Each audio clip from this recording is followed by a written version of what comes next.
Chapter 589. Blue waves surged, stretching for tens of thousands of miles. The clouds were light and the wind was light. The sun was just right. Without warning, strong winds rose up, ruffling the calm sea in front of them. Rumble, rumble as the waves roared, the space beneath the skies exploded from within. A black-robed figure staggered out. He spat out a mouthful of blood and then violently coughed. He swept his eyes around and his eyebrows relaxed, revealing a relaxed expression. Luckily, although the spatial fluctuations had been disrupted, his destination was still the land of divinity and demons. He was truly worried that he would be sent to some unimaginably dangerous place again. This black-robed figure was Qin Yu, who had escaped from the hands of the Chu Emperor. Although he had fled in a distressed manner, there were countless cultivators in the world. Those that could face the Chu Emperor, activate Ying City's Great Array formation, and then escape unscathed could be counted on one hand. Qin Yu suppressed the tumbling in his chest and smiled.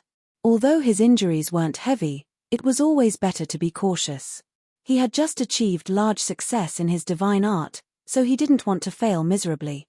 Bang! His figure rapidly sank, like a stone falling into the sea, vanishing from sight. Black clouds piled up, thick and heavy, blocking out the skies. Thunder roared within and a torrential rain fell. A 10,000-foot ship bobbed up and down in the turbulent waves. Countless short-sleeved sailors ran across the deck, their shouts drowned out by the great waves. On the balcony outside the control room, a petite figure held onto the railing as she looked at the raging sea, her face calm. The rain soaked through her dress and the fabric clung to her body, revealing her alluring figure. Several people behind her lowered their heads, not daring to glance at her. She seemed like a charming woman, but no one dared to underestimate her if she could become the captain. Moreover, Madame C's ominous reputation had spread far and wide. In these past years, many people had tried to swallow her whole, but none of them had a good ending. "Pass down my order. Lower the anchor." The woman's voice was cold, filled with the dignity of a superior. The subordinate hurriedly responded. He turned and left, his body as nimble as a monkey as he rapidly moved forward on the shaking ship. Soon, there was a loud rumbling sound as the capstan turned. The bow and stern of the ship had two anchors that rapidly sank to the seabed, stabilizing the hull. But the situation was still not optimistic. The storm showed no signs of dissipating. Rather, it became increasingly terrifying. The ship had already begun to groan as if it couldn't bear the burden. If this continued, it wouldn't be able to escape its fate of breaking apart. On the balcony, the woman was silent. She gripped the railing so tightly that her hands turned white. On the deck, the sailors no longer cared about the cargo, desperately holding themselves in place, their faces filled with fear. Just as the disaster was about to befall them, the thick and boundless black clouds above their heads disappeared like mist under the scorching sun.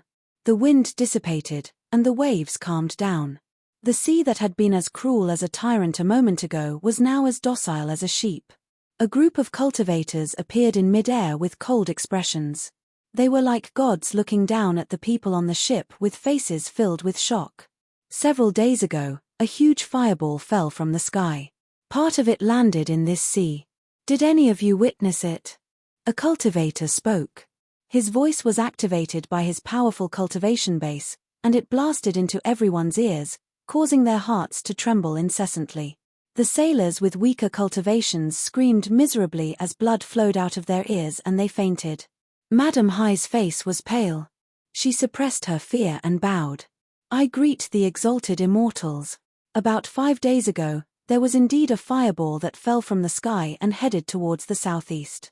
But my cultivation is too weak to investigate. I ask the exalted immortals to understand." In midair, the group of cultivators revealed looks of pleasant surprise. It seemed that their calculations weren't wrong, there was indeed a portion of the divine stones here. Amongst the crowd, it was clear that the leader was a purple-robed old man. He glanced at Madame Hai and then waved his hand. "Besides this woman, kill everyone else." This was the only group of people they had found who had witnessed the approximate range of the divine stones. Since they had obtained the information they wanted, they naturally wouldn't allow them to live, lest they be found by others. It had to be known that in this sea region, there were many people who were ordered to search for divine stones. Madam High paled. Exalted immortals are merciful, but who would listen to her words?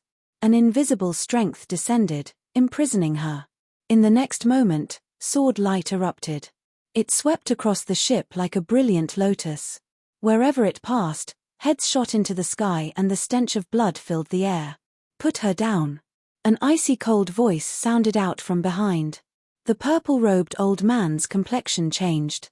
He turned around and saw a black-robed young man standing less than 100 feet away. At such a close distance, before this person spoke, he hadn't sensed him at all. Thinking of this, the purple-robed old man's scalp tingled. He raised a hand to stop his subordinates from killing. After a moment of hesitation, he cupped his hands together and said, "I am the 7th branch of the demonic path, Acacia Path's Chao Yunshan. May I ask who this fellow is and why are you interfering in the matters of my demonic path?" The black-robed man narrowed his eyes. "Let her go." Seeing this person avoid the important points and not dare to speak of his origins, Chao Yunshan's heart relaxed. His voice became a bit colder. "We are here on the orders of a holy land to search this sea region. Fellow Daoist is making things difficult for us for no reason. Are you challenging the dignity of the demonic path?" Hearing these words, Qin Yu felt as if he had eaten a fly. He flicked his sleeves and with a loud bang, Chao Yunshan's face swelled up and he was sent tumbling away. "You dare to threaten me? Even if I kill all of you, no one will say a single word for you." The solemn saint son of the demonic path would soon become the master of the holy palace. To him, the cultivators of several trivial branches were like ants to him. There was no exaggeration in his words. It was because of this that one could feel the confidence contained within. Just as anger rose in his heart, a bucket of cold water was poured over his head. Chao Yunshan paled.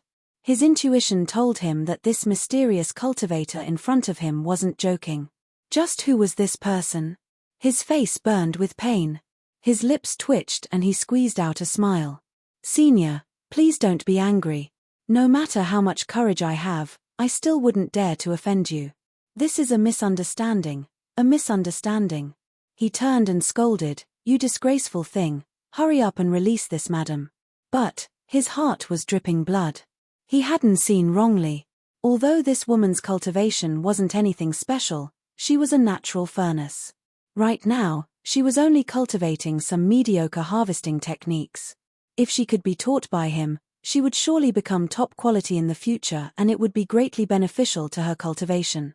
Unfortunately, after being seen by this person, no matter how unwilling he was, he could only offer her up with both hands. One couldn't blame Chao Yunshan for thinking like this. After all, how could the high-level figures of this world have nothing better to do? Since they interfered, there had to be a goal, and this woman was the best auspicious sign.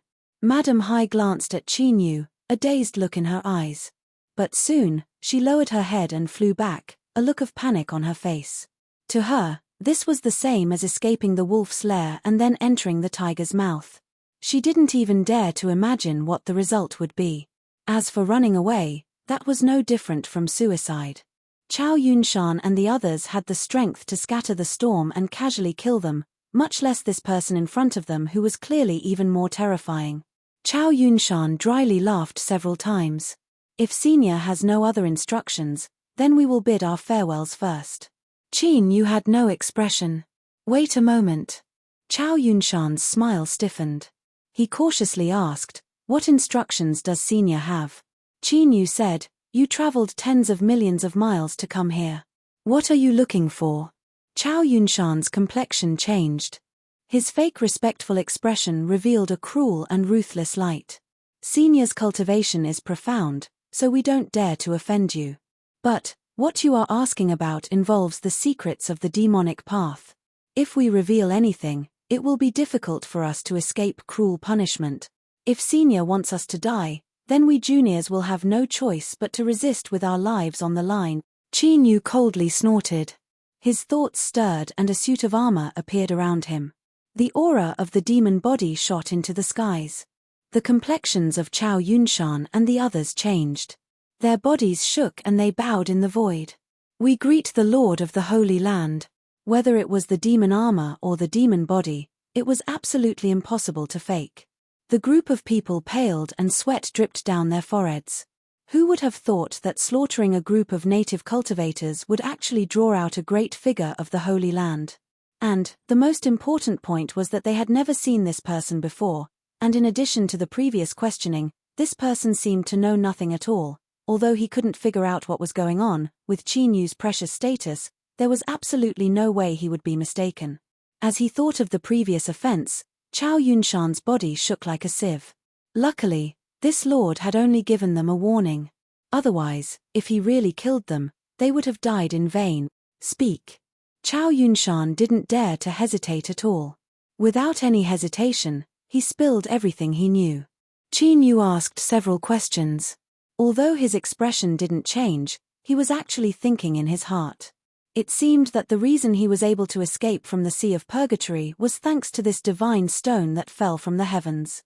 If Chao Yunshan was able to draw out so many forces in the land of divinity and demons to search for him, then although he didn't know what he was, he knew it was absolutely important. Qinyu remained silent. The people that knelt down didn't dare to stand up. Their complexions became increasingly pale. Just now, it seemed that Chao Yunshan had threatened this lord again. Could it be that he was prepared to keep his promise and kill them all? Thinking of this person, the fear in everyone's hearts increased. Their eyes fell on Chao Yunshan, wishing they could tear him to pieces. Bastard, if you want to die, don't drag us down with you. Just as these people were about to collapse, Qinyu gathered his thoughts. He could see what they were thinking and didn't bother to waste words with them. He coldly said, "Screw off." At this moment, the people from the Acacia Path truly experienced the profound meaning of escaping from the jaws of death. They nearly cried tears of joy.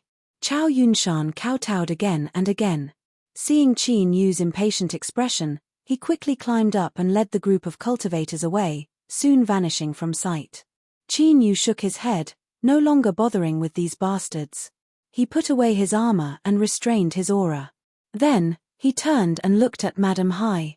Compared to the past, she was much more gentle and beautiful. She had changed into the clothes of a married woman, but between her eyebrows, there was still a sense of enchantment. After several breaths of time, Qinyu slowed his voice and said, "It looks like you've already found someone you like, little Hai." Madame Hai fiercely looked up. Her eyes widened with shock. Besides her dead husband, no one else knew this name. Qinyu smiled. "What, after not seeing each other for so many years, have you forgotten about an old friend? On that stormy night in the past, you even thought of sacrificing yourself for me." As she spoke, she felt a bit of regret. She was now a married woman and this joke was a bit inappropriate. Madame Hai looked at the strange yet familiar face in front of her. At first glance, the strange feeling she felt rapidly magnified. "Qinyu, you are Qinyu." Seeing Qinyu nod, little Hai's eyes rapidly turned red. Large drops of tears fell down her cheeks. She suddenly threw herself at Qinyu and tightly hugged him. Her heart broke as she cried. Although he didn't know what little Hai had experienced, when he heard her cry, Qinyu felt his heart ache for a moment. In the past, this girl had saved his life. When they parted, she had smiled happily, filled with longing for the future. But now, Qinyu reached out and hugged her. He patted little Hai's back and said in a low voice, "Cry. Cry it out and everything will be fine." Only when one was heartbroken to the extreme could they cry like this. At this time, any consolation was pale and powerless. It was much shorter than Qinyu imagined. Little Hai emerged from his chest. She wiped her eyes, a bit restless. The two of them from the past had already changed. She had fallen into the mud and he had soared into the highest heavens. Qinyu looked down at his clothes that were wet with tears. He smiled and said, "You are responsible for helping me wash it out." Little Hai revealed a smile, but she still found it hard to conceal her bitterness. Suddenly, there was the sound of a little girl crying. "Mommy, Mommy, where are you?" Little Hai hurriedly flew back. She hugged the little girl that ran out from below the deck. She was around 7 or 8 years old and her appearance was similar to her mother's. It was just that her pale skin made her seem even more delicate. "Hiya, Why aren't you listening? I told you not to casually walk out of the room. The little girl hugged her mother's neck, her pitch-black eyes filled with fear. Mommy, there's blood, there's so much blood. I'm scared. Only then did Little Hi notice that the deck was soaked in blood. Her face stiffened and she hugged her daughter even tighter. It's fine, don't be afraid. It's just some blood. Our higher is the strongest child. Chin-yu stepped through the void. With a flick of his sleeves, the corpses and bloodstains on the deck were instantly swept away, falling into the sea. He glanced at the pale little girl. Little Hi, is she your daughter? Little Hi wiped her eyes and turned around. That's right, higher hurry and call me. She didn't know how to continue. Chin-yu smiled. Call me Uncle Chin-yu. He turned his hand and a light flashed in his palm. A 7-colored jade butterfly appeared, sparkling beneath the sunlight. This is the first time we've met. This is a gift from Uncle to you. Little Hi hurriedly shook her head. It's too precious, we cannot accept it. Chin-yu shook his head. It has nothing to do with you. I like this child. Don't you want her to recognize me as her uncle? Faintly sensing the meaning behind Chin-yu's words, Little Hi's eyes brightened. She hesitated for a moment and then nodded. Higher hurry and thank Uncle Chin-yu. Higher received the jade butterfly with both hands and bowed. Thanks Uncle Chin-yu. She blinked and turned her head, a confused look on her face. Mommy, is he really Uncle Chin-yu? Why does he look so different from the portrait you showed me? Little Hi revealed a flustered look. Higher don't be rude to Uncle, the portrait, because it was too long ago, Mommy doesn't remember it clearly. Chin-yu sighed inwardly. He smiled and said, Higher the reason your uncle became so handsome is because of my cultivation. You must remember that if you want to become more beautiful in the future, you must earnestly and diligently cultivate. Higher didn't seem to understand, but she nodded. Thank you, Uncle, for your teachings. Her eyes dimmed. But Mommy said that I don't need to cultivate. It's fine to just be an ordinary person. Chin-yu glanced at Little C, who had an awkward expression on her face. He thought for a moment and said, Mommy's words are reasonable. Higher didn't hear anything wrong. He reached out and rubbed her cute little head. What an obedient child. 2 maids crawled out from beneath the deck, shivering as they prostrated themselves on the ground. Little C coldly said, I gave the mist to you so that you could take good care of her. Don't let today's events happen a second time. Thank you, madam. Thank you, madam. One could see that the 2 maids were extremely excited. Chin-yu glanced at them. His expression didn't change at all. Little Hi whispered a few words to Higher. The little girl politely bid farewell to Chin-yu and then followed the maids back below the deck. Turning around, Little Hi pretended to be relaxed. When a person drifts on the sea, if they don't have some methods, they would have already been eaten clean by others. Chin-yu didn't comment. He swept his eyes over the ship. It wasn't easy for you to return to land, so why did you come back to the ship to make a living? Little Hi was silent for a moment. She let out a deep breath and said, How can everything in this world go according to one's will? I was wrong in my early years. To live on the sea and die on the sea, perhaps this is my true destiny. She lifted a hand to brush aside her long hair. Her eyes fell on the sea and she suddenly smiled. To be able to see you again, I am really happy. You must stay and let me entertain you for 2 days. Chin-yu shook his head. I can't stay for too long. Without waiting for Little Hi's expression to dim, he continued to say, But I have enough time to eat a meal. It's been many years, and I miss the fish soup you made. Little Hi's face lit up. Of course. My cooking skills were passed down from my mother. The ship has the best fish, you will definitely like it. Those who made a living at sea were used to seeing life and death. Although nearly half of the sailors were injured or killed, those that survived were able to quickly recover. After weighing the anchor, the ship continued to move forward. Occasionally, their eyes would fall on the highest floor of the ship, their eyes filled with awe. Those that were close to death were more likely to worship powerhouses. In the eyes of these cultivators on the ship, Chin-yu was undoubtedly a character from the highest heavens. And what surprised them even more was that Madam High seemed to have an unusual relationship with this powerful cultivator. Although their imaginations were wild, they didn't dare to reveal any of it on their faces. Instead, awe and reverence rose up in their hearts. If these people were only respectful on the surface before, then after today, none of them dared to have thoughts of betrayal. What nonsense! With a powerhouse of this level as a backer, who would dare to make things difficult for Madam High? The fish soup is here. Little High smiled and carried a stone basin up. Qin Yu turned his eyes away from the sea. He could sense that the cultivators on the ship were looking at him, but he didn't care at all. He arranged the bowls and chopsticks and placed a spoon over. Have a taste. How does it taste? The milky white fish soup was boiled down his throat and into his stomach. It was incomparably delicious. Qin Yu gave a thumbs up in approval. Little High brightly smiled. A table of dishes and a bowl of fish soup were all made by Little High. In truth, the taste was much better than Qin Yu expected. It had been a long time since he had eaten a proper meal. He decided to relax and eat until sweat dripped down his forehead. After burping, Qin Yu laid down his bowl and chopsticks. He let out a comfortable breath. I'm full. Little High had already prepared tea. She poured a cup and placed it in front of him. Qin Yu took it and drank it in 2 or 3 gulps. He put down the teacup and thought for a moment. I won't ask what happened these past years if you don't want to say it. But, what do you plan on doing in the future? His eyes fell on the deck. Life at sea is a bit bitter. High Ya will gradually grow up. You don't want her to hide in a cabin forever, do you? Little High bit her lips. I've always kept High Ya in a cabin. Besides considering her safety, I also didn't want her to be contaminated by the customs of drifting at sea. Originally, I had already made arrangements.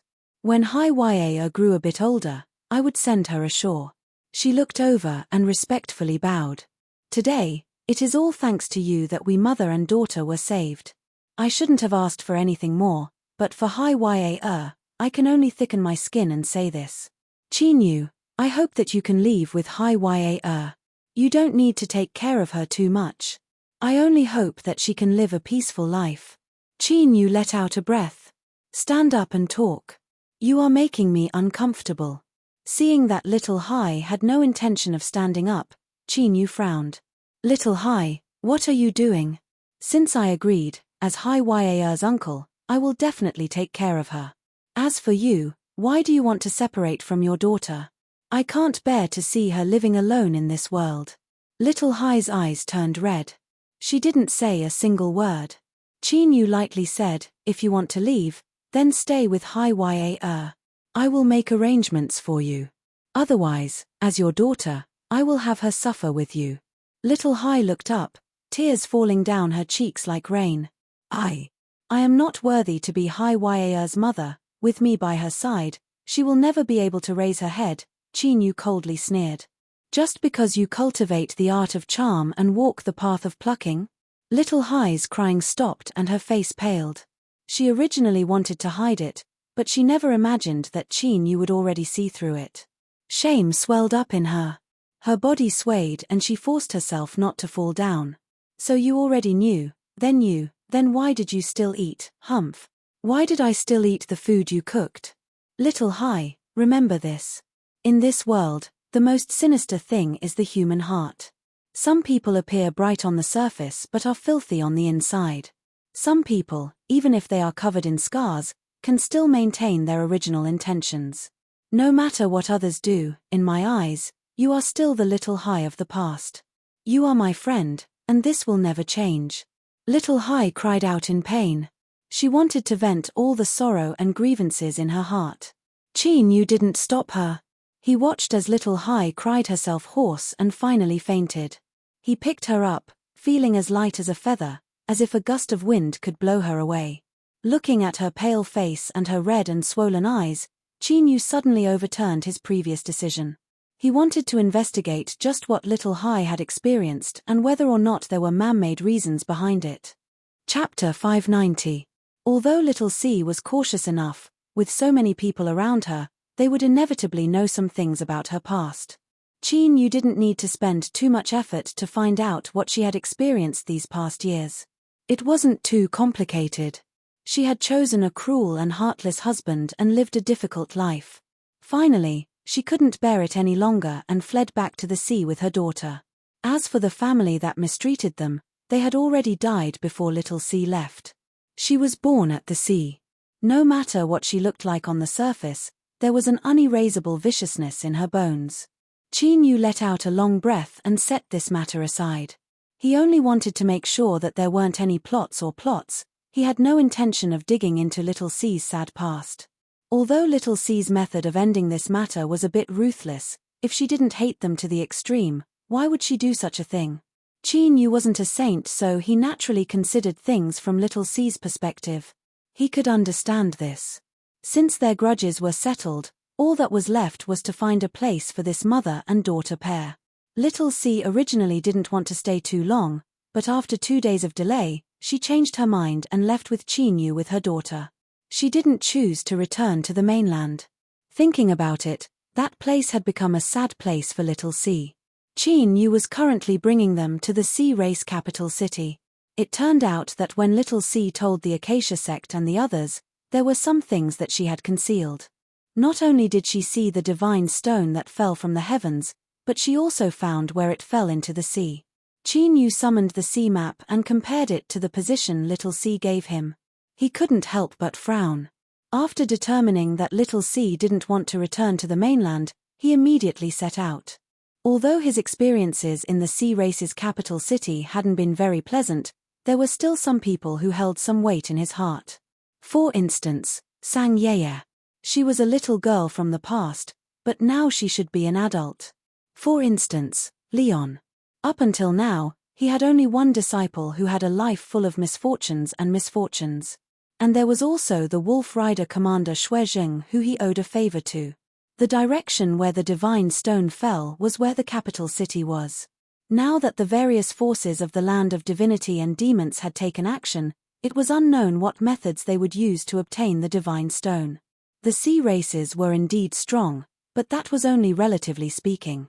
Facing those from the land of divinity and demons, a single mistake would cause a great calamity to befall them.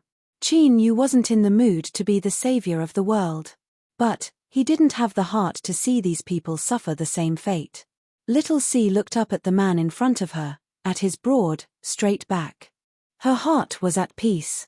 That familiar sense of security that she had never felt from anyone else enveloped her once again.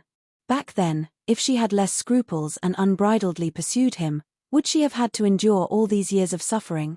Hai Wire seemed to sense something. She gently shook her mother's hand and said in a small voice, "Mom, what's wrong?" Little C regained his composure. Looking at the obedient Hai Wire, he quickly suppressed the tumbling thoughts in his heart. What was the point of thinking about this now? If Qin Yu discovered this, it would only make things awkward for both sides. If Hai Wire's future was affected because of this, even if she died, she would feel extremely guilty. Little C hugged Hai Wire tightly in her arms. She smiled and said, "It's nothing. Mommy is just curious about what the sea race kings are like." Qin Yu stepped forwards. The seawater on both sides automatically parted, forming a road that led straight into the deep sea. His eyes flashed and he let out a light breath. When one's cultivation reached his boundary, their senses were far sharper than the average person could imagine. Qin Yu had already sensed some of little C's feelings, but he pretended not to know. In his heart, he was a bit worried. If little C revealed her feelings, how could he not make her sad? Now, little C seemed to have figured it out. Without a doubt, this was the best result. Even though they slowed down to take care of little C and her mother, the three of them still arrived outside the sea race capital city a day later. Even after dozens of years, it didn't seem any different from before. Qin Yu sensed the surroundings and relaxed. The situation was better than he had imagined. Although there were several tyrannical auras in the capital city, the order wasn't in chaos. His eyes fell on the giant ships docked outside the capital city. Qin Yu's eyes flashed. "Come, let's go in." The strength of the Tao of water spread out, covering the three of them. Even as they entered the capital city, no one noticed their arrival. Faint ripples of water vapor covered their figures. With Qin Yu's current cultivation, if he deliberately hid himself, there was no flaw at all. Although the divine stone was good, he had no intention of fighting for it. The reason he came to the sea race capital city was to ensure their safety and also to find a place for little C and her mother. If so, then it was better to avoid unnecessary trouble. He didn't want to alarm too many people, otherwise if he were to be drawn into trouble, it would be difficult for him to escape. As they walked down the street, any sea folk that approached the three of them would be moved away by an invisible strength. Qin Yu suddenly stopped. He looked up at the 9-story building with the words Sea Spirit Pavilion hanging on the signboard, shining with a brilliant light. At the main entrance, many sea folk were entering and exiting. It was clear business was good. "Guests, please take care." A light voice spread into his ears. A cold and aloof female cultivator escorted several women out. Looking at her clothes, she seemed to be a high-level figure of Sea Spirit Pavilion. It seemed that these women had some background. Qin Yu's eyes flashed. He didn't think that the first person he would see would be her, Clearwood. She was as beautiful as she was in the past, but for some unknown reason, there was a bit of worry in her eyes. Little C glanced at the beautiful woman outside Sea Spirit Pavilion. She smiled and said, "Since we know each other, why don't we meet?" Qin Yu shook his head. There's no need. In the past, although he had benefited greatly from Sea Spirit Pavilion, he had already repaid them. Moreover, the difference in status between them was far too great. Even if they met, besides making Clearwood feel uncomfortable, what else could he do? If they wanted to reminisce about the past, their relationship clearly hadn't reached that point. It would be better to let this beautiful woman maintain her cold and arrogant demeanor and not destroy her image in his memories. Little C didn't understand, but she didn't say anything. She smiled and left. After sending off the several female guests, Clearwood suddenly frowned. She looked towards the bustling street, but wherever her eyes fell, there was nothing but emptiness. The slight fluctuation that had appeared in her heart just now had already vanished. Perhaps it was because she had been thinking too much, causing her mind to fall into a trance. She took a deep breath and suppressed her thoughts. Then, she turned and hurried into Sea Spirit Pavilion. Perhaps in her entire life, she would never know that an old friend of hers was standing not too far away, looking at her from afar. An hour later, Qin Yu stopped in front of a massive courtyard. The construction was exquisite and luxurious, but it also gave off a majestic aura. But now, in Qin Yu's eyes, this courtyard was a bit dilapidated, as if it lacked vitality. This courtyard was a gift he had given out in the past. As he thought of Qingqing who had died, Qin Yu gently sighed. With a flick of his sleeves, the figures of 3 people appeared. The 2 sea folk standing outside were experienced and knowledgeable. They didn't make a fuss about this, but their attitudes were especially respectful. "May I ask who you are? What business do you have at our residence?" The 3 people in front of him seemed to be humans. But in these past years, because of certain reasons, the status of humans in the sea race capital city had risen by a great deal. Moreover, their master had always been close to humans. The 2 sea folk didn't dare to look down on him in the slightest. Qin Yu lightly said, "I'll have to trouble you to inform your master that an old friend of the human race has come to visit. Please wait here." One of the sea folk stayed behind. The other turned and entered the side door, hurrying to report. A moment later, the front door was opened. A group of black-armored riders with a cold and dignified aura walked out. Leon was surrounded by them. Dozens of years had passed. That cowardly and lowly nobody from the past had grown up. His eyebrows were slightly furrowed and he actually had a dignified air about him. His eyes were vigilant. He said in a low voice, "May I ask who fellow Daoist is and why you are pretending to be an old friend of mine?" The 2 sea folk guarding the door nearly fainted upon hearing this. This person looked dignified, but he was actually a swindler who had come to visit. Recently, the limelight in the capital city hadn't been too good. Their master hadn't shown himself for a long time. Now that something like this had happened, how could they have any good ending? As they looked at Qin Yu, their eyes were filled with gnashing teeth. To be questioned and suspected by his only disciple, Although the reason was because of him, Qin Yu still felt a bit uncomfortable. But as he looked at the boy from the past and how outstanding he had become, he felt even more gratified. Qin Yu smiled and said, "Leon, it's been so many years since we last met. Do you not recognize an old friend?" This voice, Leon's complexion changed. He stubbornly stared at Qin Yu, his eyes filled with surprise and shock. "You, just who are you?" Qin Yu smiled. "Many years ago, you lived on the edge of the capital city with your mother and little brother. In a small alley, a human guest came to live next door. This was already enough." Leon's eyes widened and his face flushed red with excitement. But before he could do anything, Qin Yu's gaze stopped him. Leon took a deep breath and respectfully said, "So it was you. Forgive me for my poor eyesight, but I have truly offended you. Please, honored guest, come in and have some tea." Several black knights were puzzled. Just as they were about to say something, Leon said in a low voice, "He is indeed an old friend of mine. If there is a problem, I will bear all the consequences." Only then did the black knights draw back. After everyone left, only Qin Yu, Leon, and Qin Yu remained in the hall. Leon fell to his knees, tears flowing down his cheeks. "Teacher." The matter of him meeting his teacher for the first time was a secret. In order to avoid trouble, he had never spoken of it to anyone. Seeing Leon reveal his true feelings, Qin Yu was moved. He gently said, "Quickly rise." Leon shook his head. "This disciple has received great graciousness from teacher, but I have never served him for all these years. I am not worthy to be teacher's disciple." Qin Yu was silent for a moment. He sighed and said, "What happened in the past, it was teacher who implicated you." Although he didn't say it clearly, both sides knew what he was referring to.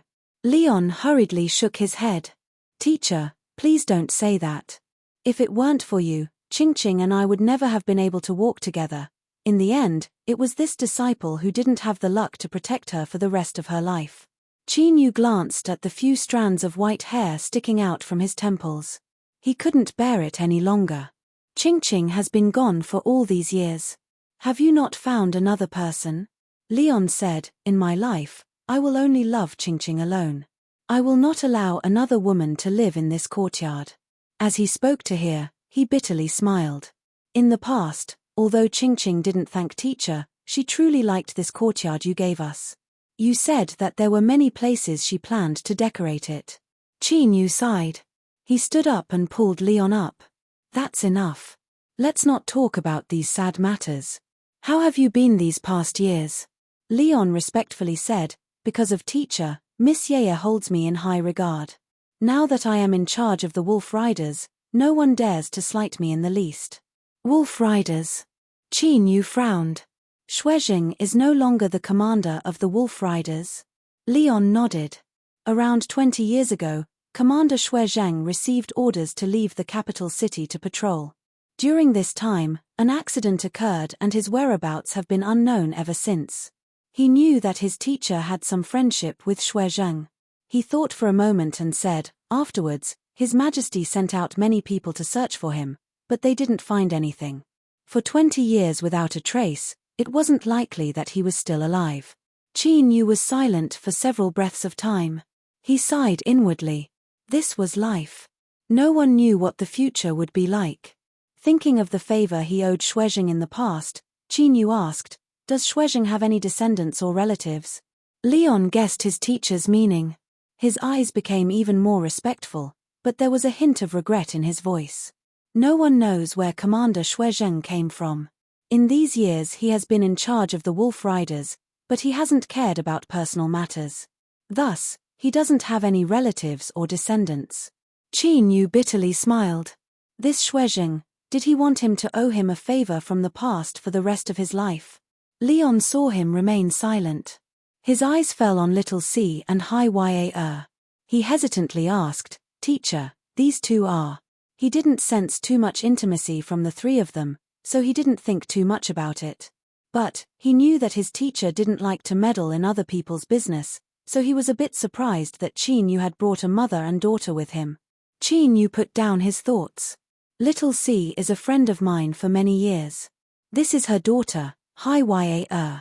He paused for a moment and continued to say, Little C and her daughter will be residing in the capital city from today onwards. I cannot stay here for long, so I will have to ask you to look after them in the future. Leon said, Teacher, rest assured that this disciple will take care of everything. Seeing his lack of manners, Qin Yu frowned. Little C once saved my life. Hai Ya is my recognized niece. Leon's expression turned solemn. He bowed. Leon thanks Little C for saving my life on behalf of teacher. In the future, no matter what happens in the capital city, you can come find me. Leon will not refuse. Little C quickly moved aside and bowed back. Qin Yu's expression relaxed. He looked at the restless Leon. You seem to have something on your mind. Leon's face was full of hesitation. Qin Yu lightly said, What? You can't even tell me, your teacher? Leon fell to his knees. Teacher, please calm your anger. This disciple absolutely wouldn't dare to disrespect you in the slightest. It's just that this disciple doesn't know whether or not he should tell you. Carefully looking at Leon's expression, Qin Yu saw that there was only fear and apprehension in his eyes. He calmed down a little. It wasn't that Leon's thoughts were too dark, but that the hearts and minds of this world were constantly changing. Speak. If teacher can help you, I won't stand idly by. Leon clenched his teeth. This matter isn't because of this disciple. He kowtowed. This disciple has been unfilial. I have received much care from Miss Yaya these past years, and I cannot bear to see anything happen to her. I can only trouble teacher. Then, he spoke of the current situation in the sea race capital city. As he thought, it was related to the divine stone that fell from the heavens. Several days ago, a meteor had fallen from the heavens, crashing into the sea region. This sort of matter was common and occurred many times a year. But this meteor was clearly different. It shined like a sun at the bottom of the sea, and the aura it emitted was inconceivably strong. The royal palace had tried to investigate this meteor, but they couldn't approach it at all. And at this time, other seafolk arrived to demand the meteor. That meteor fell in the deepest depths of the sea mausoleum. Buried within are extremely high-ranking ancestors of the seafolk. Only those with direct bloodlines can enter, so they have no choice but to pressure us in a disguised form. Of the current royal family, only His Majesty and Miss Yaya have a bloodline that satisfies the conditions to enter the sea mausoleum. His Majesty's life is related to the stability of the sea races, so those people don't dare to act recklessly. Instead, they set their sights on Miss Yaya. Before Qin Yu entered the capital city, he had seen several large ships. These were the warships of the foreign seafolk. As he thought of the several tyrannical auras he sensed, Qin Yu was left speechless. According to Leon, the royal family was the true direct bloodline of the seafolk. Yet, they were in such a miserable state, far worse than the branch bloodline. But now wasn't the time to worry about these things. Since this matter involved Sang Yaya, he couldn't stand idly by. In the past, that little girl had helped him a great deal, and in these past years, she had been taking care of Leon. Qin Yu sighed inwardly, a bit helpless. His previous thoughts of staying out of this matter had clearly failed. He stood up and said, Let's go and see Sang Yaya. Leon hesitated. Teacher, although those people are only from a branch bloodline of the royal family, their ancestors obtained a great stroke of good fortune. On the warships that came to the capital city, there are several people with incomparably terrifying strength. As if thinking of something, his face paled. Qin Yu lightly said, Don't worry, nothing will happen. Those people were indeed strong, and one of them had even touched upon the calamity immortal realm. But in front of him, they weren't anything at all. Leon was overjoyed. He knew that his teacher always had his own way of doing things. Since he said this, all of his worries were gone. Miss Yaya is currently in the royal palace. Teacher, follow me. Leon strode out of the living room and ordered for a carriage to be prepared. By the time Qin Yu arranged for Little C and her daughter to arrive at the main entrance, the carriage was already parked. Leon glanced at Qin Yu and saw that he didn't stop them. He respectfully said, Teacher, please enter the carriage. Since he wanted to help Sang Yaya, there was no way he could hide it any longer. Qin Yu boarded the carriage and Leon personally drove it away. The several sea folk at the entrance couldn't help but drop their jaws, their faces filled with shock. Their master's teacher, wasn't that? Everyone regained their composure and their faces flushed red. Their hearts were filled with the excitement of facing a legend. A squad of black riders galloped to either side of the carriage. Even though they were usually calm, their eyes couldn't help but drift towards the carriage. In truth, this person's name was far too resounding amongst the sea races. A short few dozen years wasn't enough to erase the traces left behind in the past. But in the end, they weren't ordinary people. They knew more and soon calmed down. This person was indeed incomparably powerful. In the past, the whale sovereign had died beneath his hands. But today, the malicious guest in the royal palace had strength that the whale sovereign couldn't compare with. Did he really think he could interfere? The current sea race capital city was no longer the same as it was in the past. Soon, the royal palace appeared in sight. The ones guarding the gates of the royal palace were the neatly equipped and dignified wolf riders. As they saw their commander personally drive over, they all fell to their knees. Leon leapt off the carriage. He asked, "How is the palace?" A wolf rider bowed. Reporting to commander, "There is a banquet being held in the palace. The branch royal descendants are being entertained." Leon's complexion changed. "Open the palace gates." He leapt onto the carriage and forcefully lashed out with his whip. The carriage was like an arrow released from a bow as it shot into the palace. Those bastards, they really couldn't wait any longer. He didn't dare to delay at all. For a carriage to wildly rush through the royal palace was already a great crime of disrespect. If this were a normal time, that old bastard soupman would have already rushed over and dragged down the insolent person to punish him. But now, although the palace servants looked over with fear in their eyes, they were at a loss and didn't know what to do. Higher! Higher! Leon cracked his whip with all his might. The carriage soon arrived outside the banquet hall. A large number of black riders stood guard outside the hall. They were a vast expanse of black, like a silent black cloud.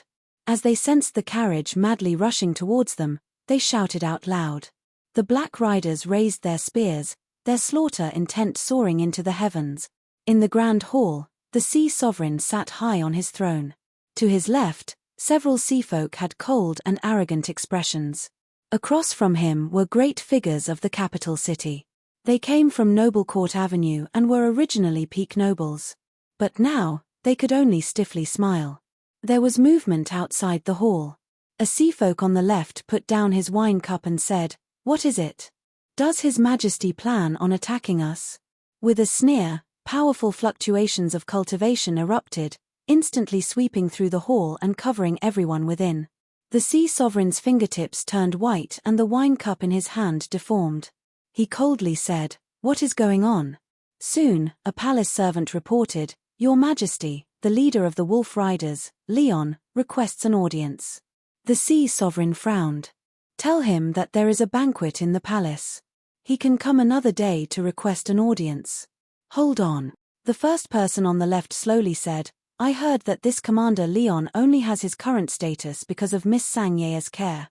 It seems that their relationship is quite close. Since His Majesty isn't willing to send a message, then let Commander Leon help us invite someone." His eyes were deep. "Your Majesty, we have already been here for a long time. I believe that you won't refuse my proposal, right? Direct bloodline? Humph. If it weren't for the fact that they feared a backlash and that they weren't the only powerful sea race branch families here, they would have already seized the capital city. What qualifications did a bunch of trash have to inherit the capital city left behind by their ancestors? All they did was take over a natural bloodline. There was no respect in his heart, and his words were filled with threats. The wine cup in the sea sovereign's hand shattered. To the right, Mr. Turtle's complexion changed. He hurriedly said, "What Duke Immortal Jade says is correct. Since Leon has come, then let him invite Miss Yu." He looked at the sea sovereign, his eyes full of pleading. Although these sea race branch families had some fear in their hearts, if this matter were to be blown up, it would be irreversible. The sea sovereign was silent for several breaths of time. Then, he slowly closed his eyes. Although his back was still straight, he revealed a dejected aura. Mr. Turtle's eyes turned sour. He naturally knew just what sort of proud person His Majesty was. To compromise today would be worse than killing him. But in order to avoid a catastrophe and maintain the inheritance of the sea race's direct bloodline, His Majesty could only lower his noble head. Taking a deep breath, Mr. Turtle loudly said, "Summon Leon into the hall." Duke Immortal Jade and the other sea race branch families had relaxed expressions. Deep in their eyes, a bit of satisfaction flashed. So what if they were direct bloodline descendants? Now, they could only do things according to their wishes. With the sound of footsteps, two figures entered the hall one after the other. Leon bowed. "Greetings, Your Majesty." The Sea Sovereign closed his eyes, not speaking. Mr. Turtle squeezed out a smile. "Leon, the royal descendants wish to see Miss Yu. Go and invite her." Chapter 591. Qin Yu's eyes fell on the girl who had just entered the hall. Even with his firm will, he couldn't help but tremble. In the past, Sang Yeye was a beauty that could topple nations. Now that she had grown up, she was even more beautiful than he had imagined. The well-tailored long dress clung to her delicate and graceful figure. The faint, clear yellow color was like the pistils of a blooming flower. One glance was enough to move one's soul and make one want to protect her. Between her delicate features, one could still see how she looked when she was a child. The only difference was that there was a bit more of a distant indifference. Compared to the Sang Yeye that he had seen grow up, she seemed a bit different. Qin Yu quickly restrained his thoughts. If he continued to think about this, then he would go too far. He couldn't be a strange uncle. Slowly walking into the hall, Sang Yeye bowed. She lowered her head, revealing her snow-white neck. "Sang Yeye greets Your Majesty." The Sea Sovereign opened his eyes. As he looked at her calm face and the decisiveness deep in her eyes, his heart trembled and a bit of sourness gushed out. "Yeye, do you know why Uncle has summoned you here?" Sang Yeye nodded. "Yeye knows. Then your mother told me that as a direct descendant of the royal family, I have an unshirkable responsibility on my back. Yeye was born rich and noble, enjoying unsurpassed glory and honor. This is all because of my birth. Now, Yeye has grown up and is willing to share Your Majesty's worries and serve the royal family." The Sea Sovereign sucked in a deep breath. Good. Good. You are truly worthy of being my niece. Big sister has taught you well." As he thought of his good-for-nothing children and then looked at Sang Yeye, who was now calm and composed, the Sea Sovereign made a decision. "Mr. Turtle, I ask you to draft an imperial edict. The eldest princess's daughter Sang Yeye is intelligent and worthy of praise.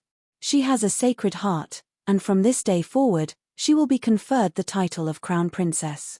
100 years from now, she will succeed the throne of the sea races. If Sang Yeye didn't die after entering the sea mausoleum, this imperial edict was the only compensation he could give her." Mr. Turtle respectfully bowed. He cupped his hands together and said, "Greetings, Your Highness Crown Princess." Across from him, the Duke of Immortal Jade and the other branches of the royal family all had gloomy expressions. But the sea races placed great importance on respect. Even if they had powerful cultivations, they still couldn't ignore etiquette. "This duke greets the Crown Princess." Sang Yeye kowtowed in thanks. Then, she stood up and looked at them. "I can agree to help you enter the sea mausoleum to obtain the spirit stones. But, you must all agree to 2 conditions. Duke Xian Yu's expression softened a little. "Please speak, Crown Princess." "First, I will need some time to prepare. The time to enter the sea mausoleum will be 5 days from now. Second, I will do everything in my power to extract the divine stone. But, if anything goes wrong and I am buried in the sea mausoleum, you are not allowed to mention this matter for any reason." Duke Xianyu frowned. "We are pressed for time and can only give Your Highness 3 days to prepare. As for the second matter..." A faint coldness surfaced in the depths of his eyes. "The divine stone is extremely important to our sea clan and concerns the future of the royal family. We must obtain it. I believe Your Highness can understand this." Although they had their reservations, for the sake of the god stone, they were willing to give it up. If Sang Yeye died, then even if the next one wasn't the Sea Sovereign, it would be another direct branch royal family. This would continue until the god stone was sent out of the sea mausoleum. Even if it meant that countless members of the direct bloodline would die, it was still worth it. Sang Yeye was enraged. Just as she was about to speak, she was interrupted. Duke Xianyu's voice was ice cold. Your Highness Crown Princess, we have already made sufficient compromises. Don't push your luck. Below, several royal branch seafolk sneered and released their auras. Their powerful cultivations fell on everyone's chests, making it incomparably difficult to breathe. Sang Yeye paled. She sucked in a deep breath. I will definitely take out the divine stone. Her voice was firm. In her heart, she was already prepared to die. Fool. A loud shout echoed out, each word filled with a lecture. Even the sea sovereign doesn't have full confidence he can escape from the sea mausoleum. If you go in, isn't that the same as sending yourself to your death? The hall fell silent. Everyone's eyes fell onto a figure in the corner of the hall. This person had entered the hall with Leon. Because of the tense situation, no one had bothered with him, but now he actually dared to say such words. Duke Xianyu sneered. Who do you think you are that you dare to speak in the hall? You are courting death. At this time, the direct branch had already bowed their heads. He would not allow any more twists and turns to occur. A royal branch seafolk fiendishly grinned. He lifted a hand and pressed down, go to hell. It was he who had killed someone in the great court hall and shocked the capital city's seafolk in a single move. He couldn't wait to see these weak fellows pale and panic-stricken once more. Bang! With a loud explosion, a terrifying shockwave erupted outwards. The seafolk's eyes widened and faint traces of blood climbed up their cheeks. Bang, bang, dense rumbling sounds emitted from his chest. Like a fruit that had fallen to the ground, thick blood gushed out from his head. This blood was mixed with pieces of his organs. His body slumped to the ground, all signs of life extinguished. The hall was deathly silent. Everyone subconsciously widened their eyes, their faces filled with astonishment. No one imagined that this would be the result. The one who had tried to kill someone had died instead. Although Qin Yu hadn't done anything from start to finish, the shockwaves were still visible in their eyes. Had he been forcefully shaken to death? Everyone's eyes fell onto the calm figure in the corner of the hall. From the depths of their souls, they instinctively felt a deep awe. Leon was so excited that he nearly shouted out loud. In the great court hall, the one that had been killed by this seafolk branch was a friend he had made over the years. Although their relationship was ordinary, he had been standing beside Leon when he was killed, and bits and pieces of flesh and blood had splashed all over him. If it weren't for this, he wouldn't have lost his composure in fear when he mentioned this royal branch master to Qin Yu. It was truly a shadow in his heart. But now, this terrifying royal branch master had actually been shaken to death by his teacher's strength. This was far too satisfying. Indeed, his teacher was indeed his teacher. He was far more tyrannical than he had imagined. Sang Ye's mouth fell open, her face filled with shock. Her mind went blank for a long time before she barely managed to recover her ability to think. Her eyes fell onto the figure in the corner. After looking at it several times, she discovered that this was an extremely handsome man. No, if she were to only describe him as handsome, then that was simply having eyes but failing to see. His tall and straight back, his calm eyes, his calm demeanor, all of this exuded a sense of self-confidence and nobility. This wasn't an ordinary person, but, in Sang Ye's memories, there wasn't a single trace of this person. No matter who it was, as long as they saw such an outstanding man, it was impossible for them to not have any impression of him. Although this person had a reprimanding tone just now, it was clear that he was protective and concerned about her. If it were anyone else, Sang Ye might have thought that they had taken a fancy to her beauty. But this man in front of her was absolutely not. His eyebrows and eyes, looking carefully, they did seem a bit familiar. Had she seen him before when he was a child? Duke Immortal Jade was enraged. An early Blue Sea Junior couldn't be considered an important character, but for him to be killed in front of him was the greatest provocation to the Bolit Sea race. But as he thought about how Qin Yu hadn't moved at all and had used the strength of the shaking to kill the sea race, he swallowed back the curses he was about to say. Who are you? You dare to kill a royal descendant of my Bolit Sea race? Do you want to become enemies with my entire race? Unexpectedly, Qin Yu didn't even glance at him. He said to Sang Yeye, forget about this matter. You cannot enter the sea mausoleum. Duke Immortal Jade was truly enraged. He slammed his palm down on the table in front of him, shattering the plates and plates.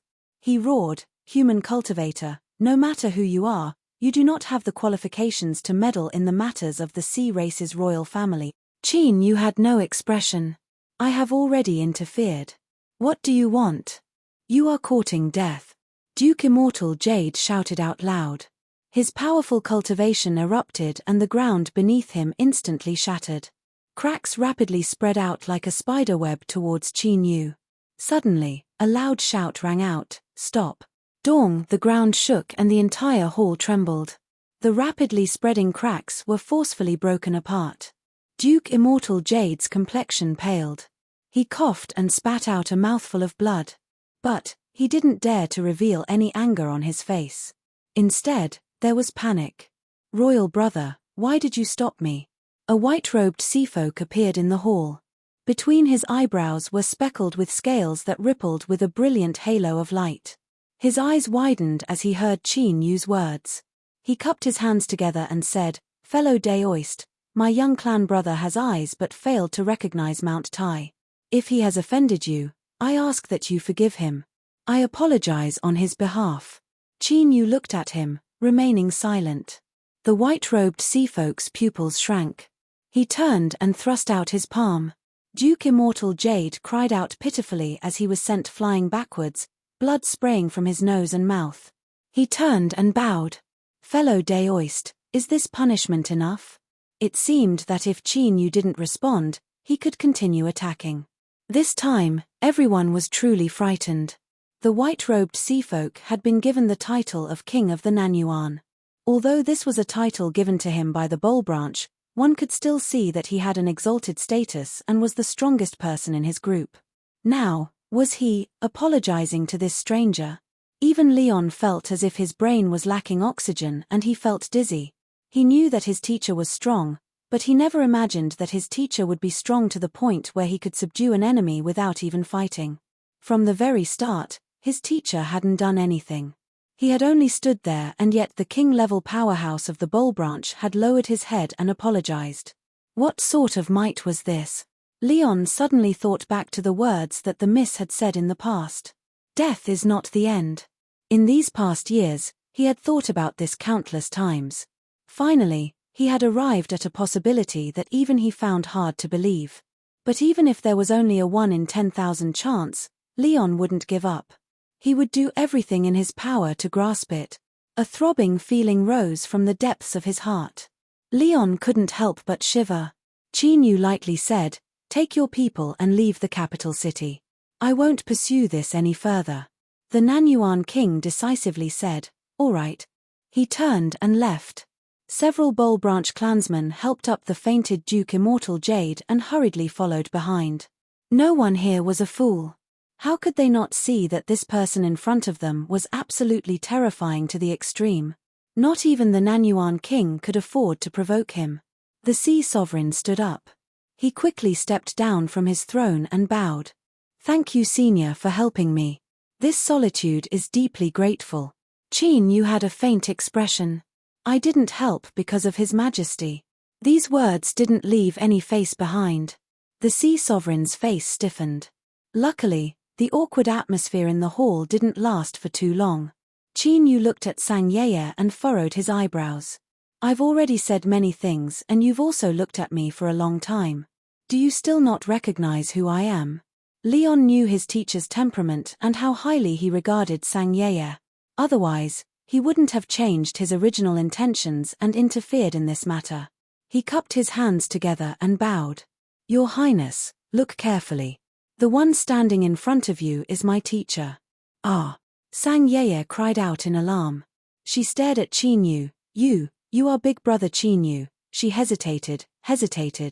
This was because the Qin Yu in her memories wasn't like the one in front of her right now, the one who was so handsome that it angered even the heavens. Qin Yu rubbed his face. He helplessly said, when I discovered that I had become more handsome, I was smug with myself for a long time. But now, I think it's troublesome. Including you, little girl, none of you can recognize me. Can't I change a little? This joking tone, there was no mistake, it really was him. Big brother Qin Yu. Sang Yeye threw herself at him. Her warm body immediately filled his nose and mouth with the fragrance of a young woman. Soft and soft, the sensation of touching his chest was amazing. Qin Yu revealed an awkward expression and didn't know where to put his hands.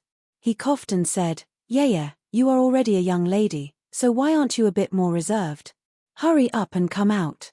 You are the crown princess now, so don't let others laugh at you. Unfortunately, Sang Yeye had just experienced great emotional ups and downs. She had just escaped from death and her heart was surging with emotions. How could she possibly listen to him? Not only did she not let go of him, but she instead hugged him even tighter. Seeing the helplessness and stiffness on Qin Yu's face, the sea race monarchs and ministers, who had been shaken to the point of dizziness, slowly regained their composure. Leon's teacher, human cultivator, it was him. It was actually him. In just a few short decades, how could he have become so powerful? But regardless of whether they believed it or not, the truth was right in front of their eyes. In the capital city, that human junior who had been faintly manipulated by them had now soared into the heavens, becoming an existence they could only look up to. In the hall, besides Sang Yeye, the one most surprised was Qingqing's father. In these past years, because of Leon, he had obtained some compensation and become one of the new nobles of the capital city. Looking at Sang Yeye tightly hugging Leon, he was overjoyed. With such a teacher, Leon's future was limitless. In these past years, even though Qingqing had died, Leon still treated the couple with great respect, truly treating them as his own family. In the early years, because the Qing family couple had a knot in their hearts, they had treated Leon coldly. But in the end, they were still moved by him and their relationship became close, almost as if he were their own. There were two people who were the most nervous. One was the old turtle sitting on the right and the other was Soupman sitting next to the sea sovereign. These two people had taught Qin Yu many lessons in the past. If they were to settle old scores, their fates would likely be miserable. The two old fellows lowered their heads, nearly turning into ostriches for fear that they would attract Qin Yu's attention. Qin Yu helplessly said, "The clothes I just washed have been ruined by your hands. Let's make a deal. If you want to cry then cry, but don't wipe your snot." To a young girl, these words were lethal. Sang Yeye coquettishly pouted and punched Qin Yu's chest. Finally, she stopped crying. Qin Yu quickly changed the topic. "I hurried over to the capital city and didn't even have time to catch my breath before I ran over to support you. I'm so tired that I'm dizzy. Hurry up and let me rest." Sang Yeye revealed a nervous expression. "Big brother Qin Yu, are you injured?" She pulled his hand and looked him over. Qin Yu coughed. "No, I'm just tired." Sang Yeye nodded again and again. "I'll bring you to rest." It was only then that she regained her composure. Under the watchful eyes of everyone in the hall, she blushed red and bowed. "Your Majesty, please allow me to bring big brother Qin Yu to rest first." The sea sovereign naturally agreed. "If Mr. Qin needs anything, please feel free to speak." Looking at Sang Yeye's red eyes and the pitiful look in them, Qin Yu didn't give her any more face. He casually nodded in agreement. He looked at the old turtle and Soupman and paused for a moment. Seeing the two old fellows stiffen, Qin Yu nearly laughed out loud. "You two, we can be considered old acquaintances. Since I've returned, I hope we can get closer in the future." The old turtle and Soupman nearly cried. Qin Yu laughed out loud. As Sang Yeye pouted, he was pulled out of the hall. Outside the sea race capital city, several warships started to move. As the lines of the array formation lit up, they released a powerful propelling strength. Bang! Seawater tumbled and the warships rapidly sailed away. Looking at the capital city that gradually became smaller and smaller until it finally disappeared from sight, the Southern Yuan king let out a long breath of relief. He couldn't help but lift his hand and wipe away the beads of sweat on his forehead. It was only then that he discovered that his back was also soaked. The several Bowl Branch seafolk behind him glanced at each other in dismay. They hadn't entered the royal palace, so they didn't know what had happened. A person cautiously said, "My king, what happened? Why did we have to leave?" The southern Yuan king clenched his teeth. "If we don't leave, should we stay and wait for death?" His eyes fell on the unconscious Duke Immortal Jade and he ruthlessly kicked him. "If you continue to play dead, I will tear you apart and feed you to the fish." Duke Immortal Jade's body shook and he quickly opened his eyes. But his injuries weren't light. His face was deathly pale and he couldn't stand up. His eyes were filled with grief. The southern Yuan king was enraged. "You disgraceful thing, do you still dare to be dissatisfied? If it weren't for me promptly taking action, you would already be dead." Duke Immortal Jade shook his head again and again. "Brother King's punishment is not something I dare to hold a grudge against. But, just how terrifying was that person that Brother King would make you run so far away? Avoid my ass." This king was scared away. The southern Yuan king gulped. "I don't know how strong that human is, but there is one thing I am sure of. If he wanted to kill someone, even I wouldn't be able to stop a single finger of his." The complexions of the sea folk all changed. The southern Yuan king was known as the #1 person below the Calamity Immortal realm in the Bolet branch bloodline. He had once fought a Calamity Immortal without dying. But even he had to admit that he couldn't block a single finger of that human. Just how strong was that person? The direct bloodline of the royal family had long since declined. In these past years, they hadn't produced a single powerhouse, so how could they know such a terrifying existence? And most importantly, with the protection of this terrifying human, how could they take away the divine stone? Thinking of this, everyone revealed a bitter expression. "King, what do we do next? Do we really have to leave like this?" If they couldn't obtain the divine stone, no matter what the reason was, they were all at fault. This wasn't a small problem. The southern Yuan king's eyes were cloudy and uncertain. "Let's leave first. Otherwise, we won't know when to retreat. Once this storm calms down a bit, I will make arrangements." Sang Yeye swept away her noble and dignified appearance in front of everyone and turned into a typical chatterbox. She chattered on and on in front of Qin Yu. She talked about how hard she had cultivated these past years and how astonishing her progress had been. That was how her father and mother had changed their minds and allowed her to return to the capital city. She talked about how Leon wasn't willing to work hard and how she had persuaded him many times, giving him pressure and motivation, allowing him to have today's achievements. Of course, she couldn't forget. She talked about how she missed her big brother Qin Yu, interspersing every word she said. It wasn't annoying at all. Rather, one could truly feel how much she missed him in her heart. Qin Yu smiled as he listened, his heart warm. He had unexpectedly returned to this place, but whether it was Little C or Leon, when they faced him, there was always a bit more awe and respect that he couldn't see. He couldn't say anything more and could only allow them to do as they pleased. Thus, Sang Ye's true feelings and unwavering heart were especially precious. He liked this sort of feeling where everything was the same as it was in the beginning. It was like he was still the little human cultivator that lived in the sea race capital city and she was still that innocent and lively noble daughter of the royal family. Sang Ye's mouth went dry and she drank all the tea in the large shell. Only then did she notice that Qin Yu had been looking at her the entire time. She lowered her head and her cheeks flushed red. Before Qin Yu could feel the pride of having a daughter in his family begin to spread, he nearly choked to death on her next words. "Big brother Qin Yu, have you changed your mind? I've always liked you. As long as you are willing, we can get married today." After a violent coughing fit, Qin Yu's face flushed red. He looked at the sad and innocent Sang Yeye and didn't know whether to laugh or to cry. This girl, she really needed to be spanked, cough cough. Alright, she really couldn't be spanked right now. Sang Yeye pouted. She angrily said, Fine, I know that big brother Qin Yu has someone in his heart and you don't like me, but you don't need to be so scared. I won't make you take responsibility." Stop. Qin Yu waved his hand again and again. "There is nothing between us, so why would I take responsibility?" Sang Yeye stuck out her chest and humphed. "Do you dare to say that when you hugged me before, you didn't feel anything at all? You were clearly the one who forced your way in," but he didn't have the face to say these words. Qin Yu was embarrassed. He could only cough again to cover it up.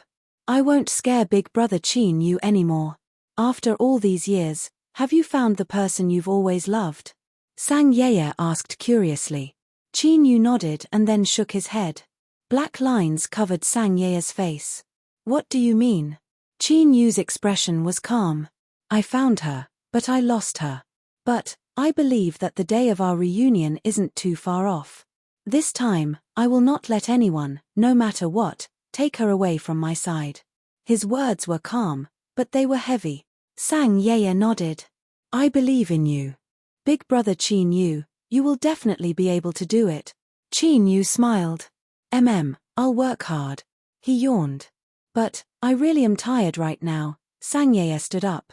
Big Brother Qin Yu, you should rest. I will help you wash up and change your clothes. When you wake up and take a bath, you'll feel more comfortable. Watching her leave, Qin Yu smiled. This girl really was born with a heart made of crystal. Sensing his mood, she obediently left. She was an obedient and sensible girl. He leaned back in his chair. No matter how much he suppressed it, the urgency in his heart became even stronger. He really didn't want to delay any longer. He wished he could immediately return to the land of divinity and demons and inherit the throne of the Holy Monarch. Because only by doing so would he be able to control a sufficient amount of power, very soon. Chapter 592. Outside the capital city, the seawater rippled. The Nanyuan king's figure emerged from within. He looked at the brightly lit underwater city in front of him, a look of apprehension in his eyes. He took a deep breath and flew in. After entering the capital city, the Nanyuan king carefully hid his tracks. He smoothly snuck into the royal palace and arrived outside a group of palaces in the southeast. I said that I would have you leave the capital city. Did you really think I wouldn't kill you? An icy voice sounded out from behind him. The Nanyuan king stiffened. His mind seemed to be covered by darkness. Endless yin cold and an aura of annihilation caused his soul to scream out in fear.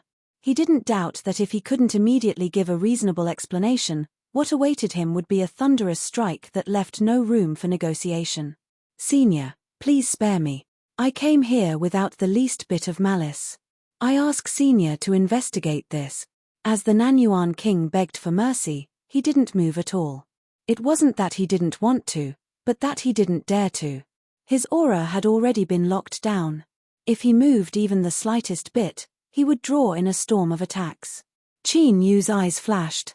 He didn't doubt these words at all.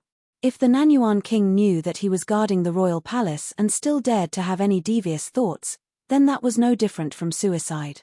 Give me a reason not to kill you. The Nanyuan king restrained his aura and let out a long breath. What he feared the most was that this person wouldn't give him a chance to speak and would instead kill him. He had finally passed the most dangerous juncture. But the Nanyuan king still didn't dare to be careless. He turned and respectfully bowed. Senior's cultivation is transcendent and you possess an unfathomable might. As long as you are here, no one will dare to have any ideas about the capital city. But, Senior, it is impossible for you to stay here forever. The Godstone is in the sea mausoleum. Although only the Bowl family knows of it, paper cannot wrap fire. Once other influences discover it, there will surely be a calamity. I admit that the Bowl family has no respect for the direct branch of the royal family. But, in the end, because of their bloodline and status, it is not good for them to do anything ruthless. But, what if it is a cultivator from the land of divinity and demons? The Nanyuan king became even more cautious. He swept his eyes over Qin Yu's face.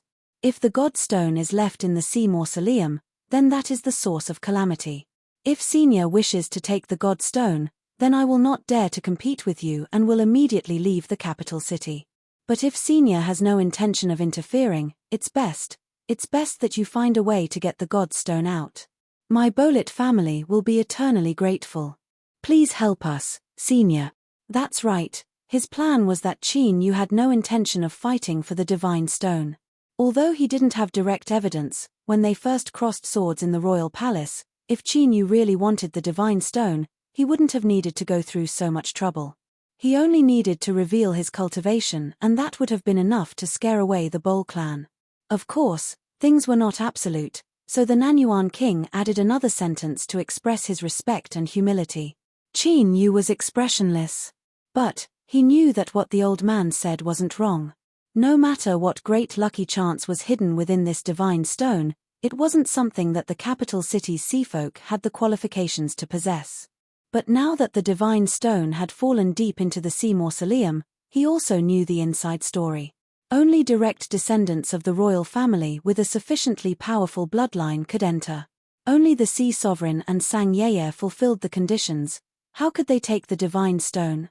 Undying's voice suddenly sounded out in his mind, "Master, why don't you personally take action?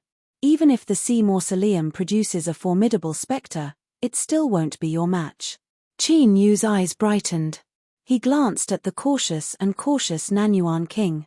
His thoughts raced and he coldly said, "I will personally take the divine stone from the sea mausoleum and give it to you. But the Bol clan must promise me that they will not covet the capital city in the future." The Nanyuan king was overjoyed. "I will follow Senior's instructions." Before, he didn't know that the direct descendants of the royal family had such a great backer.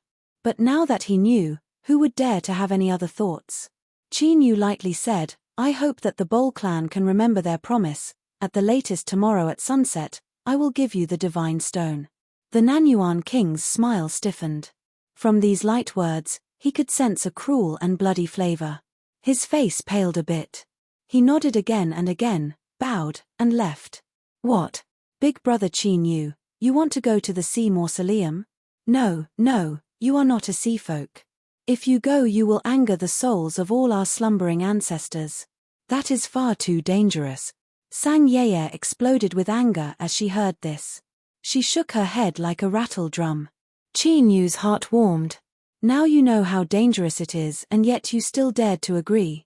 Little girl, if it weren't for me stopping you, you might already be dead."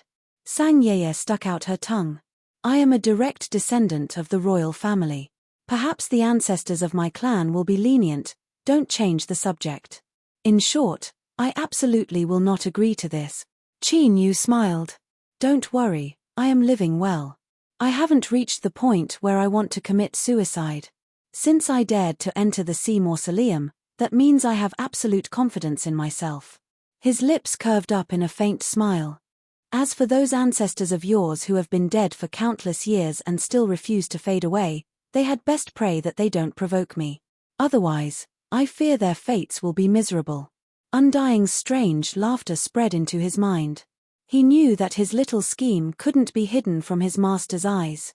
In the eyes of others, those specters were extremely terrifying and nearly impossible to kill. But to Undying, they were nothing more than fat lambs jumping about. Now that he could openly enter and eat and drink to his heart's content, just thinking about it left him excited. Sang Yeye had a suspicious look in her eyes. Really? In truth, she didn't care too much about the fate of her ancestors' specters. These restless ancestors had stirred up a great deal of disturbances, so it was long past time for them to be put to rest. Qin Yu casually said, "If I personally take action, there is nothing I can't accomplish." "Little girl, what do you know? Just wait and see my triumphant return." Sang Yeye hesitated for a long time. She had Qin Yu guarantee it again and again, and she almost swore an oath before she reluctantly believed him. She turned and informed the Sea Sovereign. The Sea Sovereign certainly understood what she was thinking. Leaving the God Stone in the capital city was a disaster. He expressed his endless gratitude towards Qin Yu for helping them. As for whether or not humans entering the sea mausoleum was an offense and disrespect to the sea races, it was best not to have such brainless thoughts. Everyone here was a smart person, so no one would be stupid enough to jump out and make a ruckus. Like this, the matter was settled. The Sea Sovereign promised Sang Yeye that no matter what Qin Yu needed, she could tell him. The sea races wouldn't have any objections. Sang Yeye accurately conveyed the Sea Sovereign's meaning to Qin Yu. She was just short of telling him that if he wanted anything, he could ask for it. If he opened his mouth as wide as possible, it wouldn't be a problem even if he bit off a piece of the heavens. Qin Yu smiled and shook his head. "There's no need. I can do it myself." Soupman's eyes brightened and the stiff smile on his face immediately brightened. His heart was filled with excitement and ecstasy from escaping death. On the way here just now, his heart had nearly split open in pain. As he thought about how His Majesty had to give away all the wealth he had accumulated over the years, Superman found it hard to breathe. He never thought that Qin Yu would actually turn over a new leaf. When he returned, he would definitely pay his respects to all the gods and Buddhas in the world and thank them for their protection. Sang Yeye anxiously said, "Big brother Qin Yu, how can you not want anything? The sea mausoleum is so dangerous. I know that in Uncle's treasury, there is a set of 13 soul linking pearls that can protect the soul as well as a blazing sun armor that can resist yin energy. These are all treasures that can help you. There are also the soul gathering bead, god slaying spike, demon flower seed, and so forth. I've recorded them all in this jade slip. Hurry up and take a look." Superman looked at the jade slip in Sang Ye's hand that was almost touching Qin Yu's eyeballs. He couldn't breathe and nearly fainted. "My dear Crown Princess, His Majesty's things will be yours in the future. Even if you want to squander your wealth, you shouldn't do it in such a way. He already said that he didn't want it and yet we still gave it away and even made a list. Just thinking about it makes my heart, liver, spleen, lungs, and kidneys ache." But at this time, there was no room for him to speak. He winked so hard that his face was cramping up, but Sang Yeye pretended not to see him. Superman wanted to cry. Qin Yu chuckled and reached out a hand. He took the jade slip and probed it with his divine sense. There really was a lot of things here. If he really asked for them according to Sang Yeye's list, then even if the Sea Sovereign's treasury wasn't emptied out, he would still be able to walk around freely. This little girl, she had completely sided with an outsider. Although Qin Yu was gratified, he still smiled and shook his head. There's really no need. In the past, his cultivation was low and his experience was limited. When he entered the Sea Sovereign's treasury, he felt that there were treasures everywhere and that there were good things everywhere. He wished that he could hold them all in his arms. Now, to put it bluntly, even if he gave the entire treasury to Qin Yu, he wouldn't think it was heavy. He had scraped the sea of purgatory for dozens of years and had countless good things, so how could he possibly care about these trifling things? Seeing Sang Yeye pouting and unhappy expression, Qin Yu rubbed his eyebrows and said, "I remember, there really is something I want to ask Superman for. Beneath the royal palace, there is a vine that grows. In the past, I once received a favor from it. I ask that Superman report back to His Majesty and have him return its freedom." Superman let out a long breath and quickly nodded. "Mr. Qin, rest assured that this old servant will remember this and will definitely handle it properly for you." He hesitated for a moment and then dryly smiled. "I wonder if Mr. Qin has anything else you need." Qin Yu waved his hand. Superman quickly bowed and then turned to leave. What nonsense. If he didn't leave now, what if he changed his mind later? "Big brother Qin Yu," Sang Yeye hatefully said, "why don't you grow up? When a person walks in this world, how can they not have something they can take with them? Even if you don't need it, you can still take it and casually trade it for a great deal of money. Uncle has never been so generous to anyone. What a great opportunity, and yet you let it slip away like this. I'm going to die of anger." Qin Yu laughed. "Laugh? You're still laughing? If you regret it later, don't blame me for not warning you." This little girl, Qin Yu lifted a hand and took out a storage ring. "You are now the crown princess and will inherit the throne of the sea races in the future. At that time, I don't know where I will be, so I'll give you a gift in advance. Take a look, I'm sure you'll like it." Sang Yeye humphed several times. She finally couldn't resist the temptation of the gift. She received the storage ring and then cried out in alarm. Inside was a complete phoenix crown and robe. This was a treasure that Qin Yu had snatched from an extremely fierce monster beast from the Purgatory Sea. If it could be kept by Qin Yu alone, it wasn't too much to call it a treasure. Moreover, with his current experience, he could imagine just how precious it was. Sang Yeye could feel the powerful aura rippling from the phoenix crown and robe. Her heart shook and she quickly regained her composure. She quickly said, No, this treasure is too precious. I cannot take it." Qin Yu shook his head. "Just now you nearly gifted over half of His Majesty's wealth to me, and now you want to refuse my gift. Seeing her shake her head again, Qin Yu had no choice but to take out his own storage ring. Then, there was no then. Sang Yeye was clearly dazzled by the treasure. Her face flushed red and she dizzily sat in a chair, mumbling to herself and giggling from time to time. Qin Yu raised a hand to cover his eyes. How shameful, he had forgotten how excited he had been when he was searching for treasures. Qin Yu entered the sea mausoleum. Of course, before he entered, he had to accept Sang Yeye's bombardment of words. To sum it up, Big Brother Qin Yu had to be careful and come out safely. Otherwise, I will go in and look for you.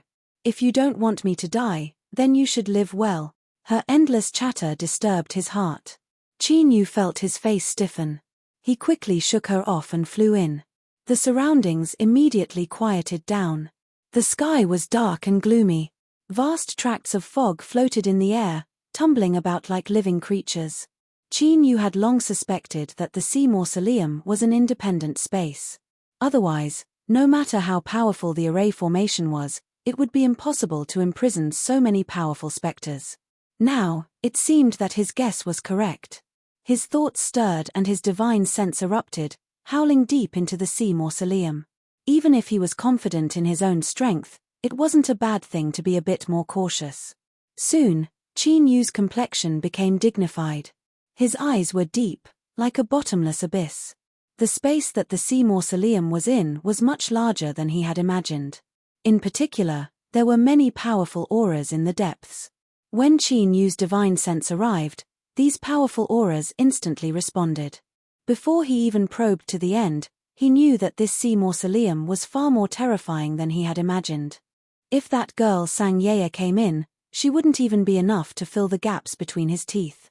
Qin Yu took a deep breath and calmed his shaking heart. Then, he composed himself. With his current cultivation, as long as he didn't court death, it would be difficult to kill him. Now, besides the divine stones, he was even more interested in this sea mausoleum. There seemed to be some extraordinary secret hidden within. The specters had strange methods, but in the end, they were only transformed from souls that hadn't scattered yet. Their pure soul strength was actually strong to such a degree, and it was clear that they had given birth to a new will. If someone said that there was nothing strange about this sea mausoleum, Qin Yu wouldn't believe it even if he cut off its head. Thinking about it was useless. Since he had come here, he might as well take a look with his own eyes and find out. Sure, Qin Yu's thoughts stirred. His body turned into a phantom and he howled deep into the sea mausoleum at an astonishing speed. The aura of life carried with it a sweet and juicy flesh and blood. In this world of death, it was even more striking than a lighthouse in the dark. Thus, Qin Yu soon encountered trouble. A mass of grey fog quietly floated in the air. As he approached, it suddenly split open, revealing a mouth covered with pale white fangs that ruthlessly bit at him. This fog actually hid an extremely terrifying spectre. It controlled a mortal body that had lost its flesh and blood but was tempered by the aura of death, making it even more powerful. Qin Yu punched out. With a loud explosion, the spectre was sent flying away. He frowned. It wasn't that he was startled by the spectre's strength, but that he hadn't sensed it at all before it attacked. This spectre revealed its true appearance. It was the skeleton of a crocodile, but its body had been cut in half, leaving only the lower half of its body. Even so, it was still over a dozen meters long and had a horrifying appearance. At this time, it shook its head and opened its mouth to roar. Its figure flashed as it was about to rush over, but at this moment, its body froze. Catcher, a crack appeared on its hard skull. Then, it rapidly spread out and collapsed. In just a breath of time, a deep fist mark had appeared. The crocodile spectre's giant body crashed into the ground, kicking up a great deal of dust. The soul fire in its empty eye sockets would soon be extinguished. Fluctuations appeared beneath Qin Yu's feet. Undying rushed out like a cheetah, shouting that food was precious and that it was shameful to waste it. He took a deep breath. Then, without making any other movements, the soul fire that was about to collapse turned into a thin line that sank into his mouth. Undying patted his belly and smacked his lips. It was clear he was satisfied with the meal. This is truly worthy of being a spectre bred in this world of death for so many years. The taste is delicious and the aftertaste lingers. It is truly unforgettable. Qin Yu's lips twitched. Ever since he borrowed the power of the great Dao tree and was reborn from the land of death, Undying had become a bit abnormal. Although he was normally taciturn, as long as he opened his mouth, he could make others feel the ever-present excitement of letting go of himself. If this fellow's aura hadn't changed, Qin Yu would have suspected that his body had been seized. A bell suddenly rang out from within his soul space. Within Lin Ming's soul space, a bell suddenly rang out. My, who still hadn't emerged from her weakened state, strongly protested. Qin Yu coughed. Leave a portion of the spectral strength for my, leave a portion for Purple Moon as well. Even if he didn't say anything, he still had to be fair. As for that bastard blue sun in the Dantian Sea, he didn't even help in such a critical moment, so he deserved to not have anything to eat. Undying turned around and bowed like a gentleman. Yes, I will obey your orders, master. Here it comes again. Once this was over, he would have to ask Undying where he felt uncomfortable. Being sick wasn't something to be afraid of, but he had to be treated. Let's go. Qin Yu's figure moved and he continued forwards. Undying followed behind him. But after just a few steps, he suddenly stopped. What is it? Undying pointed a finger. Master, there is a spectre hiding there. Qin Yu furrowed his eyebrows. It didn't provoke us. Undying shook his head. Master is mistaken. The grass and trees quietly grow on the ground without doing anything, but the cattle and sheep still want to eat them. This has nothing to do with right or wrong, but whether or not there is a need. It wasn't easy for us to find a place filled with supplements, so how could we enter a treasure mountain and leave empty-handed? Moreover, my, Purple Moon, and I are all very weak right now. We urgently need Master to place food in us. Qin Yu's lips twitched. For Undying to even say words like place food in, this fellow's illness wasn't light at all. Arguing with someone who was sick was an absolutely stupid decision. Thus, Qin Yu simply punched out his fist. A powerful strength crossed through space and smashed apart a distant mountain. With a pitiful cry, a spectre hidden inside was blown away. Its pale white bones began to disintegrate in midair. Undying shouted out loud, "Long live Master!" He had already rushed forwards. With a wave of his hand, the soul fire split into 3 and he swallowed his portion. As for the remaining 2 portions, they were pulled up by an invisible strength. They howled into Qin Yu's eyebrows and were cleanly eaten up in the blink of an eye. Undying briskly walked back. Master, this world of the dead is extremely large and we still have a long way to go.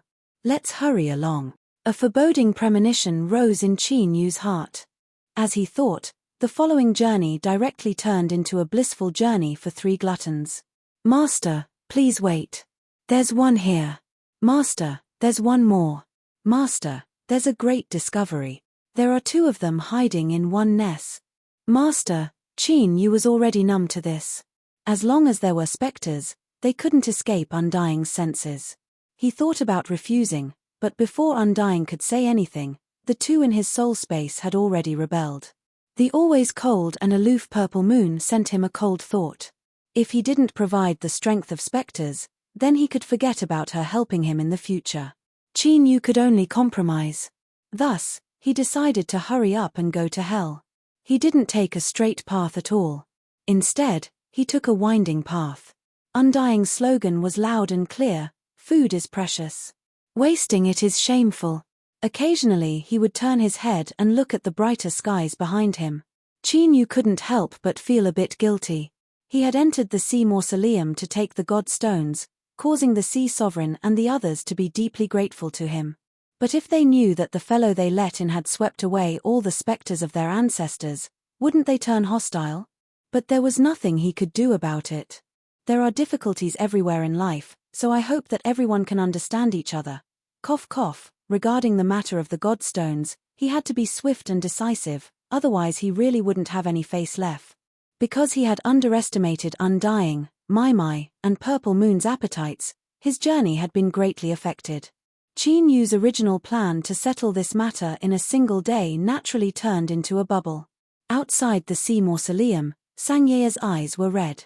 She nervously looked at the sea sovereign, as if saying that if he dared to say anything bad, she would immediately cry in front of him. Across from her, the sea sovereign held the sacrificial disc in his hand. After sensing for a long time, he opened his eyes and revealed a strange expression. Sang Yea's heart skipped a beat. "Your Majesty, how is it? Have you found Big Brother Qin Yu's aura yet? How come he hasn't returned yet?" The sea sovereign hesitated for a moment. He said, "Yeya, don't worry. This solitude senses are a bit inaccurate. I ask Mr. Turtle to also give it a try. Only then will I be confident." As he spoke, he handed over the disc. Mr. Turtle had already noticed the sea sovereign's expression.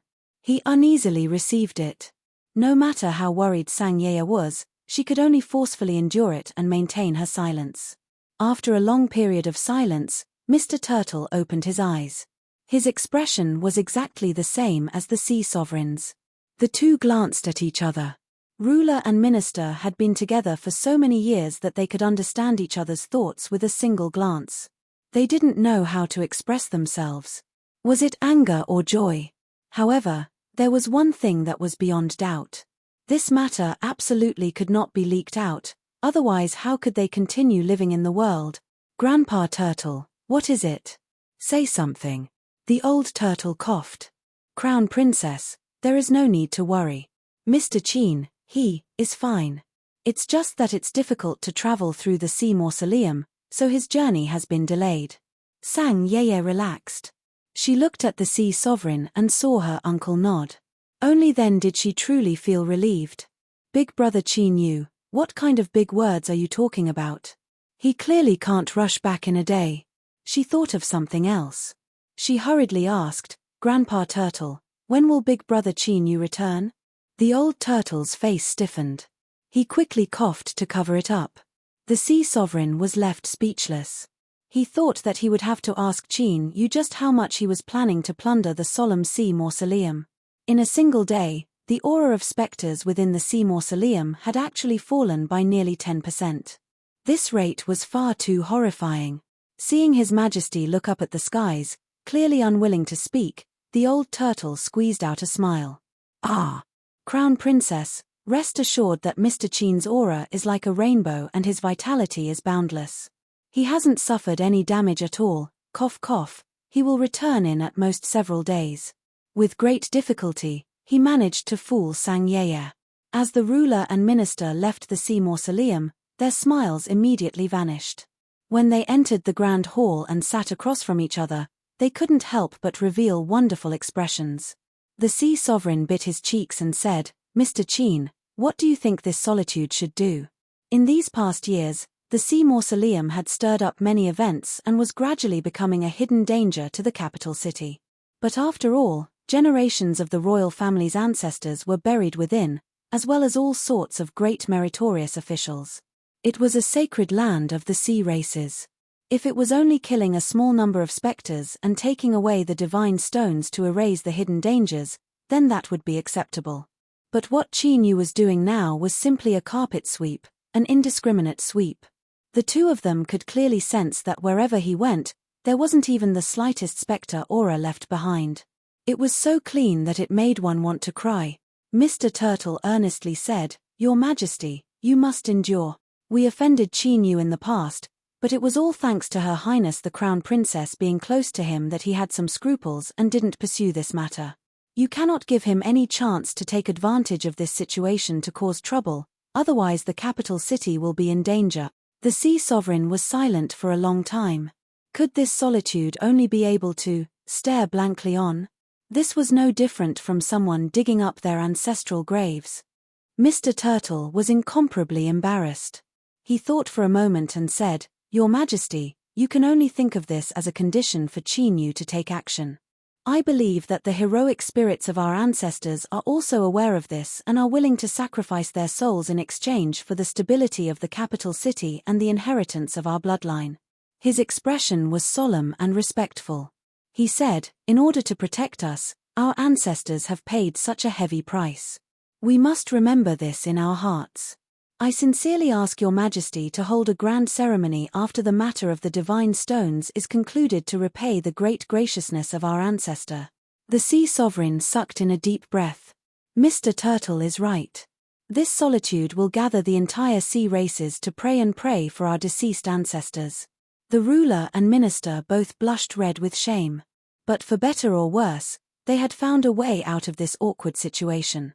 In truth, the two of them knew better than anyone else that the sea mausoleum was already too big to deal with. It had gradually become a great hidden danger that threatened the capital city, and if it wasn't changed, future generations would inevitably suffer. Today, Qin Yu had taken action and cleaned up the entire sea mausoleum. If this hidden danger was eliminated, logically speaking, this was an absolutely good thing for the sea races. But even if this was the truth, they couldn't admit it. Something like face, although it was useless and sometimes a burden, they still had to protect it. 7 days had passed since Qin Yu entered the sea mausoleum. Even if the world of the sea mausoleum was large enough and countless specters were born, it still couldn't withstand this sort of brutal harvesting. The current sea mausoleum had undergone tremendous changes compared to when Qin Yu first entered. The skies had brightened by more than just a little bit. Even the fog that gathered together was hard to find, and the aura of specters had nearly vanished. Besides the deathly silence, there wasn't much difference between this place and the outside world. He stopped and looked up at the ends of his vision. Over there, the skies were pitch black like ink. Terrifying specter auras pierced through the world like wolves and sheep. This was the deepest depths of the sea mausoleum, the only place that Qin Yu hadn't stepped into yet. Buried here was the most powerful ancestor of the sea races and also the place where the specter aura was the most terrifying. The terrifying ancestor specters had already sensed that he was an intruder. It was only because he was imprisoned that he couldn't break free. The specter aura that soared into the skies was a declaration of war filled with killing intent. They were waiting for Qin Yu to walk into their trap. Undying clenched his jaws, his body shivering. Food is precious and wasting it is shameful. Master, what are we waiting for? Chapter 593. The innermost depths of the sea mausoleum didn't seem too far away, but the truth was that this was only an illusion. Space was bent, twisted, and stacked together, making the distance one had to travel far longer. Moreover, as they approached, there was a certain aura in the air that made one feel restless and oppressed. Qin Yu revealed a dignified expression. He was even more sure of his previous speculations. The sea mausoleum where the ancestors of the sea races were buried was absolutely extraordinary.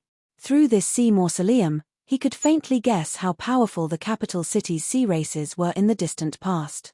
But why hadn't they fallen to their current situation and been directly bullied by the Bulbranch bloodline? There must be some hidden reason he didn't know.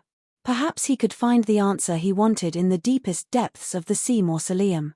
His steps weren't fast or slow, but with every step he took he crossed a vast expanse of space. Qin Yu's speed was astonishing. After half a day, he finally crossed the final distance. At this time, a giant black stone tablet appeared in his line of sight. It was only the height of a person and its surface was covered with the marks of the passing of time. Many parts of it had fallen off. On the front of the stone tablet were large blood-red characters: "The world of the dead, all living beings are forbidden to enter." As Qin Yu's eyes fell on these blood-red characters, his heart skipped a beat and a terrifying feeling rose in his heart. To him, each character was like a blood-red vortex that released a powerful pulling strength, wanting to swallow his soul. With a stuffy cough, Qin Yu closed his eyes. When he opened them again, he looked at the blood-red characters on the stone tablet. That terrifying feeling had already disappeared, as if it were just an illusion. But Qin Yu didn't relax at all. As he looked at the pitch-black skies above his head, his eyes became increasingly dignified. Undying half-squatted down, a bit hesitant. Then, he reached out a hand and pressed it against the black stone tablet. His body shook and he fell silent. Qin Yu's eyes flashed. "Undying, what is it?" Undying said, "Master, this stone tablet's aura is very familiar to me, as if I've seen it somewhere before."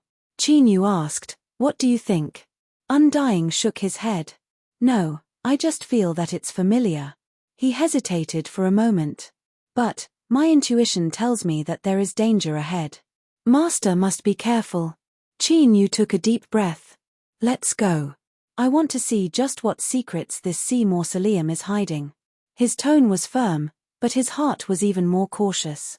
Undying came from the unfathomable mysteries. Since even he felt danger, he wouldn't lower his guard in the slightest. He stepped over the stone tablet. His body was a little numb, as if a faint electric current had passed through him. He focused his mind and sensed that there was nothing wrong with his body. Then, he continued forwards. The expected storm of attacks did not appear. In the silence, a wide and orderly road appeared in front of him, leading straight ahead. Qin Yu didn't hesitate.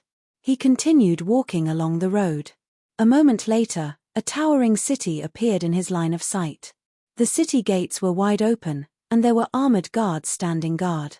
Many figures of the sea race walked in and out of the city, making it seem especially prosperous. Qin Yu revealed a look of surprise. Deep within the sea mausoleum, in the world of the dead, there was actually such a large city. Undying's figure moved, fusing into the shadows. "Master, I will hide for now. You can act according to the situation." He was far more useful in the dark than in the light. Qin Yu nodded and walked towards the city gates. When he arrived, the guards at the city gates and the sea race members that came in and out didn't show any abnormalities. Not too far away, there was an old man carrying a pole. He smiled and nodded, his attitude warm and genial. Following behind him was a pair of young brother and sister. They were a bit afraid of strangers and half of their bodies were hidden behind the old man. They peeked out, their eyes full of curiosity. One of the city guards revealed a pair of huge pincers. He glared and shouted, "Outsider, what are you doing here?" Qin Yu lightly said, "I've come to take something." "How dare you?" The pincer guard was enraged. "This is my king's capital city and everything here belongs to my king. You dare to demand it from me? I advise you to leave immediately, otherwise you will die without a grave." "Don't regret this." Qin Yu shook his head. "If I can't take what I want, I won't leave." Suddenly, there was a commotion within the city gates. The sea race members that came in and out of the city quickly moved to the side. A group of sea race guards surrounded a gorgeous carriage that stopped outside the city gates. A steward with a mustache and meticulously combed hair walked over. He respectfully bowed. "Honored guest has come from afar. It is impolite of me not to welcome you. My master has prepared a banquet. Please follow me." As he spoke, he drew to the side and respectfully opened the carriage door. Qin Yu's thoughts stirred. "Then I'll have to trouble you." Without fear, he boarded the carriage and sat down on a soft and pure white couch.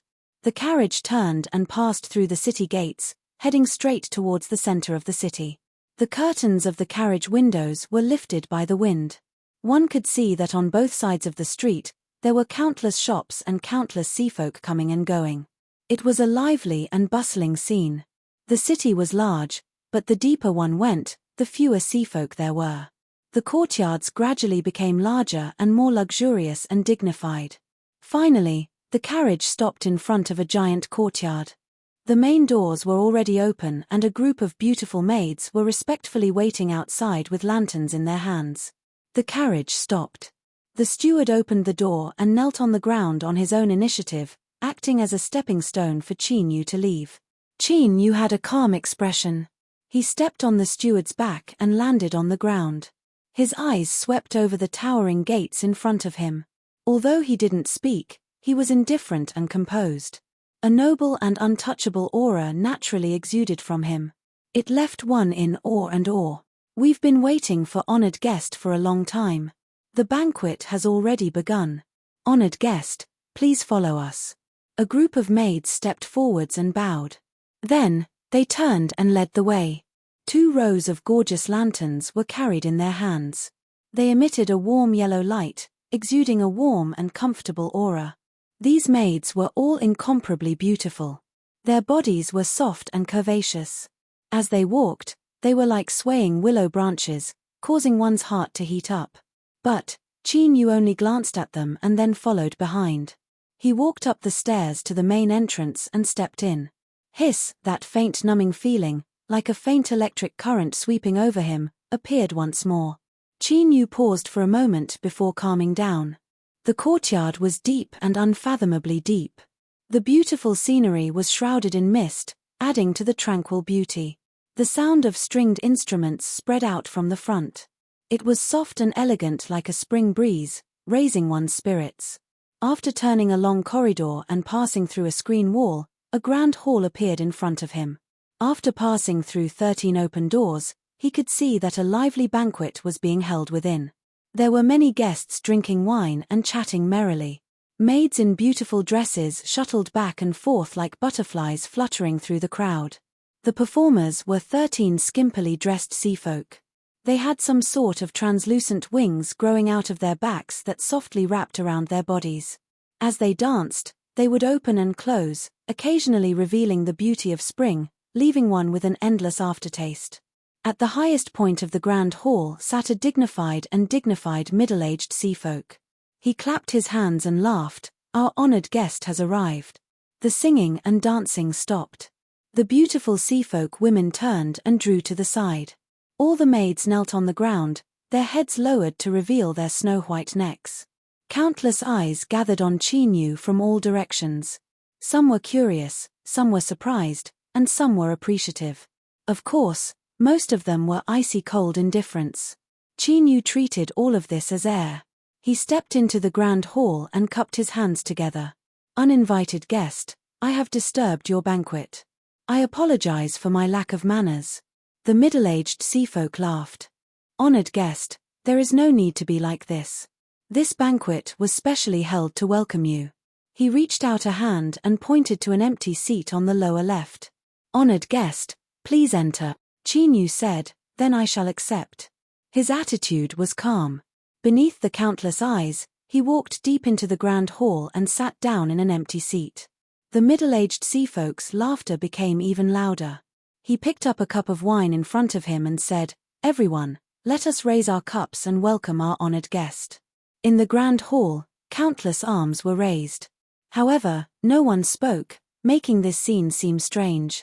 The maids at the side carried wine jugs with both hands and poured white jade wine cups for Chinyu. The amber wine emitted a rich fragrance.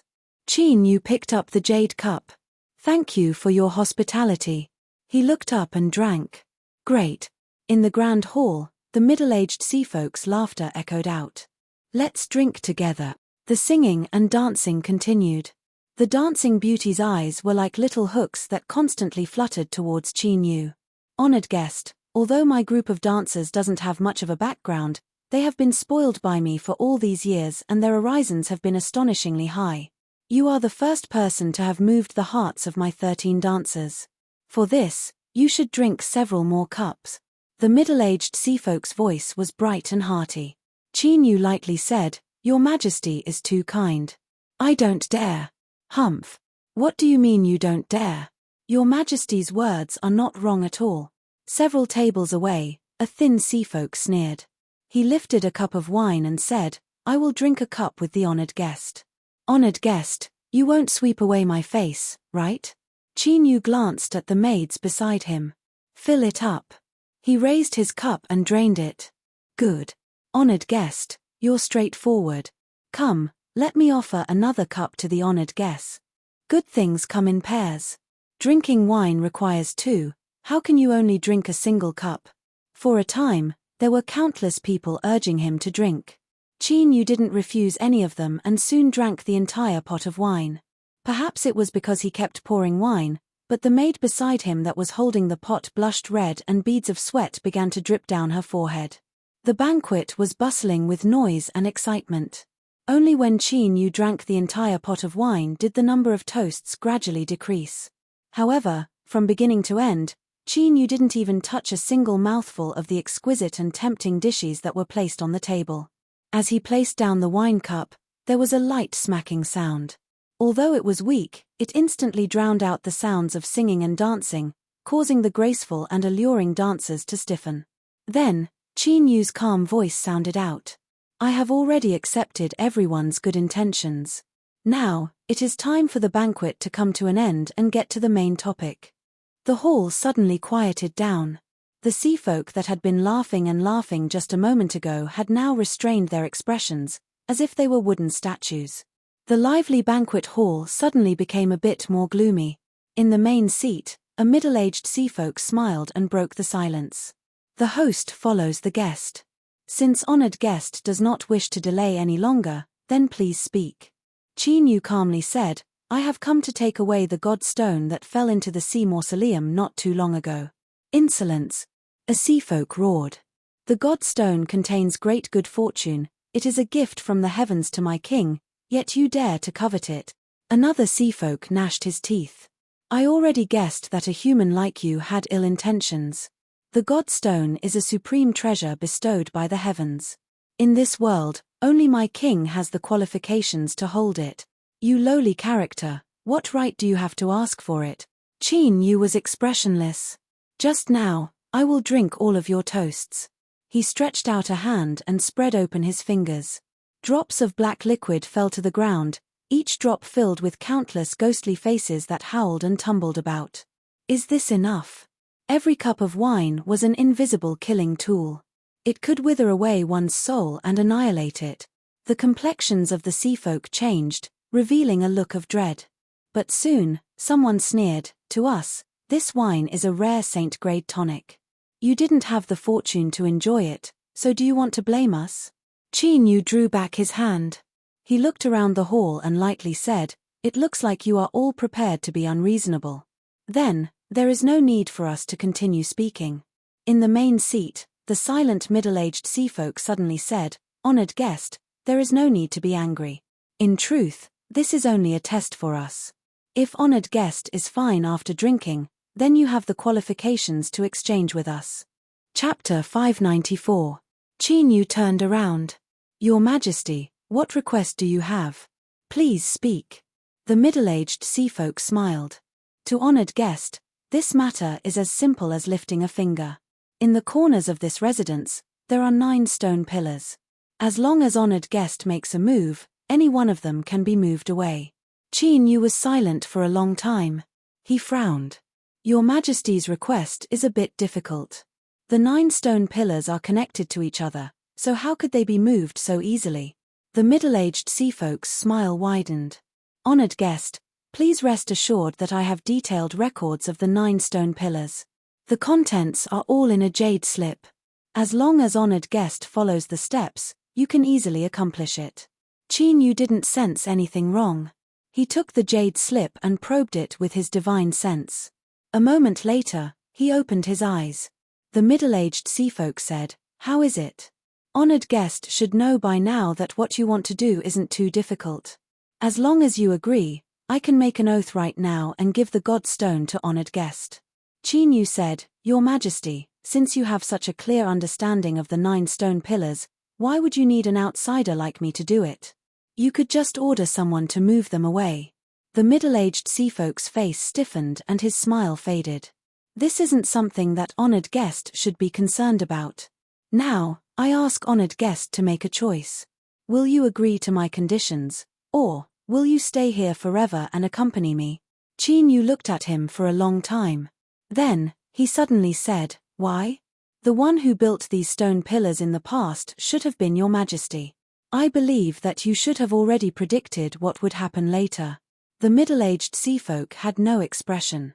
Honored guest is drunk. Qin Yu shook his head. It is best to keep these stone pillars. If even one is moved, I fear this world will fall into chaos. Shut up. The middle-aged seafolk's expression suddenly turned fierce. I don't care what nonsense you are spouting. Remember the choice I am giving you. Take the god stone and leave, or stay here forever. Think carefully about your answer. I will not give you a second chance. Qin Yu lightly said, I won't move the stone pillars, but the god stone. I also want it. He stood up and the phantom of a purple crescent moon appeared in the depths of his eyes. The world in front of him suddenly changed. Where was this luxurious mansion? Where he was now, he was in a vast and horrifying tomb. Within the temple, there were well-dressed seafolk with cold and arrogant expressions. Now, they were nothing but pale white skeletons draped in rotting robes. Deep within the tomb, there was a massive mass of black fog. A giant bone dragon roared out, kill him. A slender bone hand shot out like a bolt of lightning, grasping at Qin Yu's throat. The incomparably charming maid that had been serving him was now nothing more than a skeleton. Unfortunately, before her hand could approach Qin Yu, it was shaken away by a formidable strength. It disintegrated in midair, turning into broken bones. However, the dismembered skeletons hopped together and formed a body in the blink of an eye. Their hands hugged the skull and pressed on the neck. After a few cracking sounds, they came back to life. "Sir, you are so ruthless. These sisters really like you. Since you don't agree to His Majesty's conditions, then stay with us sisters and live happily ever after." The 13 beautiful dancers were formed from the souls of countless women. They wove together like snakes, forming a composite body. These women's souls wriggled about. Heads popped out one after another, all of them saying the same words. It was strange and horrifying. Whoosh, whoosh, the 13 dancers howled as they flew outwards. Each one of them landed on a tomb door. Their bodies were like folded sheets of paper as they unfolded and sealed the tomb door shut. Within the temple, specters rose up one after another. Spectre flames danced in their eye sockets as they gathered from all directions. There was also a mass of pure spectre strength that turned into fierce ghostly faces that howled and danced in the air. In the blink of an eye, Qin Yu was surrounded in 3 layers and 3 layers. Bang! The berserk power was like a great tide, erupting in an instant, engulfing the departed spirits and sending them flying. Pitter-patter, countless bones fell to the ground. Even the sturdy bodies of the specters rapidly disintegrated beneath the impact of this horrifying strength. But these specters were the same as the one that had been smashed to pieces. After they fell to the ground, their bodies began to automatically reform. In just several breaths of time, the scattered bones reformed, their auras not weakening in the slightest. The ancient dragon's voice echoed out from deep within the tomb. "Human, this is the world of the dead. We can obtain its protection and will never be killed. Although you are powerful, you will definitely pay a painful price for your foolish decision. I will obtain your soul and place it in the flames of purgatory. I will burn it for millions, tens of millions of years. I will have you suffer in pain and despair for all eternity, never to be freed." Qin Yu frowned, a dignified look in his eyes. These specters were on a completely different level from the ones he had killed before.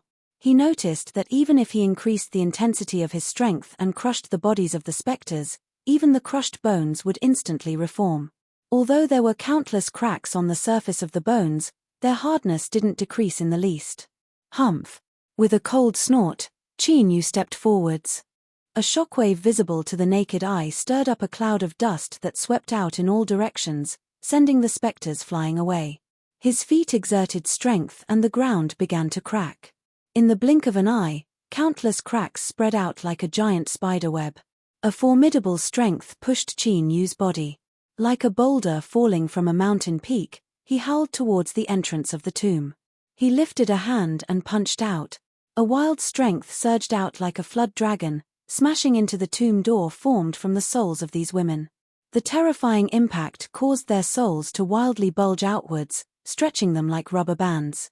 "Ayo, what a cruel Langjun, you almost beat me to death. Hee, now that I've tasted it, it's actually very comfortable. Husband, use a bit more strength. Husband, hurry up and come, I can't wait any longer." Qin Yu fell to the ground, his eyebrows furrowed even tighter.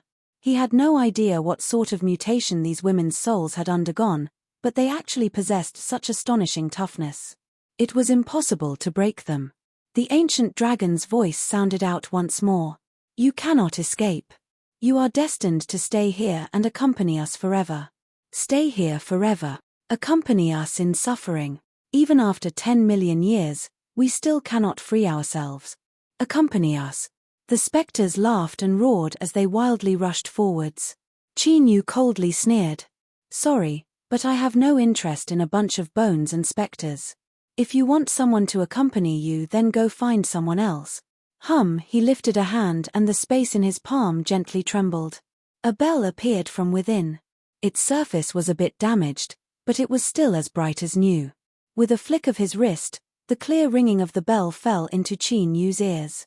His mind instantly became clear and his will became unprecedentedly focused. But to the specters in the tomb, This ringing of the bell was a terrifying attack that tore at their hearts and organs. They cried out in pain and their bodies began to explode. The women's souls on the 13 tomb doors were able to resist for a bit longer. But in the end, they weren't able to resist the strength of the cosmic sea-cross bell. This was the world's most precious treasure for souls. Not only did it have a terrifying effect on living souls, but it also had a terrifying might towards specters. Stop shaking around and we'll let you out. No, stop. We were wrong, we beg you to forgive us. Qin Yu remained expressionless, unmoved at all. His wrist shook even faster and the ringing of the bell became even more urgent. Countless women screamed out at the same time. The 13 tomb doors exploded, turning into a white fog. Tens of thousands of women flew out from the fog, bowing to Qin Yu in gratitude before turning to ash and vanishing from sight. No wonder the tomb doors formed by these women were so tough. Each one was formed from the souls of countless women, refined and fused together. To these women, this was an indescribable torture. They had been fused together by an evil technique and would never be able to free themselves. It was no wonder they still bowed to Qin Yu after they were killed. This was because to them, death was the best possible result. Qin Yu's eyes flashed with a cold light. He stepped forwards and rushed out of the main tomb door. But he was still in the tomb. The ancient dragon's pained and cruel roars echoed out from the main tomb. You absolutely cannot let him escape, otherwise all of you will die. Countless specters gathered from all directions.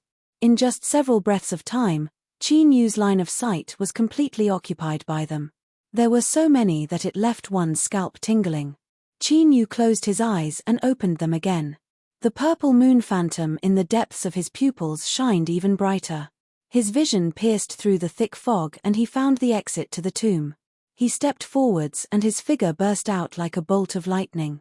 The cosmic sea-cross bell's strength was limited and it couldn't be used without limit. It could only be used in a critical moment. Luckily, with his cultivation, even though there were many specters, they were only a bit troublesome. They simply couldn't stop him from advancing. Within his chest, his heart fiercely beat, turning into a wild source of strength. His blood wildly raced through his body and an inconceivably thick blood vitality gathered above his head, forming the phantom of a giant demon. The power of qi and blood of extreme yang was like a blazing sun, naturally suppressing the spirits of the dead. As long as they came close, they would feel as if they had been splashed with boiling oil. Smoke would rise from their bodies and they would scream and wail incessantly. Specters were sent tumbling away. Looking down from the skies, one could see a clear white line appearing from the center of the great tomb and rapidly extending outwards. The so-called Great City deep within the sea mausoleum was the entire Great Tomb, and the long streets were the alleys of the tomb. The densely packed residences and shops were the burial grounds of those who had been buried here. The sea folk that passed through the streets all turned to look at the wildly running Qin Yu. With a roar, they revealed their true appearances and joined the army of specters. Stay here. Suffer with us. You cannot escape. Qin Yu didn't care about these howls at all. As he ran forwards, whenever his path was blocked, he would lift his hand and punch out. It was said that strength could defeat all methods. Although this wasn't too appropriate, this was the truth. No matter how many specters blocked his way, he would send them flying with a single punch. Moments later, the entrance to the great tomb appeared in sight. The sea folk that were entering and exiting the city all revealed shocked expressions. As if they didn't know what was happening in the city, they panicked and cried out in alarm as they fled in all directions. An old man tightly grabbed onto two children, but he was soon washed away by the flow of people. The two children cried out in panic, tears streaming down their faces. Qin Yu wildly ran forwards. He frowned and flicked his sleeves, pulling the two children to his side as he rushed towards the exit. At this time, two seafolk children, one male and one female, suddenly looked up and strangely smiled. One's eyes turned pale white and the other's eyes turned pitch black. Their bodies directly disintegrated, turning into black and white gases that howled into Qin Yu's body. At the city gate, the panicked seafolk all stopped. They laughed and turned into fog before vanishing. Only the old man remained. He looked at Qin Yu with an indifferent expression. I said that you cannot escape. Qin Yu frowned, a pained expression on his face. With a stuffy cough, his body slumped to the ground. The moment he touched the ground, his palms slammed against the ground and he shot towards the old man like an arrow. Humph! The old man coldly sneered. But at this time, his body stiffened. That brief moment was enough for Qin Yu to escape. He slapped the old man away and flew towards the city gate. The moment he entered the city gate, he heard a shrill roar in his ears. The city gate suddenly snapped shut. How was this a city gate? It was clearly the head of a horrifying spectre that drilled out from the ground and stood upright. Ding ding ding, crisp and dense ringing sounds spread out from the mouth and nose of this terrifying spectre. It wildly tumbled about, causing the ground to boil with it. Bang, the giant head exploded. Qin Yu shot into the skies and flew out of the great tomb. The old man's angry and resentful voice drilled into his ears like the roars of a demon. You are my prey, don't think you can escape from here. Bang. Chapter 595. The skies grew increasingly dark. When all the spectres in the great tomb were swallowed up by the bone dragon, its body was completely submerged in darkness. Black energy tumbled about. A 100,000-foot large face emerged from within, its crimson eyes staring at Qin Yu. I will make sure you never transcend for 10,000 generations. Qin Yu had a calm expression. Perhaps your majesty can do it, but I must apologize. Your true opponent today is not me. He took a step back. The skies behind him lit up, casting a shadow on the ground. But now, this shadow didn't. As Qin Yu moved, it flowed like water, stretching out Undying's figure. His face was blank without any facial features. But the feeling he gave off was that he was earnestly staring at the giant face that appeared in the black energy in the skies. For some unknown reason, the giant face felt a great sense of unease beneath this gaze. This feeling left it incomparably angry. It roared out, "Who are you?" Undying's voice echoed out. "Who I am isn't important. What is important is that you took something that shouldn't be yours. Now it's time for you to pay the price." The giant face fiercely shivered. Its crimson eyes revealed clear fear. It opened its mouth and monstrous spectre aura gathered, condensing into a black sphere. Then, it was about to disappear into the black energy. It actually wanted to run away. Undying looked up at the terrifying spectre strength bead that came crashing down from the heavens. He lifted a hand and pointed at the void. The bead violently trembled before collapsing and dissipating. His fingers danced about, drawing in the air. A rune that flickered with a faint light appeared, and a terrifying sealing power erupted. No! The giant face screamed in panic. It was forcefully pulled out from the black energy. No matter how much it struggled, it couldn't avoid falling down. It shrank little by little until it was finally sealed within the palm-sized rune. The rune violently trembled and faded away. A pitch-black bead fell into Undying's hand. It was translucent and one could clearly see countless black clouds tumbling within. A giant face with a cruel and ruthless expression struggled left and right, but it couldn't escape. Qin Yu revealed a look of surprise. Although he believed that Undying wouldn't joke around with something like this, the subduing process still surpassed his imagination. A light rune had suppressed the ancestor of the sea race that had swallowed millions of spectres, causing its strength to soar. If they hadn't seen it with their own eyes, they wouldn't have believed it. You took something that shouldn't have been yours.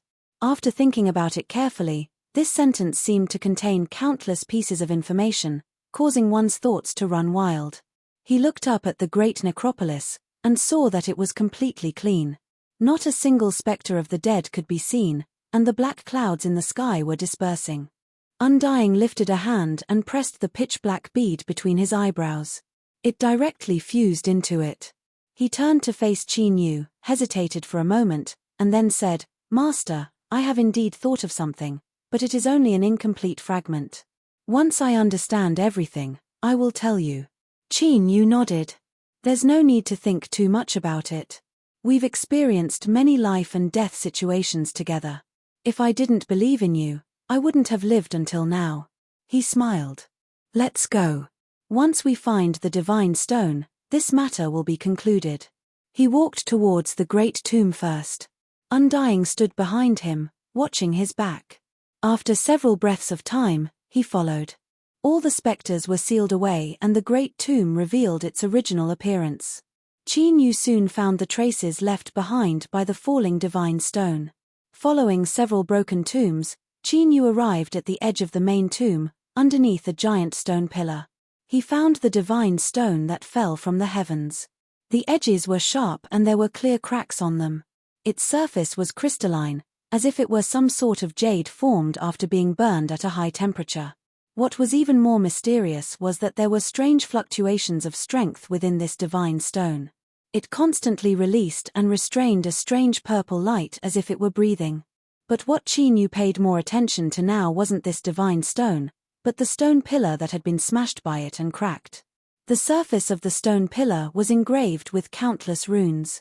They were chaotic and it was impossible to see how deep they were, but if one stared at them for a long time, they would feel as if they were alive. It was like a giant spider web that wanted to imprison one's soul. Qin Yu's heart shook and he suddenly regained his composure. He looked away, his complexion dignified. This stone pillar was indeed strange. Undying's voice echoed out. I also have an impression of this stone pillar. It is only an imitation. It seems that the suppressed seafolk ancestor once saw the true stone pillar. He pointed at the divine stone. This object contains a great amount of energy. When it smashed into the stone pillar, it was damaged. This is why the seafolk ancestor's spectre had the extravagant hope of leaving this place, and also why Master experienced such a thing. The stone pillar has an absolute suppressive strength towards spectres. Even if they know that the divine stone is here, they cannot approach it at all.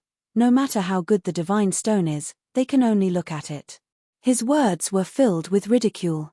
These seafolk spectres had been bragging all this time, saying that the divine stone that fell from the heavens was something that only their king had the qualifications to possess. Qin Yu smiled. It didn't matter if they were bragging or not. He had already been suppressed to the left and right. Although he didn't know what that black sphere was, he could tell from Undying's attitude that these spectres wouldn't have a good ending. Although he didn't sense anything wrong with this divine stone, Qin Yu was still careful. He gathered a mass of light in his palm and picked it up from the ground. It was extremely heavy. Although it was only the size of a palm, its weight was astonishing. It was at least several thousand jins. He carefully probed with his divine sense. After determining that there weren't any unknown dangers hidden within this divine stone, Qin Yu scattered the light and truly touched it. Although Qin Yu didn't covet this divine stone, now that it fell into his hand, he couldn't help but feel a bit curious. Just what sort of lucky chance was hidden in this thing that all the various influences in the land of divinity and demons and even the seafolk would send people to compete for it? Qin Yu immediately discovered that there were 6 other auras that resonated with the divine stone in his hand. It seemed that when the divine stone fell from the heavens, it had split into 7 parts and scattered around. Suddenly, of the 6 auras that Qin Yu sensed, one of them rapidly weakened until it vanished from sight. Following that was a second, a third, a fourth, and a fifth. Qin Yu stared blankly at the divine stone in his hand. The purple light shined slower and slower until it completely faded away, as if it had lost all vitality. Qin Yu was suddenly enlightened. Someone had comprehended the good fortune contained within the divine stone and obtained its strength. Although it had split into 7 parts, the auras of the divine stone were still connected together. Once one of them recognized a master, the strength of the other divine stones was taken back. Qin Yu's eyes widened and he couldn't help but frown. His lips moved as if he wanted to say something, but his complexion was strange. It wasn't because the divine stone had turned into trash as soon as he obtained it, but because the aura of the divine stone that had taken away all of its strength was actually very familiar.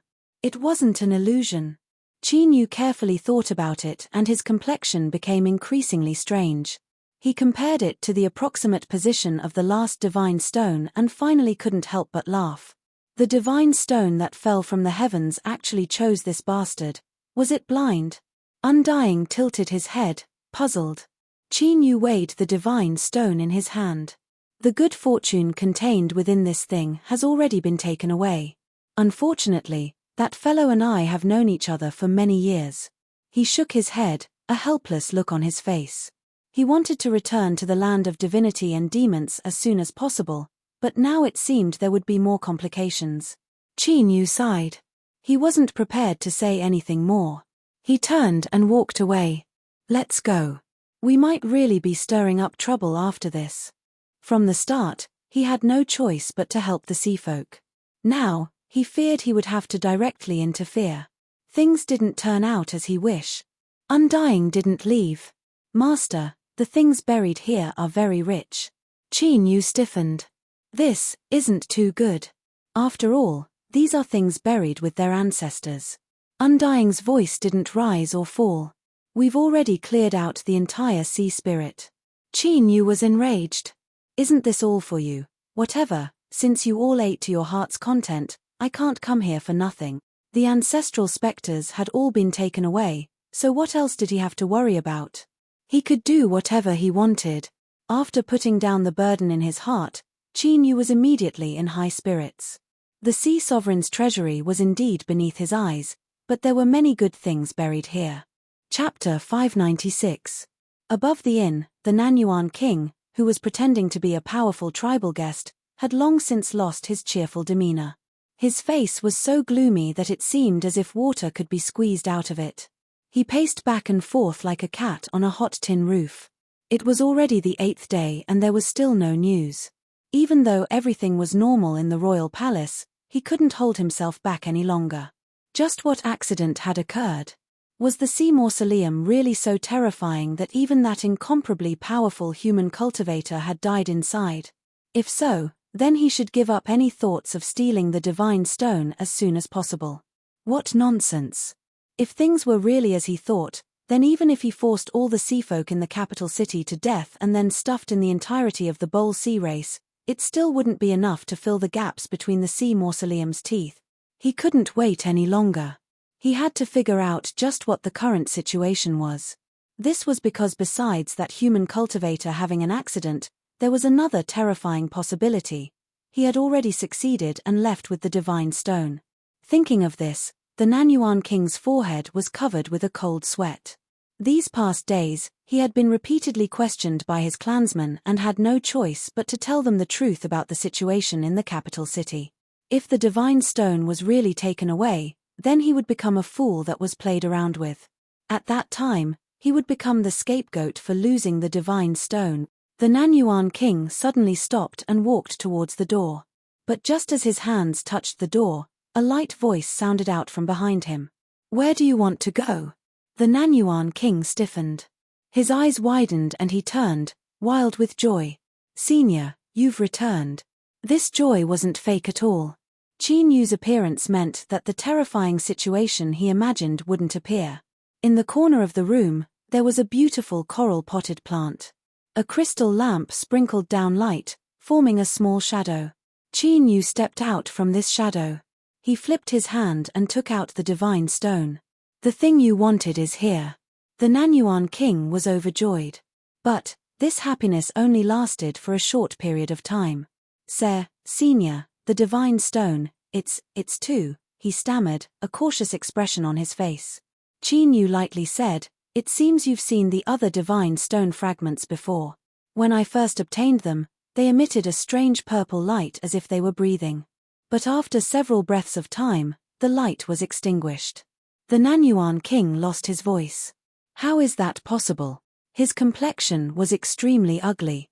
Could someone have already obtained the good fortune of the divine stone? It was impossible for him not to suspect Qin Yu, but just as this thought rose, he suppressed it. Anyone who had obtained the fortune from the Godstone would become the common enemy of all the forces. No matter how powerful this human was, there was no way he could withstand the combined efforts of all the forces. He could not wait to escape, so how could he possibly return to the capital city?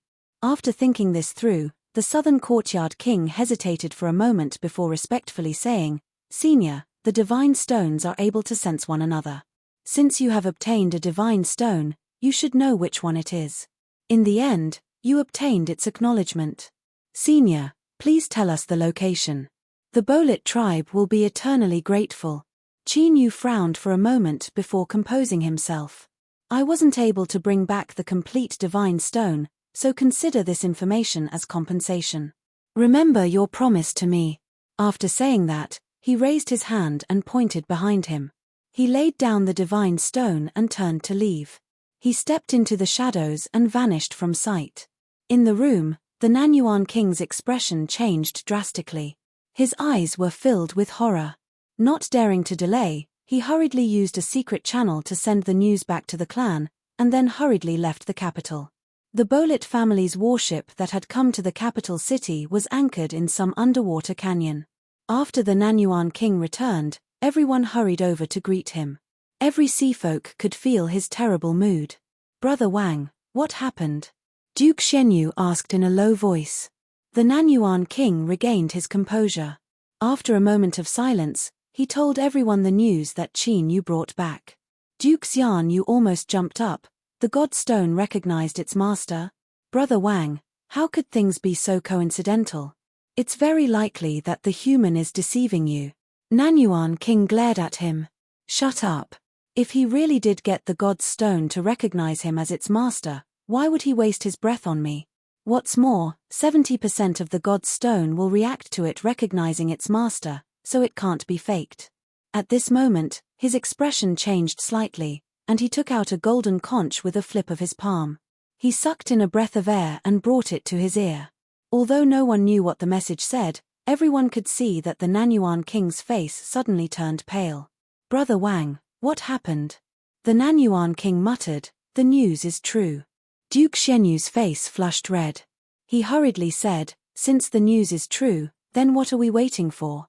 Let's hurry up and chase after him. If we can seize the good fortune of the Godstone, not only will we not make any mistakes, but we will have performed a great merit. The Nanyuan king's complexion paled. You don't understand. His eyes were filled with fear, as if he had thought of something extremely terrifying. The Godstone that recognized its master fell into the land of exiles, and the land of exiles has another name, the land of extermination. Haven't you all been curious as to why the direct branch of the sea race's royal family, the Eastern sovereign bloodline, would fall to such a degree? The complexions of the group of Bolit seafolk changed.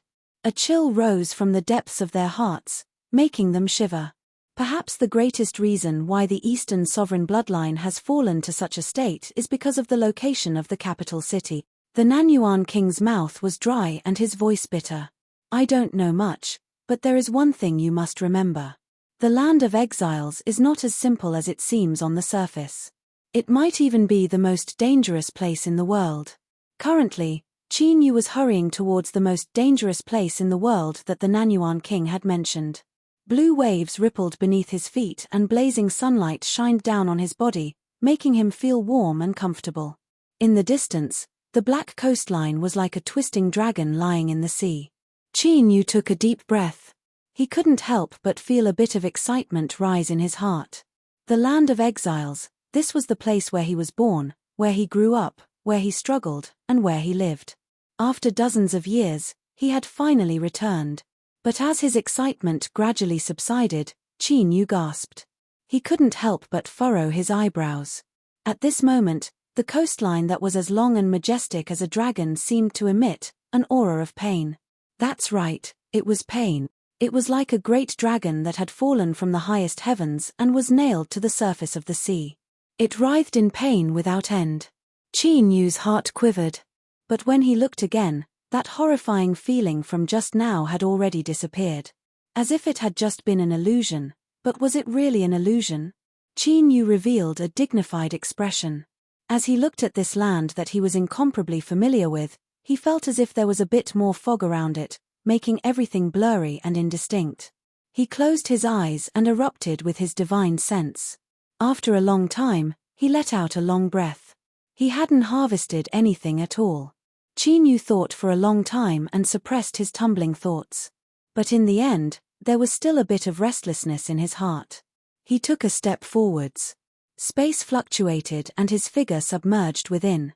A moment later, Qin Yu's figure appeared once more. He was in a mountain range. The forest was lush and full of life. In front of him was a severed mountain. The cut was smooth, as if it had been cut off by a saber. There was a large stone tablet erected at the top of the mountain. Everything within 300 miles is forbidden, all trespassers will die. Killing intent soared. But looking at it now, the killing intent in those words seemed a bit childish and laughable. In the past, when he first had some achievements in his cultivation, he had indeed been a bit arrogant. But, if one wasn't arrogant, who wouldn't have experienced something that seemed absurd now? But, who didn't regret it?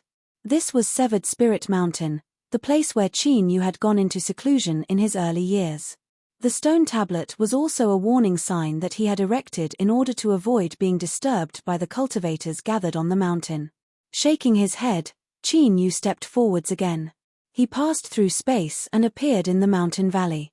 Dozens of years passed and the wooden house he had built was still intact. One could see clear signs of repair on the surface. A flock of brightly feathered and arrogant pheasants occupied most of the valley. They were led by graceful hens as they leisurely basked in the sun. Qin Yu's sudden appearance didn't scare them. Instead, the flock of pheasants became excited. They screamed as they surrounded him, eager to give him a try. Qin Yu was stunned for a moment before he regained his composure. Looking at the flock of pheasants in front of him, he couldn't help but bitterly smile.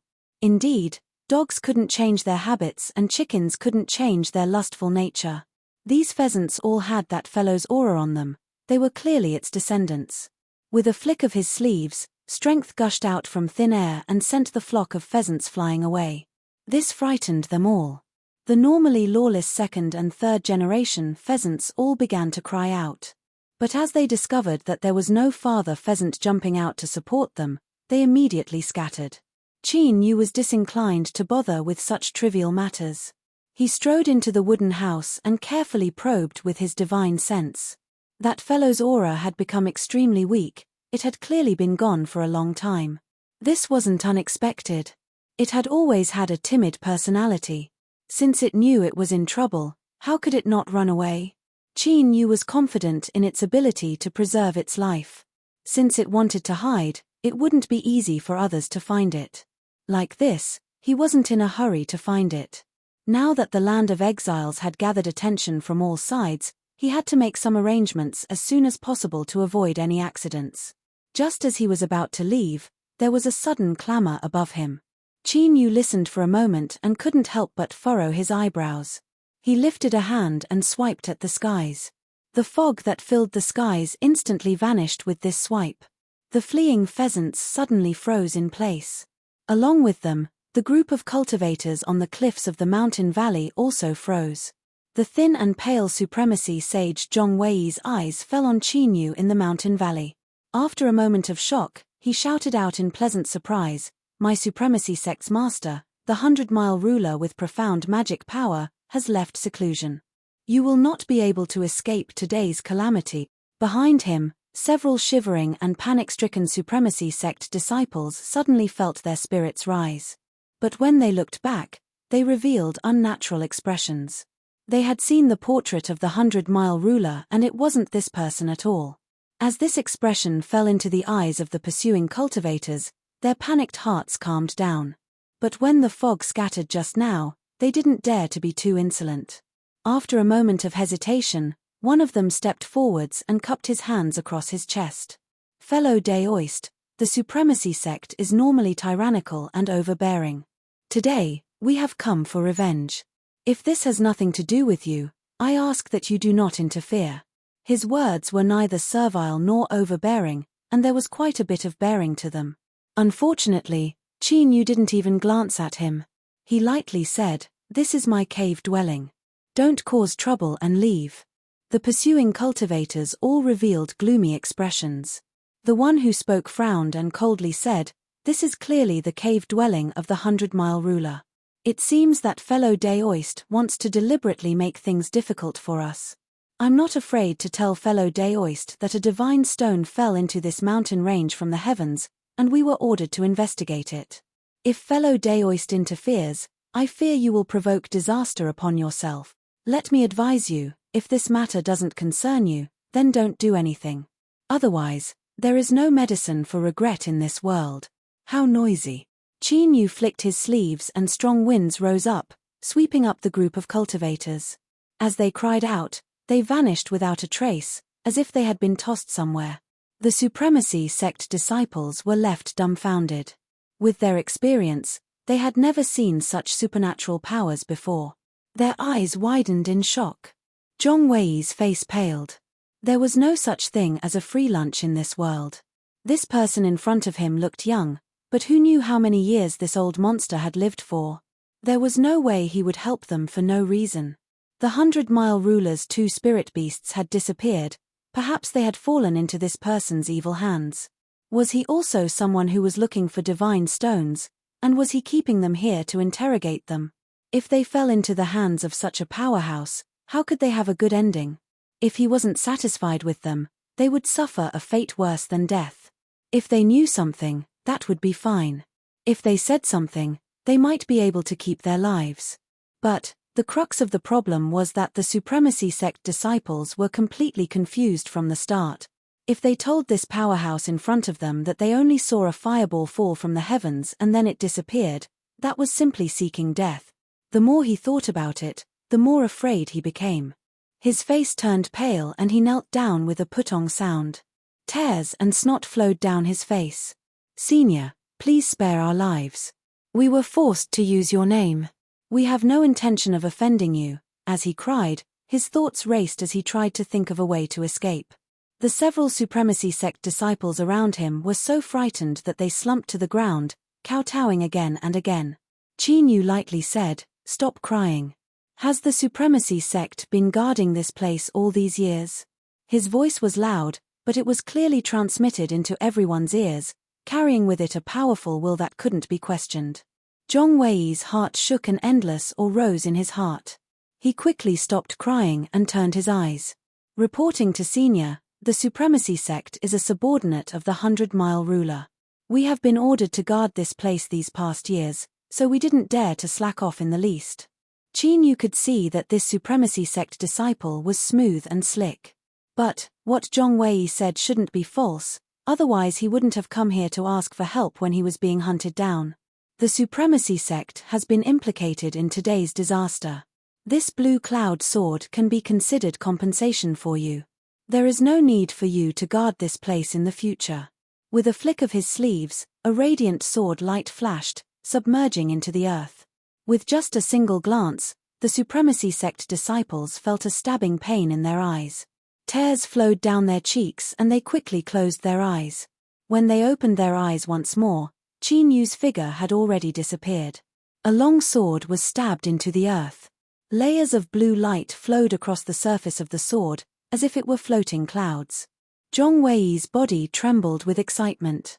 He grabbed the hilt of the sword and pulled it out. Sword light immediately shot into the heavens, as if it would split the heavens apart. He was startled for a moment before he cried out in joy, "Treasure, what a treasure!" One by one, he kicked the disciples beside him to the ground. He then knelt down and kowtowed a few times. Bam, bam, bam. The entire supremacy sect thanks the 100-mile ruler for his generous gift. "We will never forget this great kindness." He had already figured out Qin Yu's identity. Besides the master of this place, who would reward the supremacy sect for their obedience? And indeed, thinking about it carefully, although Qin Yu was much more handsome, there were still some similarities between their eyebrows. After kowtowing several times, Zhong Wei crawled up and ran away. "You little brats, hurry up and run with me, don't stay here and wait for your death." As he spoke, he took out a bag and wrapped it around the blue cloud sword, tightly holding it in his chest. That sword light just now had been far too eye-catching. He had no choice but to draw attention to himself. After living for a long time, he certainly knew this. Immortal Eclipse Valley. It was completely empty. There was no longer the usual bustling atmosphere. The doors were tightly shut and there wasn't a single person to be seen. The only place that had its main entrance wide open was a shady side hall in the valley. Right now, the hall was filled with torrential infernal energy, as if it had condensed into a substantial wave. The source of this infernal energy was the figure sitting in the main seat of the side hall. He wore black scale armor and even though his eyes were closed, he still gave off an extremely terrifying feeling. The sun outside was shining brightly, but it didn't bring the least bit of warmth to this side hall. Suddenly, the black-scaled armored figure opened his eyes. A scarlet-red light flashed through them, as if he were an awakened vicious beast. He took a step forwards and instantly flew out of the hall. He lifted a hand and grasped the air. The infernal energy that gushed out from the doors behind him rapidly gathered in his palm, condensing into a black spear. At the center of the spear point, there was a scarlet bloodline that wriggled like a living creature. It was incomparably strange. The clear skies suddenly darkened. Black clouds tumbled endlessly and a handsome young man walked out. His eyes were deep, revealing the endless vicissitudes of time. As he looked at the spear-wielding black-armored man, he frowned, a helpless look on his face. "Shan Wugu, do you really want to stop me?" The black-armored man was expressionless. "This is my place. Leave immediately." The handsome young man sighed. "If that's the case, then you and I can only fight. But remember, the cultivators of the Dark Night Demon region do not forbid killing each other." Shan Wugu lifted his spear. "Even if I kill you, there won't be any trouble for me. Haha.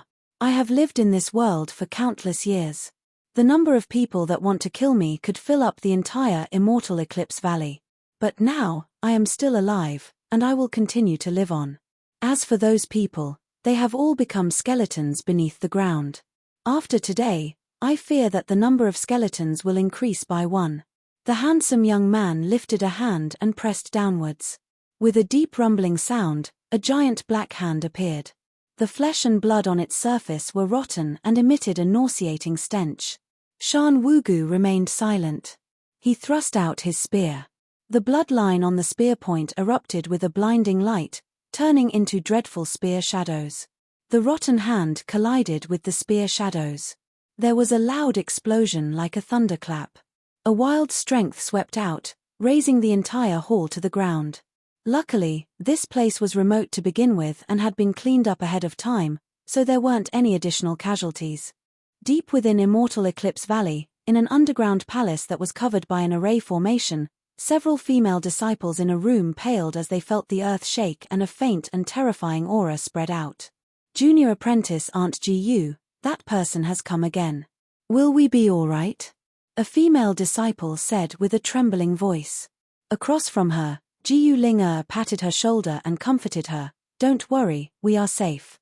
Feeling her composure, the several female disciples calmed down a little. But they still had restless expressions on their faces.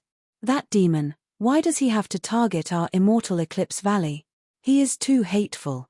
"That's right. There are so many sects out there, but he just has to choose us.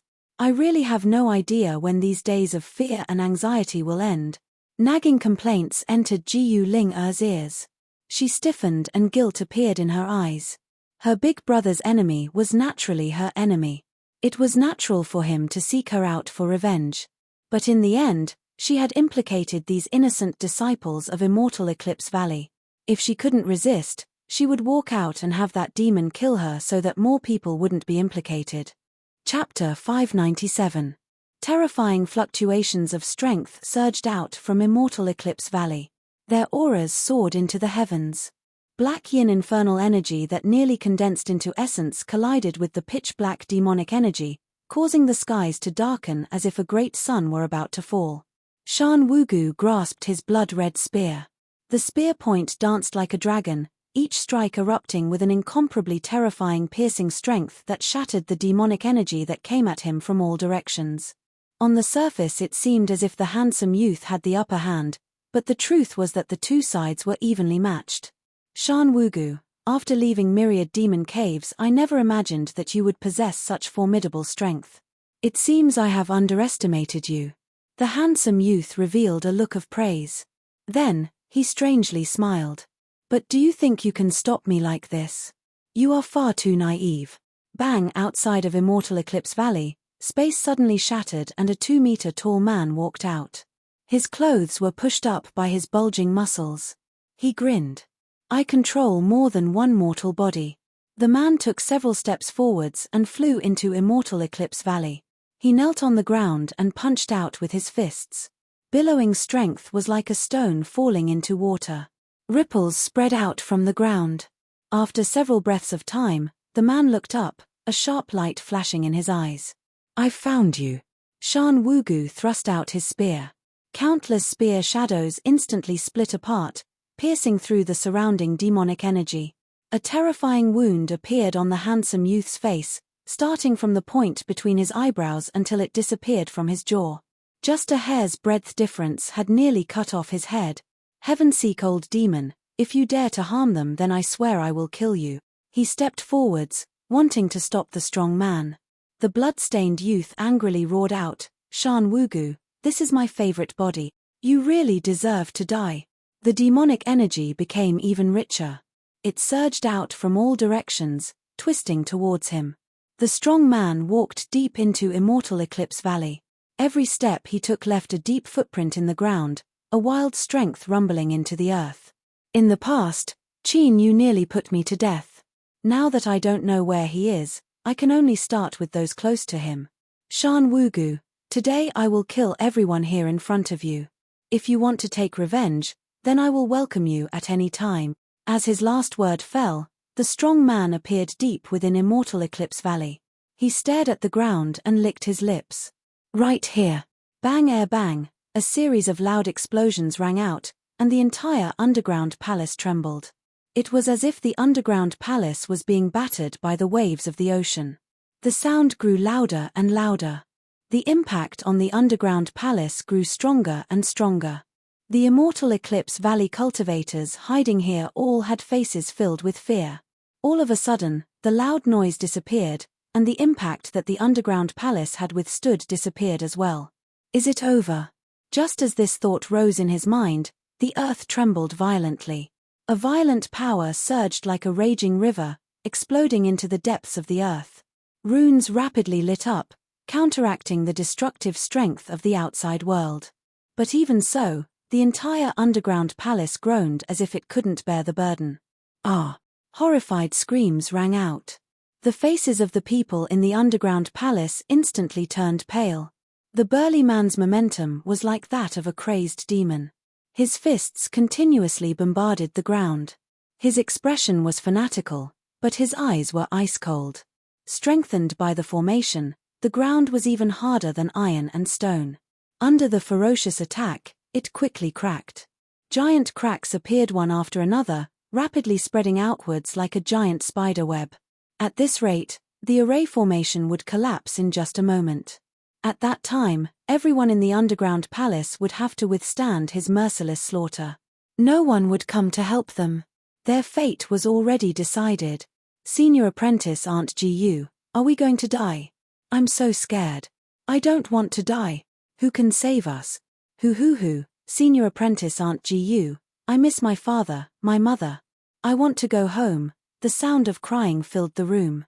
These young girls had never experienced such a scene before, and their minds had already collapsed. Jiu Ling paled. As she listened to the loud explosions in her ears, she was silent for a long time. Then, she looked up and said, "Don't worry, I won't let anything happen to you." She stood up and looked at the group of female disciples. She suddenly smiled and said, "If we can survive today, then we must cultivate hard in the future. Don't be lazy anymore." She turned and pushed open the door, leaving behind a group of female disciples with wide eyes, none of them knowing what had happened. In the main hall of the underground palace, Jiang Li and Daoist Wang's complexions changed. They looked at the calm Jiu Ling. "Girl, what are you doing here? Hurry up and go back." Jiu Ling respectfully knelt down. "For these years, I have received much care from the two elders. I have no way to repay you, so please accept a bow from me." Hearing this, Jiang Li and Daoist Wang became even more nervous. Daoist Wang scolded, "Girl, you are usually the most sensible one, so how could you be so confused now? Hurry up and go back, don't cause trouble here." Jiu Ling bitterly smiled. "Even if I listen to High Master and go back, what can I do? At most I will live a little longer. The demons outside are here for me. If I go out, perhaps I can protect everyone." Jiang Li shouted out loud, "Fool! Heaven-seek old demon and my Immortal Eclipse Valley have long had a deep grudge against each other. Since there is a chance today, How could we show any mercy? We promised Qin Yu that we would take good care of you. Girl, could it be that you want me to betray you? Jiu Ling had a firm expression. Even if there is only a 1 in a million chance, I must still try. Otherwise, even if I die, I won't be able to rest in peace. She kowtowed. I have already made up my mind. I ask High Master and High Master to help me. In the future, if I see Big Brother again, please tell him that I have no resentment in my heart and that he doesn't need to feel guilty. She stood up, her expression firm. I ask High Master and High Master to open the underground palace. If High Master and High Master do not allow it, then I will commit suicide in front of you. Daoist Wang and Jiang Li's lips moved and they both sighed inwardly. They had naturally seen through this girl's temperament in these past years. Although she appeared weak on the outside, she had her own opinions and was extremely proud. She didn't want to owe anyone anything. If they tried to stop her now, she really would end her own life. Daoist Wang took a deep breath. I will accompany you. He turned around. Time is pressing, old Jiang, don't argue any further. You are more familiar with the array formation, so we will need you to manage it. If we can exchange for a slim chance of survival today, then I will need you to worry about Immortal Eclipse Valley in the future. Little girl, don't waste time. Come with me. He took out a token. The shaking underground palace doors slowly opened to both sides. The strong man frowned, a strange expression on his face. He stopped and stood up, a faint smile on his face. The ground began to fluctuate. Then, it separated to reveal a flight of stone steps. Daoist Wang walked in front and Jiu Ling followed behind. Heaven-seek old demon, she is Qin Yu's little sister and I can be considered half a teacher to Qin Yu. In Immortal Eclipse Valley, I am the closest to him. If you want to take revenge, killing the two of us is enough, there is no need to implicate others. Jiu Ling was suppressed by his aura and her complexion paled even more. But, her expression was calm and firm. My sister will pay for my brother's debts. My name is Jiu Ling and I am Qin Yu's little sister. If you want to take revenge, then just kill me. The strong man grinned. I'm so touched. Even in the face of death you are still thinking of others. He looked her up and down several times. Then, he suddenly said, Little girl, if you can promise me that you won't commit suicide, then I will let everyone from Immortal Eclipse Valley go. I will even let Daoist Wang off. She wouldn't commit suicide. Sometimes, living was far more terrifying than death. Jiu Ling trembled and a deep fear appeared in her eyes. The strong man revealed his white teeth. What? You don't agree? Daoist Wang was enraged. Heaven-seek old demon, killing someone isn't going too far. For better or for worse, you are a grand master of the demonic path, someone who has shaken the heavens and earth for thousands of years, so why must you make things difficult for a little girl of the younger generation? The strong man punched out his fist. Shut up. When I speak, there is no room for you to interrupt. A wild strength came crashing down from the void. Daoist Wang stuffily coughed and was sent flying away. He crashed into the ground and blood gushed out from his nose and mouth. With the absolute disparity in cultivation, it was impossible to resist. The strong man lifted a hand and grasped the air. Daoist Wang's body was lifted up from the ground by an invisible strength. Little girl, hurry up and answer me. If you don't agree, then I will first exterminate him and then slaughter everyone in Immortal Eclipse Valley. Jiu Ling screamed. No, I promise you everything. The strong man reared his head back and laughed. Good. Good. I will keep my promise and not chase down those from Immortal Eclipse Valley anymore. Little girl, come with me. He casually tossed Daoist Wang aside and grabbed at Jiu Ling. Heaven-seek old demon, you deserve to die. An icy cold voice suddenly echoed through the world. The strong man's complexion changed. Who is it? Without a response, the space around him began to twist. Like a giant and fierce mouth, it swallowed him whole. Crack, crack, crack, the sound of flesh and bone breaking rang out without end. In a breath of time, everything was crushed to pieces. The handsome youth fighting Shan Wugu suddenly cried out miserably. His expression was one of panic as he turned to flee. But what awaited him was a dazzling silver light. It was 10 times faster than lightning, no, 100 times faster. It instantly cut through his body. The handsome youth froze. In the next moment, he was split in half from the point between his eyebrows. Before he fell to the ground, a gust of wind blew past him and he was turned to ashes. All of his life force was instantly annihilated as it was cut apart by the silver light. In a breath of time, heaven-seek-old demons' 2 tyrannical avatars were killed on the spot. All of this happened so suddenly that it surpassed everyone's imagination. The world fell deathly silent. Shan Wugu fiercely looked up. He saw a figure appear in the distance, stepping through the void. The wind lifted up his black robes and his long hair. His handsome face was bathed in the sunlight, making him seem like a heavenly god that had descended to the mortal realm. Killing intent surged out, causing his aura to revolve around him. At this time, it still hadn't dispersed. In Shan Wugu's senses, this aura could cause the sun and moon to lose color, could cause the heavens and earth to collapse.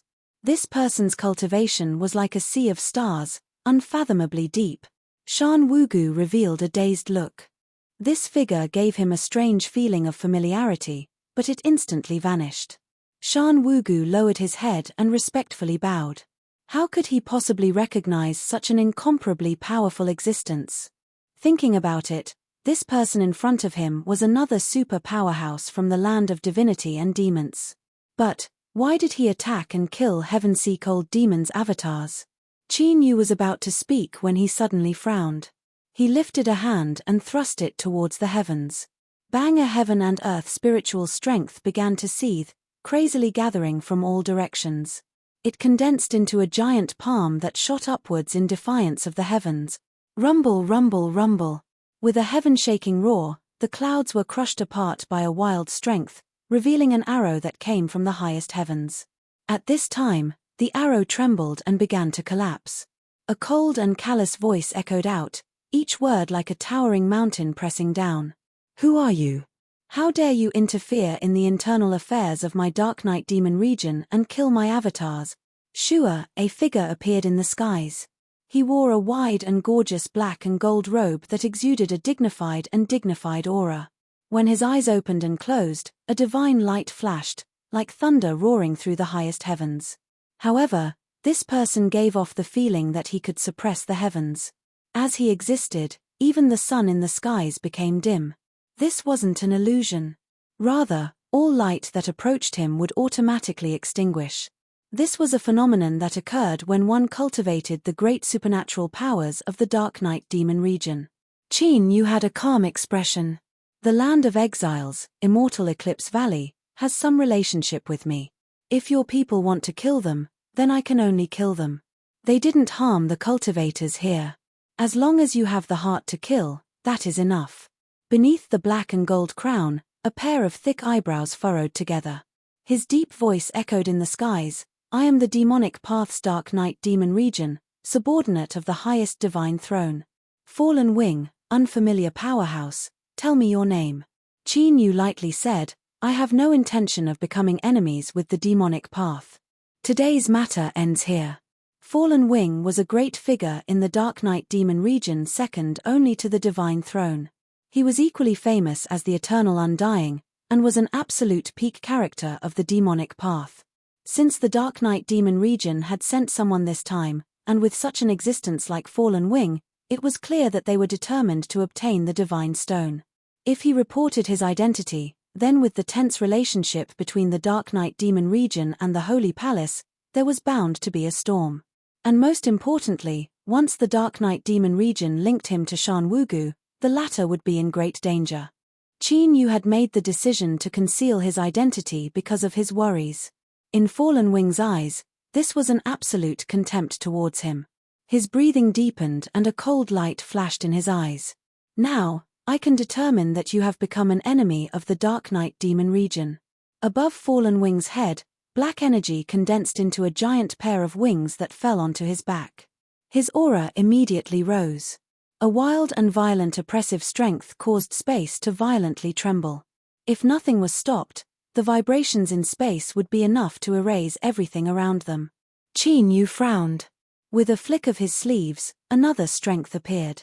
It collided in the void and erased all the fluctuations. His eyes were cold. He slowly said, "In the current land of exiles, there is not only the demonic path. Are you sure you want to break off relations with me and become an irreconcilable enemy?" Fallen Wing was expressionless. He deeply looked at Shan Wugu. "Remember what happened today. No matter who the enemy of the Dark Knight Demon region is, they will not have a good ending."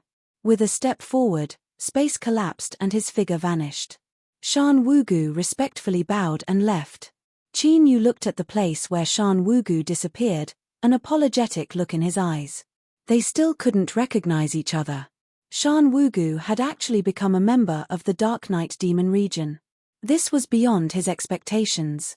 Even if he succeeded the throne of the Holy Lord and became the nominal ruler of the demonic path, he still wouldn't be able to interfere in the affairs of the Dark Knight Demon region. He had to carefully handle this matter. Suppressing these thoughts, Qin Yu's figure flickered and he appeared beside Daoist Wang. He lifted a hand and placed it on his chest. A cold light flashed in his eyes. Heavenseek Old Demon had left behind an extremely dark and sinister demonic energy in Daoist Wang's body. It had already seeped into his marrow. If he couldn't expel it, then the demonic energy would erupt and Daoist Wang would die. This old demon was truly ruthless. Strength poured out from his palm. Daoist Wang stuffily coughed. His body trembled and black drops of blood seeped out from his pores. But there was a bit more color on his pale face. He struggled to stand up and gratefully bowed. "Thank you, Senior, for saving my life." It was only then that Daoist Wang realized that Heavenseek Old Demon already had the heart to take his life. After a moment of hesitation, he bowed. "I beg Senior to help once more and save the life of my immortal Eclipse Valley's master." Qin Yu's complexion changed. "Pill Crucible is injured. Lead the way." Daoist Wang's heart shook. He never thought that this terrifyingly strong powerhouse in front of him would actually know of the Valley Master's name. Could it be that he really was old friends with Immortal Eclipse Valley and wasn't just making things up? Although he couldn't figure it out, he couldn't care too much about it right now. He hurriedly said, "Senior, please follow me." The calamity of overturning had vanished in the blink of an eye. The Valley Master, who had been grievously wounded, now had a chance to live on. Daoist Wang was overjoyed and his steps quickened. He pulled on the absent-minded Jiyu Ling-er and hurried down the stone steps, leading the way in front. The doors to the underground palace had already been sealed shut. Jiang Li, who was bewildered and filled with sorrow, suddenly heard Daoist Wang shout out, "Old Jiang, hurry and open the door." He didn't know what was happening outside, but Jiang Li hurriedly activated the array formation to open the door. As he saw Daoist Wang and Jiyu Ling-er unharmed, he was both surprised and puzzled. What was going on? Had Heavenseek Old Demon been moved by their kindness and let them go? Stop joking around. And what was with those two terrifying auras that left one in despair just now? Daoist Wang didn't give him a chance to speak. He pulled Jiyu Ling-er to the side and said, "Senior, please." Qin Yu strode in. He nodded to Jiang Li and then followed Daoist Wang to where Pill Crucible was recovering. Jiang Li finally had a chance. He hurriedly asked, "Ling-er, what happened? Where did Heavenseek Old Demon go and where did this senior come from?" Jiyu Ling-er had already regained her composure. She recounted everything that happened just now in detail. As Jiang Li heard that Heavenseek Old Demon's two avatars had been cleanly killed in the blink of an eye, he felt a bit dizzy. Luckily, Jiyu Ling-er immediately told him about Qin Yu's confrontation with Fallen Wing. Only then did he recover a bit. For an existence with a terrifying aura to kill Heavenseek Old Demon, it was no more difficult than squashing a fly. Right now, Jiang Li's heart was the same as Daoist Wang's. He was also puzzled and perplexed. When did Immortal Eclipse Valley have such a powerful old friend? Let alone this generation, even if one looked at the peak of history, they still hadn't heard of such a person. Could there have been a mistake? Jiang Li's heart shook and his face blanched. He thought that Immortal Eclipse Valley had already obtained all the benefits, so if there really was a mistake, how could this great figure possibly give up? But with things having come to this point, no matter how worried he was, he could only resign himself to the will of the heavens. He hoped that the ancestors of the sect would bless him and that it really was one of them that formed good karma for the juniors and disciples of the sect. Pill Crucible's injuries were extremely heavy. If it weren't for Immortal Eclipse Valley having treasures that could save his life, he feared he would have already died. And because of this, his life was as thin as a thread, as if he were a lamp without oil. Qin Yu took back his finger from between Pill Crucible's eyebrows. As he looked at the dignified senior apprentice brother of the past, he felt his heart ache. Heaven-seek old demon, even if all the gods and Buddhas of the heavens gathered together, they still wouldn't be able to protect you. Qin Yu took a deep breath and steadied his thoughts. He said in a low voice, "My injuries are dangerous. I need to go into seclusion to heal Pill Crucible. Leave first and don't let anyone disturb me." Pill Crucible could be said to only have one last breath left. Even if he used just a bit more strength when treating him, it was possible that he would lose his last bit of life.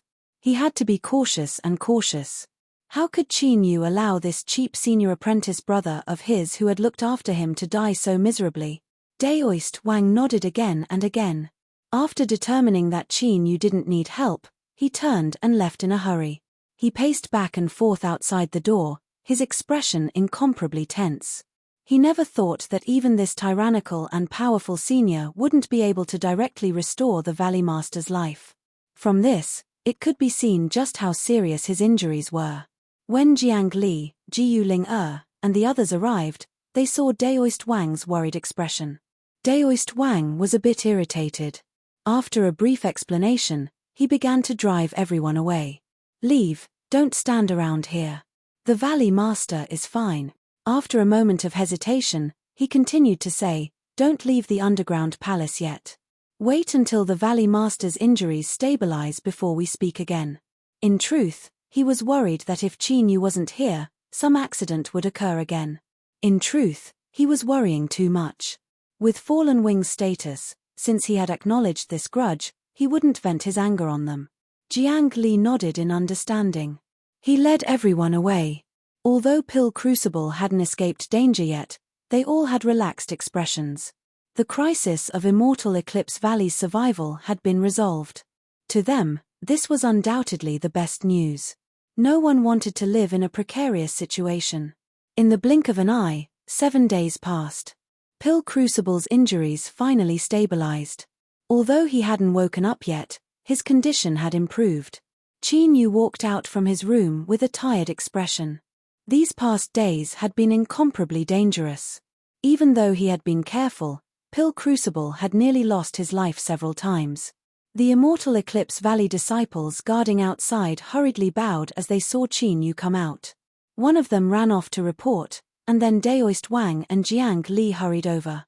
"Senior, the Valley Master's injuries," Qin Yu nodded. "They've improved. He just needs to rest well." He rubbed his temples. "Arrange a place for me to rest. I need to go into seclusion for the time being." Daoist Wang revealed a grateful expression. "Senior has worked hard. A room has already been prepared. Please follow me." Qin Yu waved his hand. "Just find someone. Go and guard Pill Crucible. If there are any problems, call me at any time." Daoist Wang nodded again and again. He ordered people to bring Qin Yu to rest and then followed Jiang Li into the room. As he saw Pill Crucible slowly fall asleep, he finally felt relieved. After a short day of seclusion, Qin Yu opened his eyes. He was glowing with health and vigor. He had returned to his peak state. He stood up and pushed open the door. After examining Pill Crucible and confirming that he was recovering, a smile lit up his face. In a corner, Jiu Ling suddenly said, "Senior, this junior has some matters that I wish to speak with you in private." The surrounding space fell deathly silent. The group of Immortal Eclipse Valley cultivators all revealed nervous expressions. They still hadn't figured out just what sort of relationship Senior had with Immortal Eclipse Valley. If Jiu Ling were to rashly speak, she feared Senior wouldn't be happy. Eclipse Lenqing shouted out, "Shut up. Senior's time is precious. It isn't something a junior like you can delay. Hurry and draw back." His eyes were icy cold and his aura was unkind. He was originally dissatisfied with Jiu Ling because of Heaven-seek old demon's matter, and now he was venting his frustrations. But just as he finished speaking, Eclipse Lenching froze. Qin Yu looked away from him and said, "All right. Come with me." The immortal Eclipse Valley disciples looked at each other in dismay, not knowing what was going on. In a side hall of the underground palace, Qin Yu sat down. After a moment of hesitation, he said, "Sit." Jiyu Linga didn't move. She looked at him in a daze, large tears falling down her cheeks. "Big brother. I know it's you, but why aren't you willing to recognize me? Did I do something wrong?" As she spoke, she began to wail. Qin Yu immediately panicked. To hell with being careful. He hurried over and held her in his arms. "Linga, don't cry, don't cry. It's not that I don't want to recognize you, it's just that the situation is a bit special. I'm worried that my identity will be exposed and I'll bring disaster upon you." Jiyu Ling was originally restless and had cried out in grievance. But now that she relaxed, her sobs became even louder. It was only after a long time that she stopped sobbing. She stared at Qin Yu's face with her red and swollen eyes. "Big brother, when did you become so handsome?" Qin Yu's lips twitched. Indeed, this was the thinking of a little girl. She always placed appearance above all else. He coughed lightly and said, "This is a very long story. In short, I am still me." As he said this, he sighed in relief. "As expected of me, little sister who grew up together with me. Others can't recognize me anymore, but you can still recognize your big brother." Jiyu Ling wrinkled her nose. She proudly said, "Of course, I will always remember big brother's appearance." Crying and laughing at the same time, "Aren't you shy?" Qin Yu scratched the bridge of her nose and pulled her down to sit down. He said, "With my current status, it is inconvenient to speak of it. So, don't tell anyone that I have returned. If someone asks, just tell them that I am a friend of Qin Yu's from the land of divinity and demons." Jiyu Ling nodded. "Big brother, don't worry. I will remember this." The brother and sister reunited after a long time. They chatted for several hours. When Jiyu Linga left, she was glowing with a radiant glow. Her big brother had returned and his cultivation was extremely fierce. With such a great backer, she was naturally filled with confidence. Daoist Wang had been waiting anxiously for a long time. He was afraid that Jiyu Linga would suffer a loss. When she came out, he hurried forwards. "Linga, what did you say? What took you so long?" Looking at Jiyu Linga's charming and alluring appearance, Daoist Wang's heart was filled with torment. Qin Yu had handed her over to immortal Eclipse Valley. If she were to be bullied by others, he wouldn't have the face to see his old friend again. Jiyu Linga finally realized what was going on. "Nothing much. We just talked about some matters related to Big Brother." She feigned a happy expression. "Hi Master, so this senior is a friend that Big Brother met in the land of divinity and demons. He came because of the divine stone, so he helped us."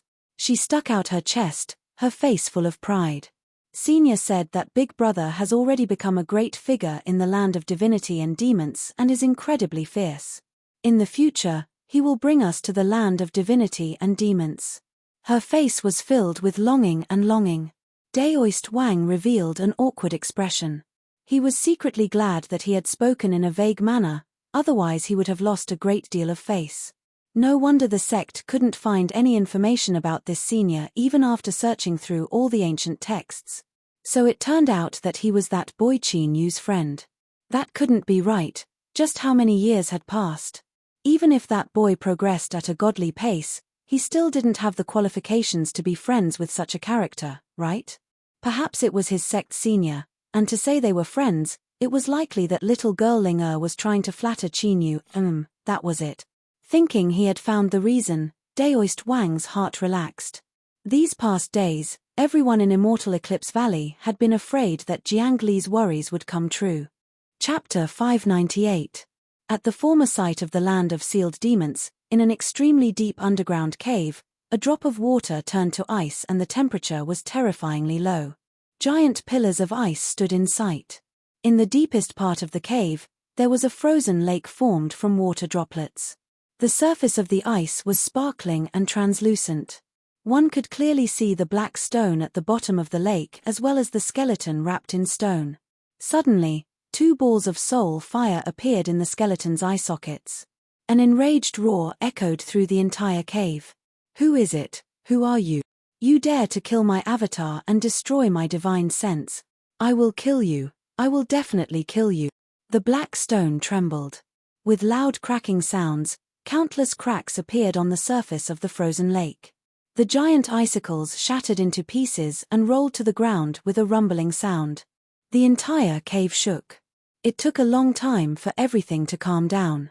The cracks on the surface of the frozen lake began to repair at a speed visible to the naked eye, soon returning to how it was in the beginning. To the skeleton in the black stone, this frozen lake was both a protection and an unbreakable imprisonment. It couldn't break free and didn't want its main body to be trapped here forever, so it could only try its best to think of a way. Luckily, it had already placed down its chess piece. Now, it seemed that the game was set. Before long, it would have a chance to find its main body that it had lost contact with. At that time, this place would no longer be able to trap it. Soon, it's already very soon. I will finally leave this place and take back everything that I lost.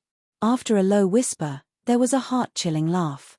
Billowing waves of sound collided with the stone tablets in the cave, constantly reverberating outwards. East of the Southern Empire, on the fertile plains, Ning City. The important figures of the gold noble family that lived in a spatial fragment had all moved back to the city. This was because the great figures from the immortal sect had arrived and their cultivation auras were far too terrifying. It wasn't something that a small spatial fragment could withstand. In the city, whether it was in the light or in the dark, all of them knew that a group of mysterious and powerful cultivators had arrived in Ning City. Even the dignified Ning family had to bow and scrape to them. All of them felt uneasy and anxious. They ordered their disciples to be careful and not stir up any trouble. In the Ning family residence, the best courtyard had been cleared out for the various lords of the immortal sect to live in. The ones that served him were all direct descendants of the Ning family. The servants had already been sent away, and no one was allowed to approach him. In an exquisitely decorated hall, a group of immortal sect cultivators were gathered. Sitting in the seat of honor was a middle-aged man in a blue robe. He had an elegant demeanor and a calm bearing. He couldn't be considered handsome, but his sparkling eyes filled him with an aura of charisma. This person spoke calmly, his voice gentle and magnetic. The one who caused Fallen Wing to attack and forced him to retreat was an unfamiliar powerhouse. "We don't have any information about him." As he spoke to Hear, he revealed a cautious expression. "The existence of the divine stone has attracted the attention of everyone in the world. Some deeply hidden influences can no longer restrain themselves from making a move. We must end this matter as soon as possible. The longer we delay, the more variables there will be." An immortal sect cultivator stood up and respectfully said, "Grand Marshal, we've borrowed the power of the God Detection Array to search the entire barren lands, but we couldn't find the presence of the divine stone. Now, there are only 2 possibilities.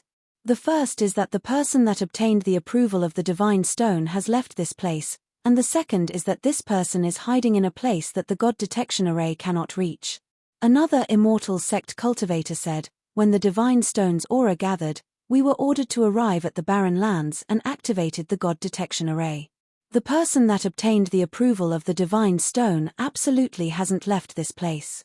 The High Clarity Netherrealm's Grand Marshal was also a title that stood below a single person and above tens of millions. There were at most 4 people in the High Clarity Netherrealm, and they were responsible for managing the various regions. Moreover, there were still 2 vacancies for the High Clarity Netherrealm's Grand Marshal. His status was even more revered than before. But now, as he heard the report from his subordinates, this unparalleled Grand Marshal had a dignified look in his eyes. The barren lands had been in decline for tens of millions of years and the current cultivation level was extremely low. It was impossible for a strength that could block out the God Detection Array. Then, there was only one possibility left. Thinking of this, Shangguan Mingjing couldn't help but rub her sore temples. The Realm Master had paid a considerable price to exchange for the Buddha Sovereign to withdraw. He placed an extremely high value on the Divine Stone, so how could he accept returning without any results? But if it really was that place, then no one could control what would happen after it was opened. It was highly likely that a terrifying event would occur. Thinking of this, Shangguan Mingjing couldn't help but praise the Realm Master's wisdom. Could it be that he had already predicted that there would be trouble, so he agreed to let this person travel with him? Young Palace Master, what do you think we should do? Da Sima's attitude was rather respectful. However, the person he was treating seriously was a young girl. She had a slightly puffed-up face, and there was still some baby fat on her face. Even so, no one dared to show any disrespect towards her. This was because in terms of status, this young girl was the most respected person in the group. This was because she was the young palace master of Nine Heaven Mirror Moon Palace. In the immortal sect, her status was only inferior to the three giants. Lan Ruo's back was straight and her face was cold and indifferent. Her demeanor was almost the same as her honorable master's. Hearing this, a trace of panic flashed in the depths of her eyes. She lowered her eyelids to hide it. After several breaths of time, she said, "My journey this time is under the orders of my teacher. I will follow the Grand Marshal to gain experience and increase my knowledge. I will not interfere in any specific matters, so the Grand Marshal can make his own decisions." Unfortunately, in front of the shrewd Grand Marshal, this sort of excuse was weak and immature. Shangguan Mingjing smiled. "Since young Palace Master doesn't oppose it, then I will take it as you agreeing." His expression turned solemn. He ordered, reporting to the immortal sect, "We are preparing to open the source of disaster in the land of exiles and search for the whereabouts of the divine stone." Lan Ruo's complexion changed. She felt as if she had been dragged into this mess. She could feel the fluctuations of the several people behind her and subtly shook her head. Her teacher's orders were very strange. He had her come to the land of exiles but didn't give her any instructions at all. He only wanted her to take a look at this land. Although the land of the exiles had once been the most dazzling place in the world where the cultivation civilization was at its peak, it had already declined for tens of millions of years and had long since become a wasteland. The highest cultivation here was a mere early divine soul, so what was there worth her paying attention to? Thus, Lan Ruo felt that there was more to this than met the eye. It was just that her teacher hadn't told her about it for some reason. Only by staying in the land of exiles would she be able to learn the truth. It was because of this that she stopped the nanny arranged by the palace from speaking. The source of disaster, before her teacher left, although he had told her to be cautious, in Lan Ruo's heart, the immortal sect was powerful and omnipotent. The land of exiles that had been in decline for tens of millions of years couldn't possibly have any true dangers. Even if there were, Shangguan Mingjing was strong enough to deal with them. Although she felt that the Grand Marshal was a bit sinister and cunning, Lan Ruo still recognized his strength. The source of disaster? Fallen Wing was expressionless. "Since we have confirmed that the person who obtained the Divine Stone's approval is hiding inside, then open it." Within the myriad demon caves, the complexions of several demonic path powerhouses changed. One of them said, "Sir, it is rumored that the source of disaster hides an extremely terrifying power. An ancestor of my demonic path once passed down an order not to open it. Should we make a decision on this matter first?" Fallen Wing lightly said, "Are you saying that I cannot make this decision?" The person's complexion paled. He hurriedly explained, "I have no disrespect for you at all." Before he finished speaking, he was sent flying away. He crashed into the ground, blood spraying out from his nose and mouth. Fallen Wing's eyes darkened. "I have already said that I will open the source of disaster. Does anyone have any objections?" Everyone fell silent out of fear. Soon, the sea races received news that the immortal sect and demonic path would be opening the source of disaster. When this news spread out, the entire sea races were shaken. Even the branch that had won the competition for the heart of the divine stone refused. Unlike the immortal sect and demonic path, the sea races knew more about the source of disaster. Many ancient texts had been passed down. Tens of millions of years ago, there was a heaven-shaking change that caused the sea races to suffer heavy casualties. From that moment on, the royal branch began to decline. If the source of disaster was opened, who knew what sort of terrifying scene would appear? Even if they had to give up on the divine stone, they absolutely could not open it. The Grand Marshal and Fallen Wing personally arrived at the coastline to negotiate with the 8 great branches of the sea races. Their attitudes were unyielding. The sea races' territory was vast and boundless. Powerhouses rose up in great numbers and masters were as common as trees in a forest. But they lacked a peak existence that could suppress generations and shock the world. Facing the pressure of the immortal sect and demonic path, they had no choice but to bow their heads. The sea races agreed to hand over the key to open the source of disaster, but they wouldn't participate. All of this occurred during the 7 days that Pill Crucible was healing him. When Qin Yu and Jiyu Ling are reunited, the immortal sect and demonic path had gathered at the land of sealed demons, the legendary Cursed Wilderness. Fallen Wing led the way, the Dark Knight Demon region was on the left, and Grand Marshal Shangguan Mingjing was on the right. The first immortal sect and demonic path collided, splitting the skies in half. To the left, it was pitch black. Demonic phantoms appeared, their roars shaking the heavens. To the right, the skies were bright and clear. Heavenly flowers sprinkled down from the heavens and celestial music lingered in the air. Fallen Wing's complexion darkened. Shangguan, I still remember that sword strike from the past. The Grand Marshal smiled. Your fist is also fresh in my memory. Fallen Wing fiercely smiled. Once you enter the source of disaster, don't give me a chance to attack. Otherwise, I will send you to hell without hesitation. The Grand Marshal's smile widened. Likewise. Humph. Fallen Wing composed himself. Let's begin. He lifted a hand. 2 square jade pillars floated above his palm. The surface of each pillar was covered with mottled scars, as if they had experienced a great catastrophe. What was strange was that there was a key in each of these 2 jade pillars. But the jade pillars seemed to blend together without the least bit of a mark on them. It was as if the key had grown out of the jade pillar. The keys in these jade pillars were the key to opening the source of disaster. One of them came from the sea races. The Grand Marshal turned his hand and took out the 3rd key from the immortal sect. Hum, the 3 jade pillars seemed to respond to each other. They gently trembled and the keys within erupted with an incomparably radiant light. This light blended together like water and milk, turning into a pillar of light that shot up into the sky. Within Immortal Eclipse Valley, Qin Yu's complexion changed. His figure flickered and he appeared outside. He looked up into the distant horizon. The beam of light that shot into the heavens and the aura it emitted caused his mind to tighten. Senior, what happened? Daoist Wang and Jiang Li hurried over. Qin Yu said in a low voice, there will be a great change in the land of exiles. Immediately seal up Immortal Eclipse Valley and do not leave unless necessary. With a flick of his sleeves, 13 sword phantoms howled into the skies. After tearing apart the clouds, they submerged into the earth.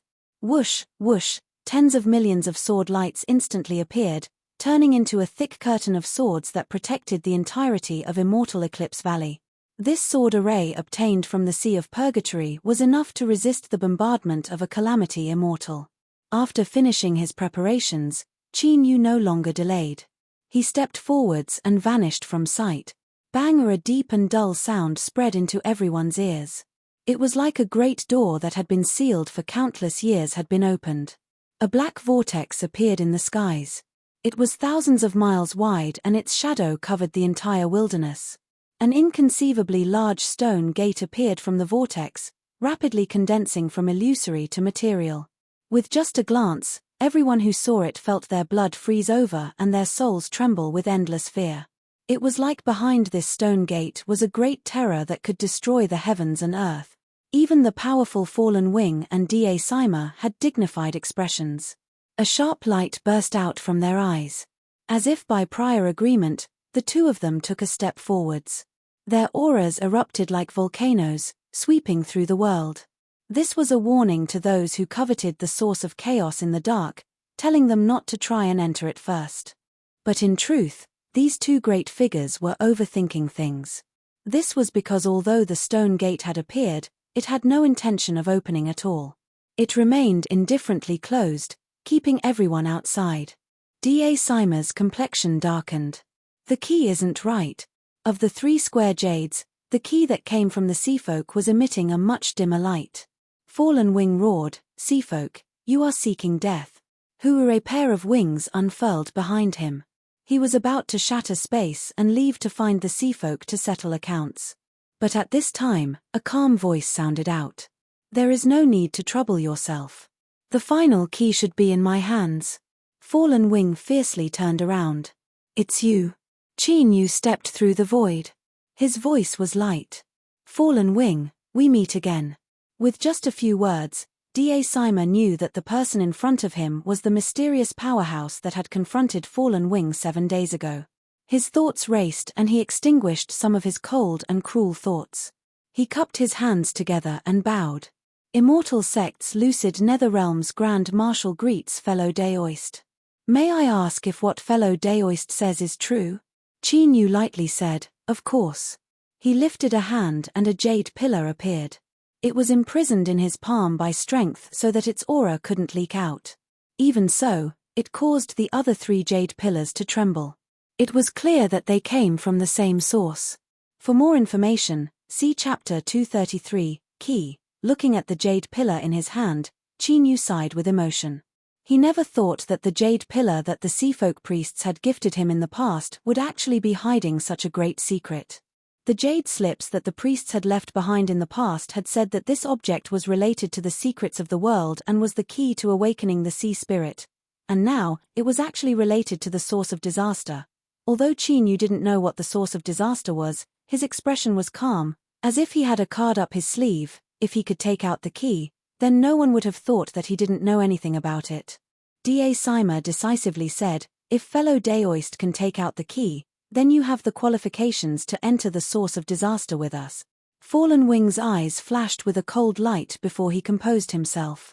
He knew that the Immortal Sect had already agreed and he couldn't oppose them anymore. Otherwise, he would be pushing this mysterious powerhouse towards the Immortal Sect. Chapter 599. Qin Yu lightly said, "Thank you 2 fellow Taoists for helping me. But before I enter the source of chaos, I hope that you 2 can share some information about the source of chaos with me." Fallen Wing's expression was cold. "Are you threatening us? Who said the cruel was brainless?" With just a few words, he had pushed Qin Yu to the side of immortals and demons. For him to be able to mix his way into the eternal darkness demonic region and become someone second only to the divine throne, his methods were sharp and incisive. Qin Yu's expression didn't change. "You are overthinking things. I just want our cooperation to be a bit more sincere." He paused for a moment. "Of course, if the eternal darkness demon region really wants to understand it that way, then that is up to you." If he removed the Immortal Sect and pointed his spear at the eternal night demon region, then he would have to sit firmly in the middle and not rely on either side. This was the most difficult thing to do. In order to avoid being attacked by both sides, he had to make a choice. Shangguan Mingjing's eyes lit up. She smiled and said, "The source of chaos has been opened today. Information about it will soon spread. If you want a copy, you can have it." He raised his hand and tossed the jade scroll. The source of chaos was a secret to begin with, and the Immortal Sect's records regarding it were mostly vague. Furthermore, Sima had erased several key parts of it, making it even less valuable. But what he didn't know was that what Qin Yu lacked was this seemingly worthless information. Otherwise, if his eyes were blind, he wouldn't have any confidence at all. He was all smiles as he took the jade scroll. "Thank you, Grand Marshal." The Grand Marshal waved his hand. "Fellow Daoist, are you related to my Immortal Sect?" Qin Yu simply replied, "Our origins are extremely deep." The smile on Sima's face grew brighter. "Just as I expected, I feel that I'm in tune with you. If there's a chance in the future, we should get to know each other better." Qin Yu smiled and nodded. Seeing the 2 of them flirting with each other, looking like they were getting more and more into each other, Fallen Wing's face turned livid. He sneered and said, "Stop wasting time. Open the stone door." Sima laughed, not angry at all. He gestured towards Qin Yu and said, "Fellow Daoist, please." Whether it was true or false, Qin Yu's willingness to approach the Immortal Sect was a good thing for them given the current situation. With the words of both sides, It was nearly impossible for him to cooperate with the demonic path again. That was enough. Qin Yu spread his fingers and the imprisoning strength vanished. The square jade pillar in his hand flew out on its own, fusing together with the jade pillar left behind by the sea folk. Rumble in the black vortex in the sky, a giant stone door slowly opened. A desolate, and extermination aura flowed out. The sparse grey-leafed vegetation growing in the wilderness beneath their feet was rapidly turning yellow and withering. Qin Yu's complexion changed. This aura could actually seep into a person's body and extinguish their life force. With a thought, his cultivation exploded, blocking the aura flowing out of the stone door. At this moment, a terrifying roar came from above. A layer of black light was propped up from the inside of the stone door, forming the outline of a malevolent claw. It was as if a devil slumbering in the depths of hell had been awakened and was about to descend upon the mortal world.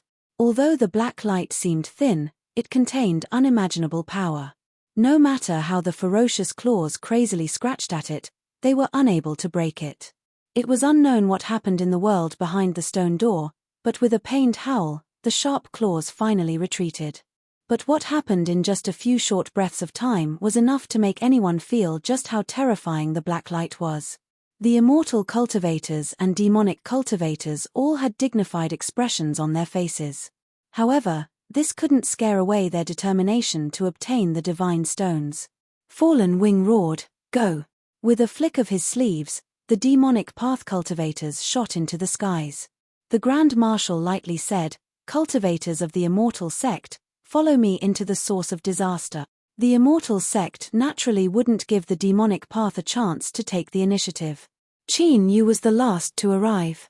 As he approached the stone door, his eyes flashed. There were still fluctuations of divine stones left on the stone door. The chicken overlord really was hiding here.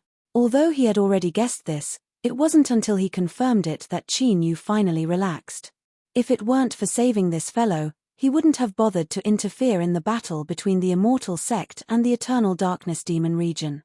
The black light that sealed the stone door didn't block the outside world from entering. As he entered, he felt as if he had fallen into an icy cold swamp. He was wrapped up in layers and began to sink deeper and deeper. The general feeling was like cold and wet tongues constantly licking at his exposed flesh and blood. The process took an unexpectedly long time. Everything around him was pitch black. Occasionally, he could hear the sound of someone gulping down saliva. Qin Yu's body tensed. His blood energy boiled as he prepared to fight. But some existence hidden in the darkness seemed to sense his tyrannical strength and hesitated for a moment before retreating. "Ah!" Several pitiful screams echoed out, accompanied by deep and wild fluctuations of strength. In the dense darkness, there was an additional smell of blood. It was like a thick fog beneath the blazing sun. As the sun rose, it gradually dissipated. Light shone through the darkness, finally filling the entire field of vision. It was unexpectedly bright, as if 100 suns had lit up at the same time. Qin Yu narrowed his eyes to block out the light, but he still felt a stinging pain in his heart. Tears flowed out uncontrollably. 5 skeletons fell to the ground, incomparably pale. If it weren't for the fact that they were still wearing clothes and the blood on them hadn't scattered, it would have looked as if they had been buried underground for countless years.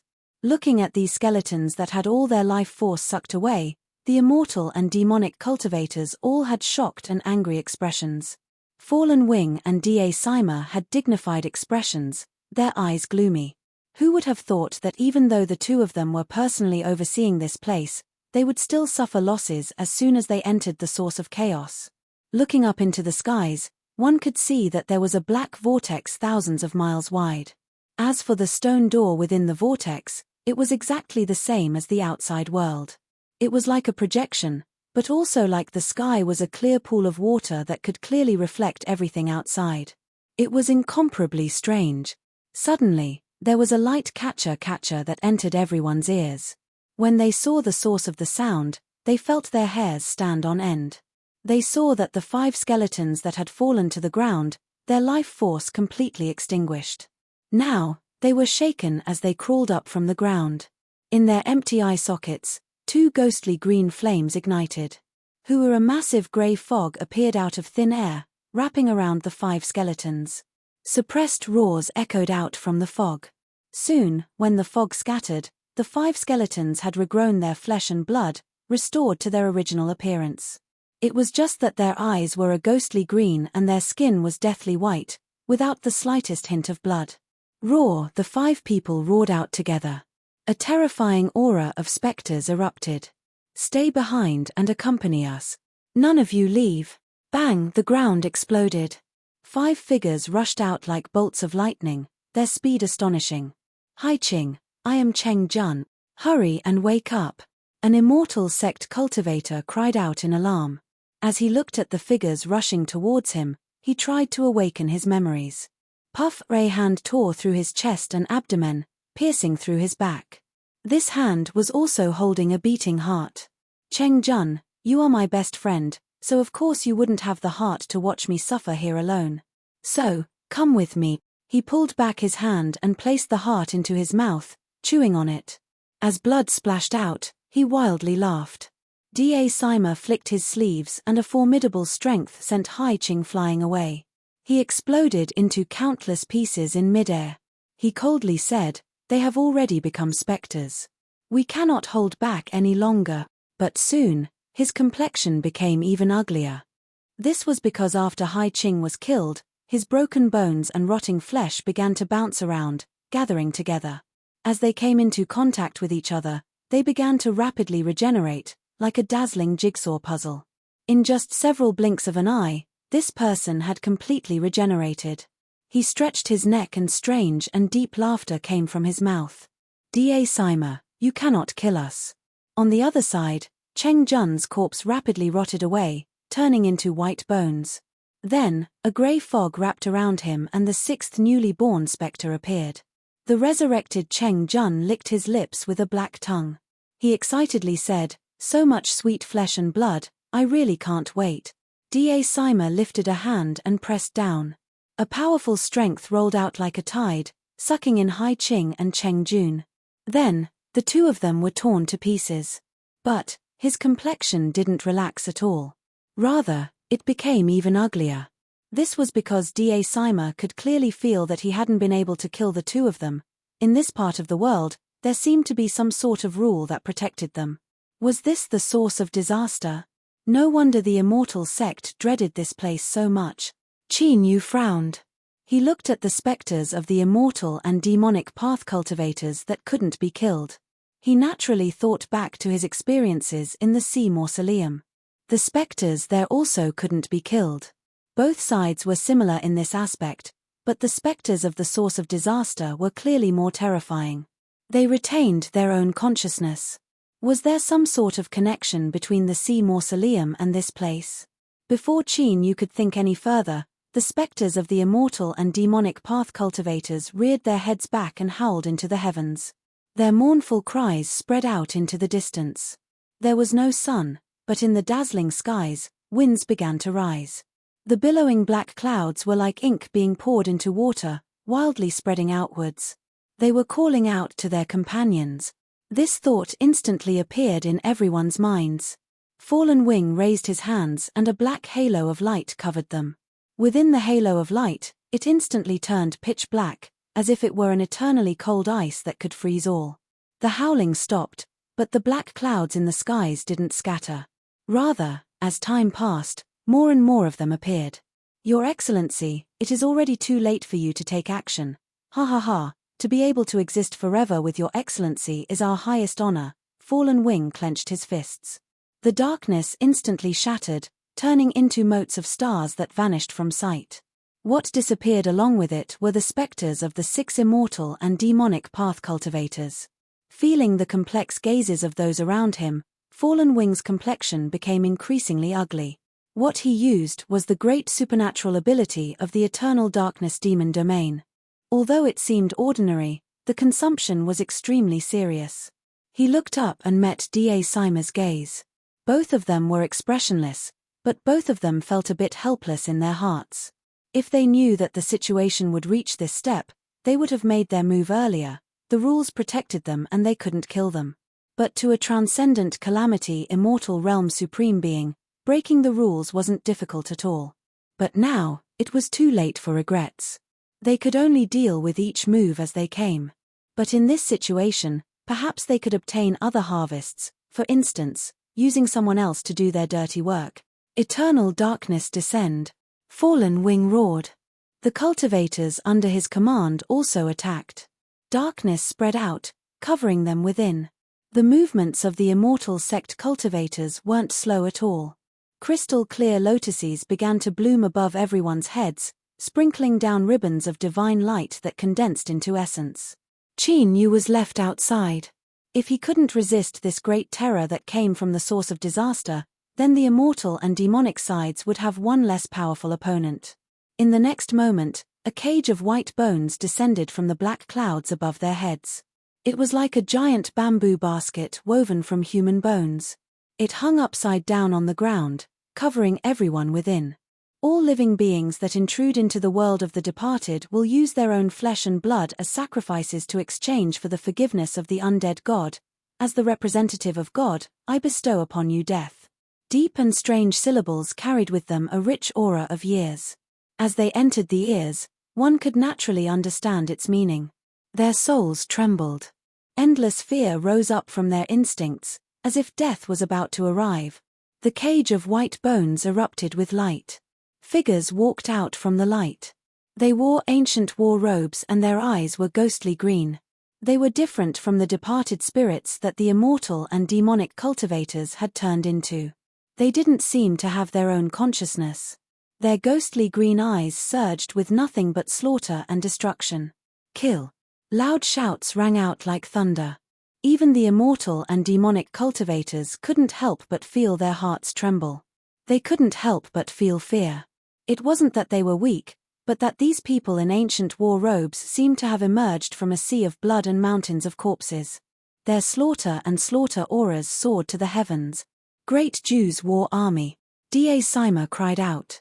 His pupils shrank as a rumor appeared in his mind. In the past, the Great Jew dynasty was in turmoil. But the war army that guarded the imperial capital still maintained an incomparably potent combat strength. They fought in all directions, and after hundreds of battles, they had never been defeated. But in some great war, this war army mysteriously vanished. The Great Jew dynasty fell into a state of panic, speeding up the destruction of the Great Jew dynasty. He never thought that the Great Jew's war army that had vanished tens of millions of years ago would appear here. Fallen Wing roared, defend with all your strength. The Great Jew's war army was known as the #1 offensive force in the world. They were unstoppable in destroying cities and slaughtering trillions of lives. No one dared to underestimate them in the least. Qin Yu's complexion was ugly. Even if he didn't know the name of the Great Jew's war army, he could clearly feel from their aura that they weren't to be trifled with. No matter how tyrannical their strength was, if they were to fall into an encirclement, even if they grew 3 heads and 6 arms, they still wouldn't be able to deal with these villains. Qin Yu stepped forwards and drew backwards. He couldn't wait for them to surround him, he could only take the initiative to attack. He lifted a hand and punched out. A wild strength surged out like a raging sea. Several war army soldiers were sent flying away. But then, a scene that made one suck in a breath of cold air appeared. Several war army soldiers crashed into the ground, but they didn't seem to be injured at all. They climbed back up and roared in anger. Qin Yu's lips twitched.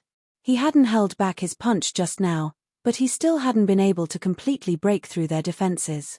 Just what were these people? Even if they were made of iron, they should have turned into metal by now. This made Qin Yu even more determined that he couldn't stay here and wait for death. He had to think of a way to escape from here. He raced forwards, his blood energy billowing like a true dragon.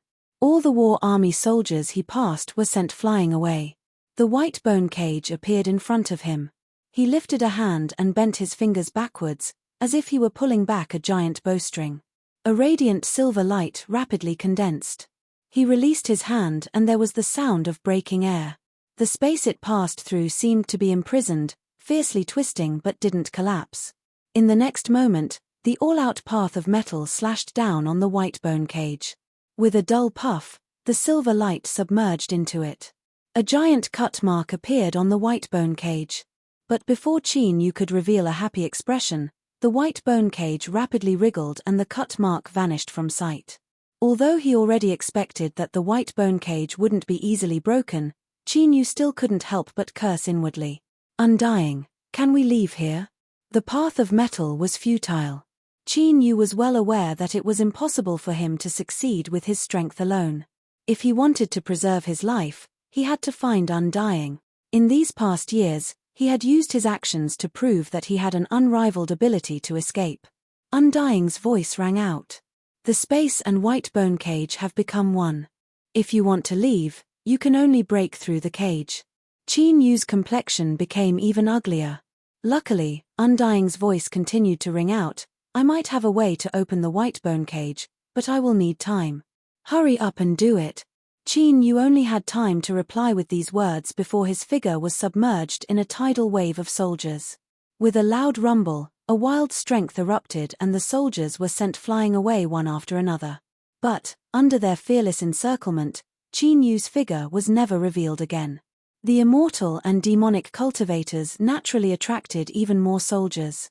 They lifted their spears and threw them out with all their might. They were like golden arrows that cut through the skies. Although they already knew that the Great Ju army was known for their unparalleled offense, only by experiencing it for themselves did they realize just how terrifying they were. Eternal Darkness Descent and Pre-Celestial Ice Lotus were famous defensive supernatural abilities of the Dark Knight Demon region and High Clarity Nether Realm. They could gather the strength of everyone to form a formidable shield. With the cultivations of Fallen Wing and the Grand Marshal, as well as the many powerhouses under them, if they joined forces, they could resist an entire army. But now, Eternal Darkness Descent formed a curtain of night. The ribbons hanging down from the Pre-Celestial Ice Lotus violently trembled, as if they were water under the assault of a torrential rain. Although there was no immediate danger of collapse, the immortal and demonic cultivators all paled. If they lost their protection, besides several great figures, everyone else would be instantly nailed to the ground by spears. Just what sort of place was the source of disaster? To think that it was actually hiding such a terrifying spectral strength. None of the confidence they had before entering was left. This was because this was only their first encounter after entering the source of disaster. Who knew what other terrifying existences were hidden in its depth? Lan Ruo paled, but she didn't panic. As the young palace master of Nine Heaven Mirror Moon Palace, she knew far more than others. Those from the immortal sects had great treasures in their hands. Although they didn't dare to say that they could conquer the world, it wouldn't be difficult for them to escape. At this time, she couldn't help but look outside the Ice Lotus, at the area submerged by the army. Her eyebrows furrowed together. Although Lan Ruo couldn't be considered experienced, she believed that she was calm enough. She wasn't someone who could be easily moved by beauty. But for some reason, when she first saw this person, she couldn't help but feel a sense of closeness. This feeling was abrupt and strange, causing Lan Ruo to jump in fright. She immediately suppressed her thoughts and focused her mind. Only after confirming that her cultivation method was operating normally did she relax. She cultivated the sublime lost emotion code. Although she had only touched upon the threshold of it, she didn't have many unnecessary fluctuations in her emotions. To think that she would have a favorable impression of a stranger, no wonder Lan Ruo would think in that direction. Her cultivation method was normal, there was no abnormality in her body. Then what was going on? After looking at him for a long time, although she couldn't find an answer, she still felt a bit of admiration. No wonder even someone as arrogant as Fallen Wing had chosen to temporarily endure it. This mysterious cultivator's strength was truly tyrannical. She hoped that he didn't die. Of course, there was no other deeper meaning to this thought. Lan Ruo simply wanted to find out why she was inexplicably close to him. Qin Yu didn't know that he had already been targeted by a little girl. He was panting for breath, and every time he took a breath, he felt a burning pain in his chest. A small purple fist mark had appeared on his chest.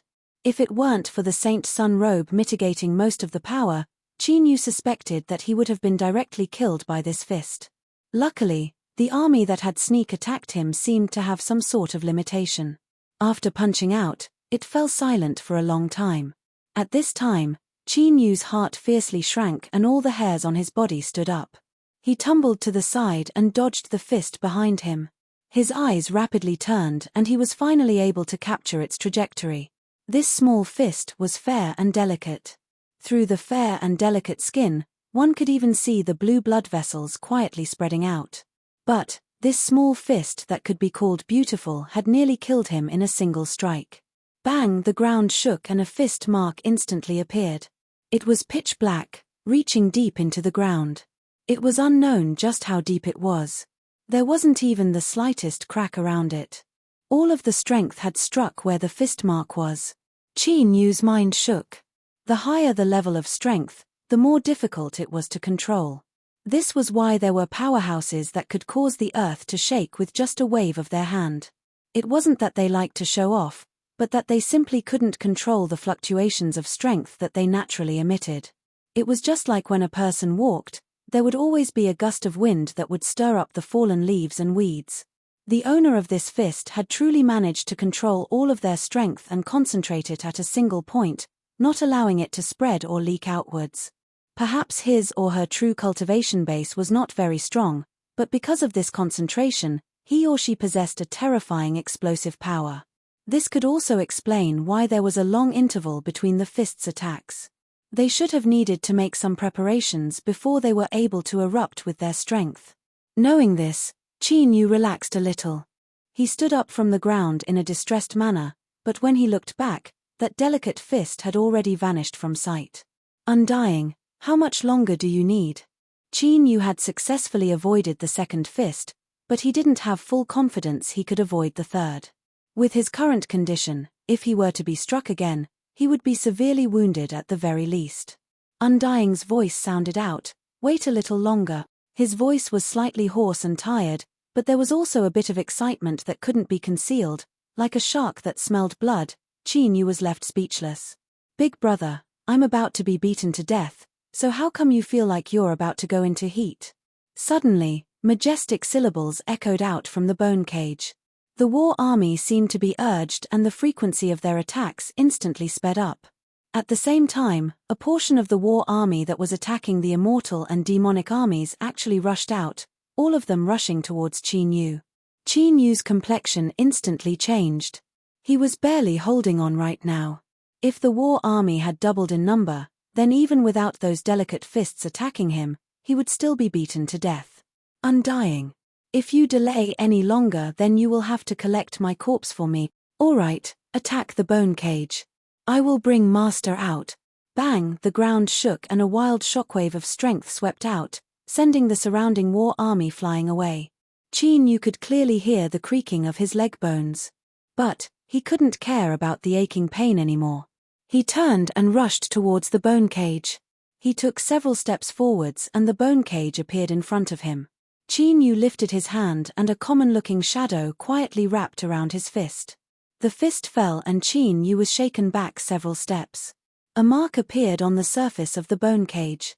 Immediately after, strands of grey lines drilled out from the mark and quickly spread along the bones. When they covered the size of a person, all the grey lines instantly tightened, like incomparably sharp blades, cutting the bones into countless pieces. Although it was fast, now was the time. Qin Yu leapt up, like a large fish breaking free from its shackles. But at this time, his complexion changed. A delicate fist appeared in his line of sight.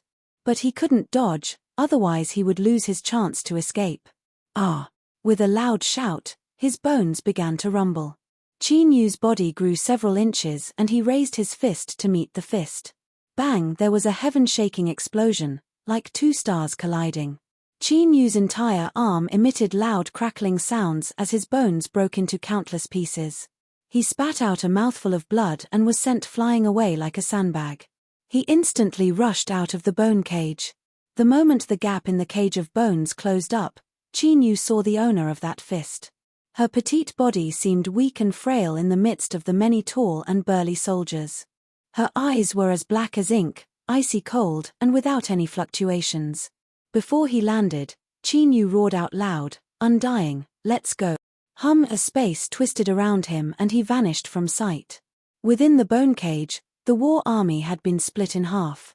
The place where they had crazily attacked was now empty. Lan Ruo revealed a look of disappointment. Had he died? It seemed that she no longer had a chance to clarify the confusion in her heart. She turned around and lightly said, "Grand Marshal, let's leave." She could naturally see that Shangguan Mingjing had deliberately stayed here in order to borrow the strength of the great Chu war army to kill this mysterious powerhouse. Lan Ruo didn't want him to die, but she wouldn't interfere with the Grand Marshal's decision. Compared to her curiosity, the interests of the immortal sect were far more important. Source of disaster: in a cave somewhere several spectre skeletons were scattered on the ground. The surface of each bone was covered with grey lines, making it impossible for them to revive. Undying stood at the entrance of the cave, his hands behind his back as he looked at the bright skies outside. Although he was silent, one could clearly feel the surging emotions in his heart. Deep within the cave, Qin Yu let out a long breath.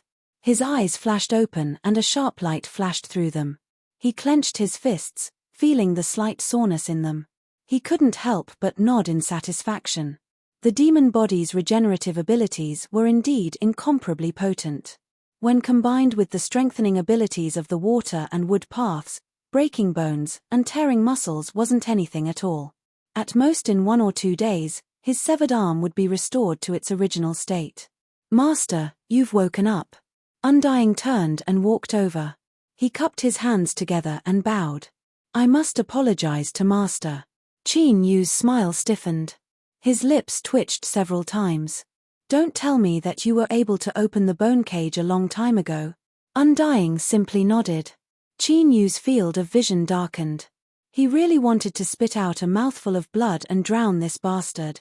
How heavy were those 2 punches of that little girl? She had nearly beaten him to death. But in the end, it was all thanks to Undying. Qin Yu took several deep breaths to suppress the anger in his belly. He clenched his teeth and said, "You had best hurry up and explain yourself." Chapter 600.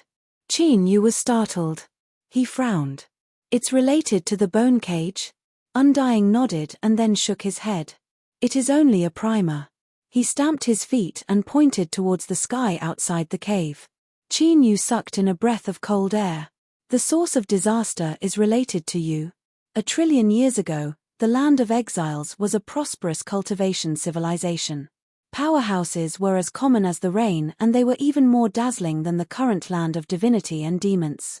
But one day, disaster arrived upon this land. Life withered and powerhouses died for no reason. As for what exactly happened afterwards, it was impossible to find out. In the end, the source of the disaster was sealed away. Even the few influences that knew of its existence called it the source of disaster.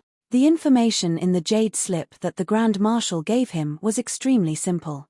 But, even though it was just a few simple sentences, one could feel the great terror contained within. Undying's origins were mysterious and his various methods were unfathomable. Qin Yu guessed countless possibilities, but he was still shaken so much that his field of vision turned black. It had to be known that this was the main culprit that caused the land of exiles to fall into its current state. Even more formidable than the land of divinity and demons. How many characters that shined upon the highest heavens like suns and stars had perished in that great turmoil? Facing Qin Yu's shocked and speechless eyes, Undying calmly nodded. As this simple action fell into Qin Yu's eyes, it was no less than 1 trillion bolts of thunder striking his mind, smashing his consciousness to pieces. After an unknown period of time, Qin Yu's eyes regained focus. He glanced at the quietly waiting Undying and bitterly smiled. "I suddenly have a feeling that I want to hug his thigh." Undying smiled. "Does Master not want to know what is going on?" Qin Yu quickly nodded. He didn't need to use his ears to know that this was an astonishing event. Of course he wanted to know. Undying didn't pause. His gentle voice echoed out as he told Qin Yu a story that happened a long, long time ago. There were many parts that were obscure and unclear, but Qin Yu was able to roughly understand what happened. The summary was as follows. Undying's family adopted a very talented orphan. They vigorously raised the orphan and quickly grew him up. In order to ensure that they could control the orphan forever, Undying's family used a secret technique to place an extremely powerful spell in the orphan's soul. With the restriction in hand, the immortal family clan was completely at ease with the orphan. They began to give him more and more strength and precious resources. The orphan grew into the most dazzling figure of the younger generation. Many years later, a great opportunity appeared. In order to seize it, the immortal clan sent an orphan to lead the clan's direct descendants. In reality, the orphan's talent was far more frightening than what he had shown. He had discovered the indestructible clan's restriction a long time ago, but he had endured it and never revealed it. In the struggle for the great lucky chance, the orphan broke through the shackles of his soul and killed all the direct descendants. He even took away a powerful treasure from the undying family. Because of this, the indestructible family quickly declined and turned into bubbles in the long river of history. The orphans could not completely control the treasure, so they could only throw it into another world and use the long years to refine it bit by bit. That treasure was called the spectral calamity. It was also the source of disaster that Qin Yu was currently in. There was so much information in this that it made Qin Yu dizzy. He rubbed his temples and lifted a finger. First question, what does another world mean? Undying said, it's a simple literal meaning. Master, do you think that the tribulation immortal realm is the end of cultivation and that there are only living beings here in the universe? Did you forget how you brought back Mei's other world? In fact, you have already come into contact with information about multiple worlds. Are there many worlds? Very many. Although in essence, there are no differences between worlds, some worlds have powerful sources that can breed and cultivate extremely terrifying life forms. Some worlds have weak sources, so they are extremely weak. Undying thought for a moment. Perhaps that isn't entirely true. I once heard that deep in the universe there are some worlds that have withered away to the point where it is impossible to cultivate. The life forms of those worlds have opened up another great Tao called science and technology. They are as weak as ants, but they can rely on external objects to possess the power to destroy the heavens and earth. Qin Yu licked his dry lips. What about the world we live in? Undying simply replied, before the spectral calamity was used, it could reach an ordinary level. Now, it is only inferior. To be able to breed a terrifying calamity immortal realm world that could break through the rules of the universe and reverse the course of time, if Undying said that it was inferior, then just how terrifying were the powerhouses of the superior worlds? As if he had guessed Qin Yu's thoughts, Undying glanced at him.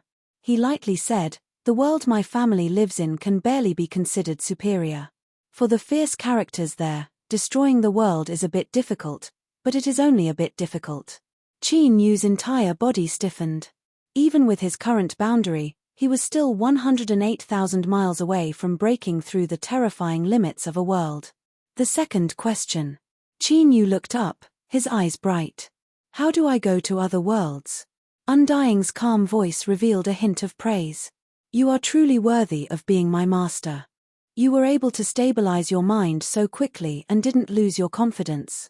He lifted his hand and clenched his fist. Leaving a world is simple. All you need is a single punch, but this punch needs to cause the world's source to feel pain that seeps into the marrow so that it has no choice but to bestow a portion of its strength to you.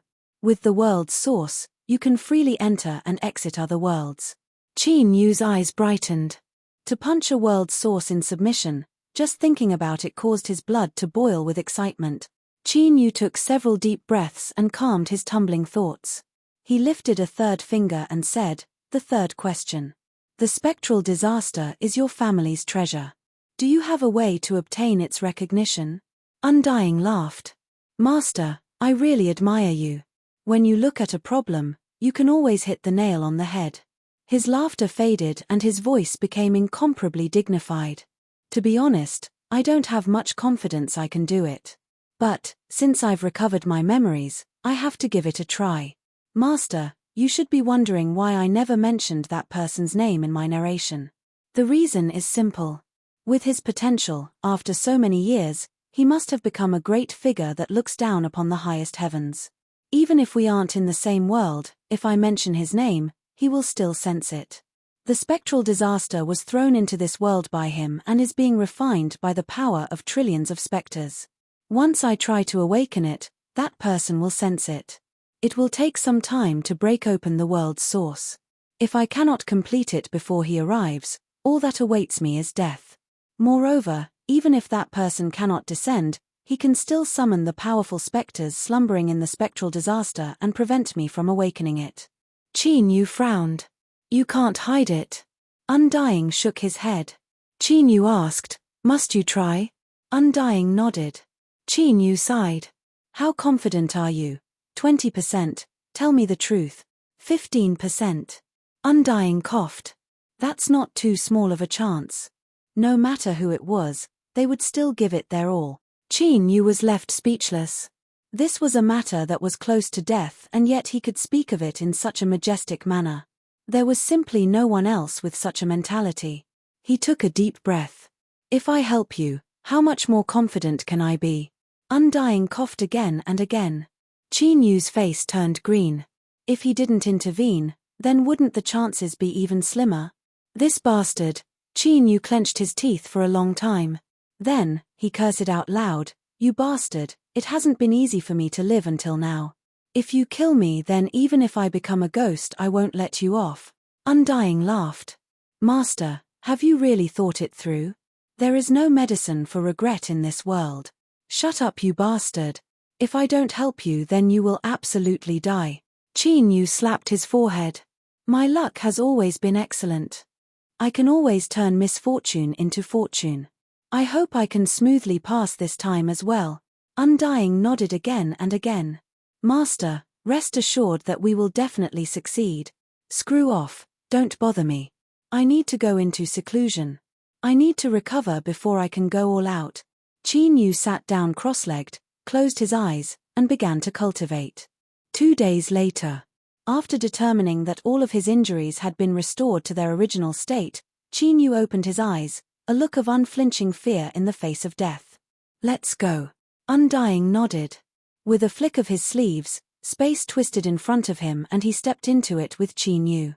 In the deepest depths of the source of chaos, perhaps it would be more accurate to call it the spectral scourge. There was an incomparably massive stone pillar that broke through the earth and pierced into the heavens. It was unknown how high it was, but it submerged into the clouds. The stone pillar was filled with the aura of time. It had existed for countless years. The runes on its surface had become mottled and indistinct beneath the corrosion of time.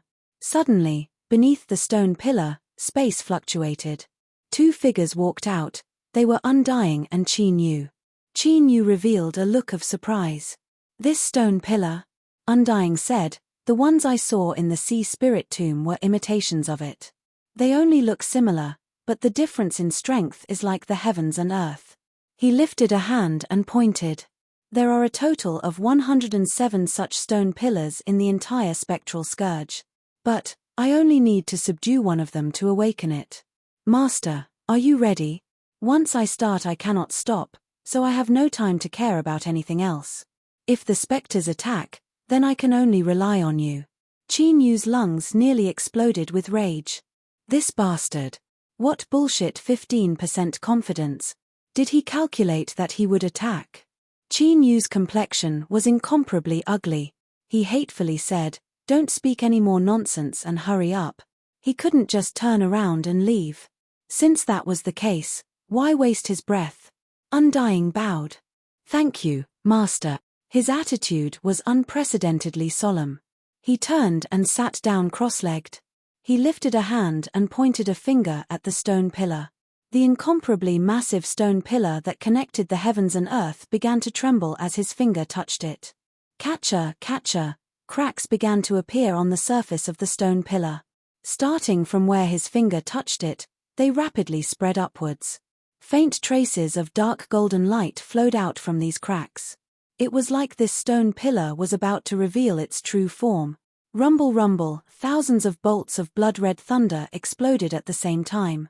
Heaven-shaking rumbles tumbled above their heads. A terrifying aura seemed as if the world would collapse. Chapter 601. In the vast sea of stars, there were billions of stars. Only the 10 suns and the 10 moons emitted light. They were eternal and inextinguishable. The sun was the great yang, and the moon was the great yin. They illuminated the heavens and the earth and were the source of life in the world. On a planet near the great yin star, A huge shadow of the moon almost occupied half the sky. Even the blazing sun could not cover its bright light. This was a lunar worshipping planet. Almost all the cultivators on the planet cultivated with the help of the great yin power. In a large city on the surface, the cool moonlight in a secret room gathered like flying insects and formed a shadow of the moon above her head. This was an extremely beautiful woman. She wore a long white dress that made her look refined. The shadow of the moon above her head brightened and dimmed as she breathed. It was as if the two had merged into one. Suddenly, the woman opened her eyes.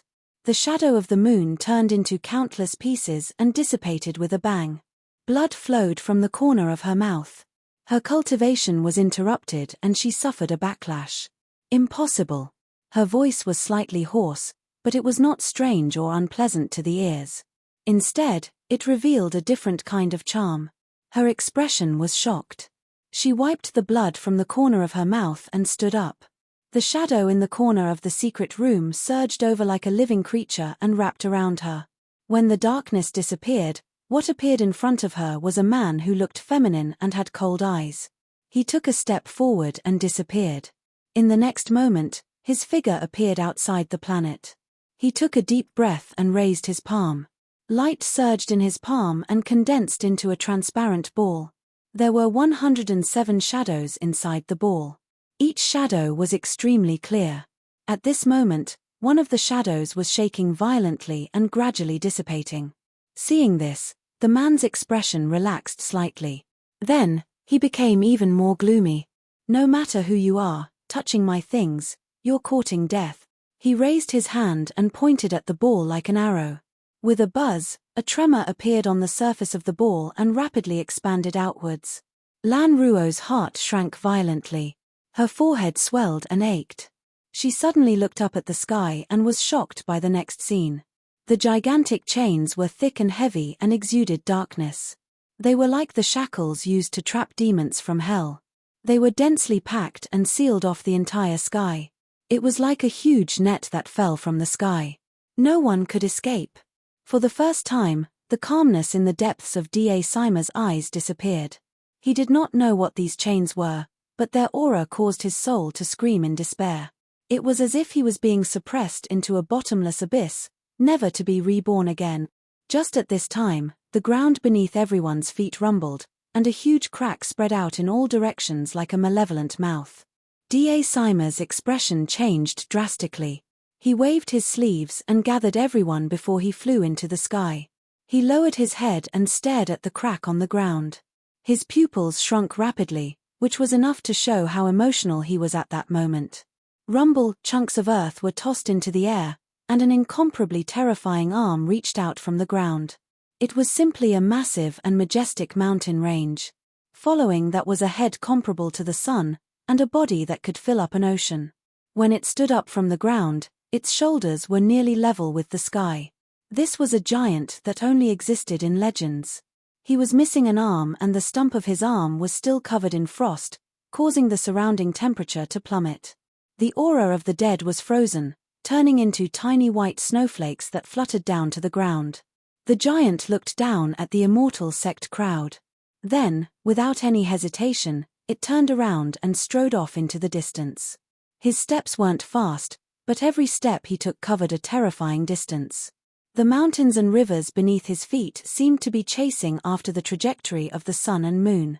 Rumble, rumble, the sound gradually weakened. The giant's figure vanished from everyone's sight.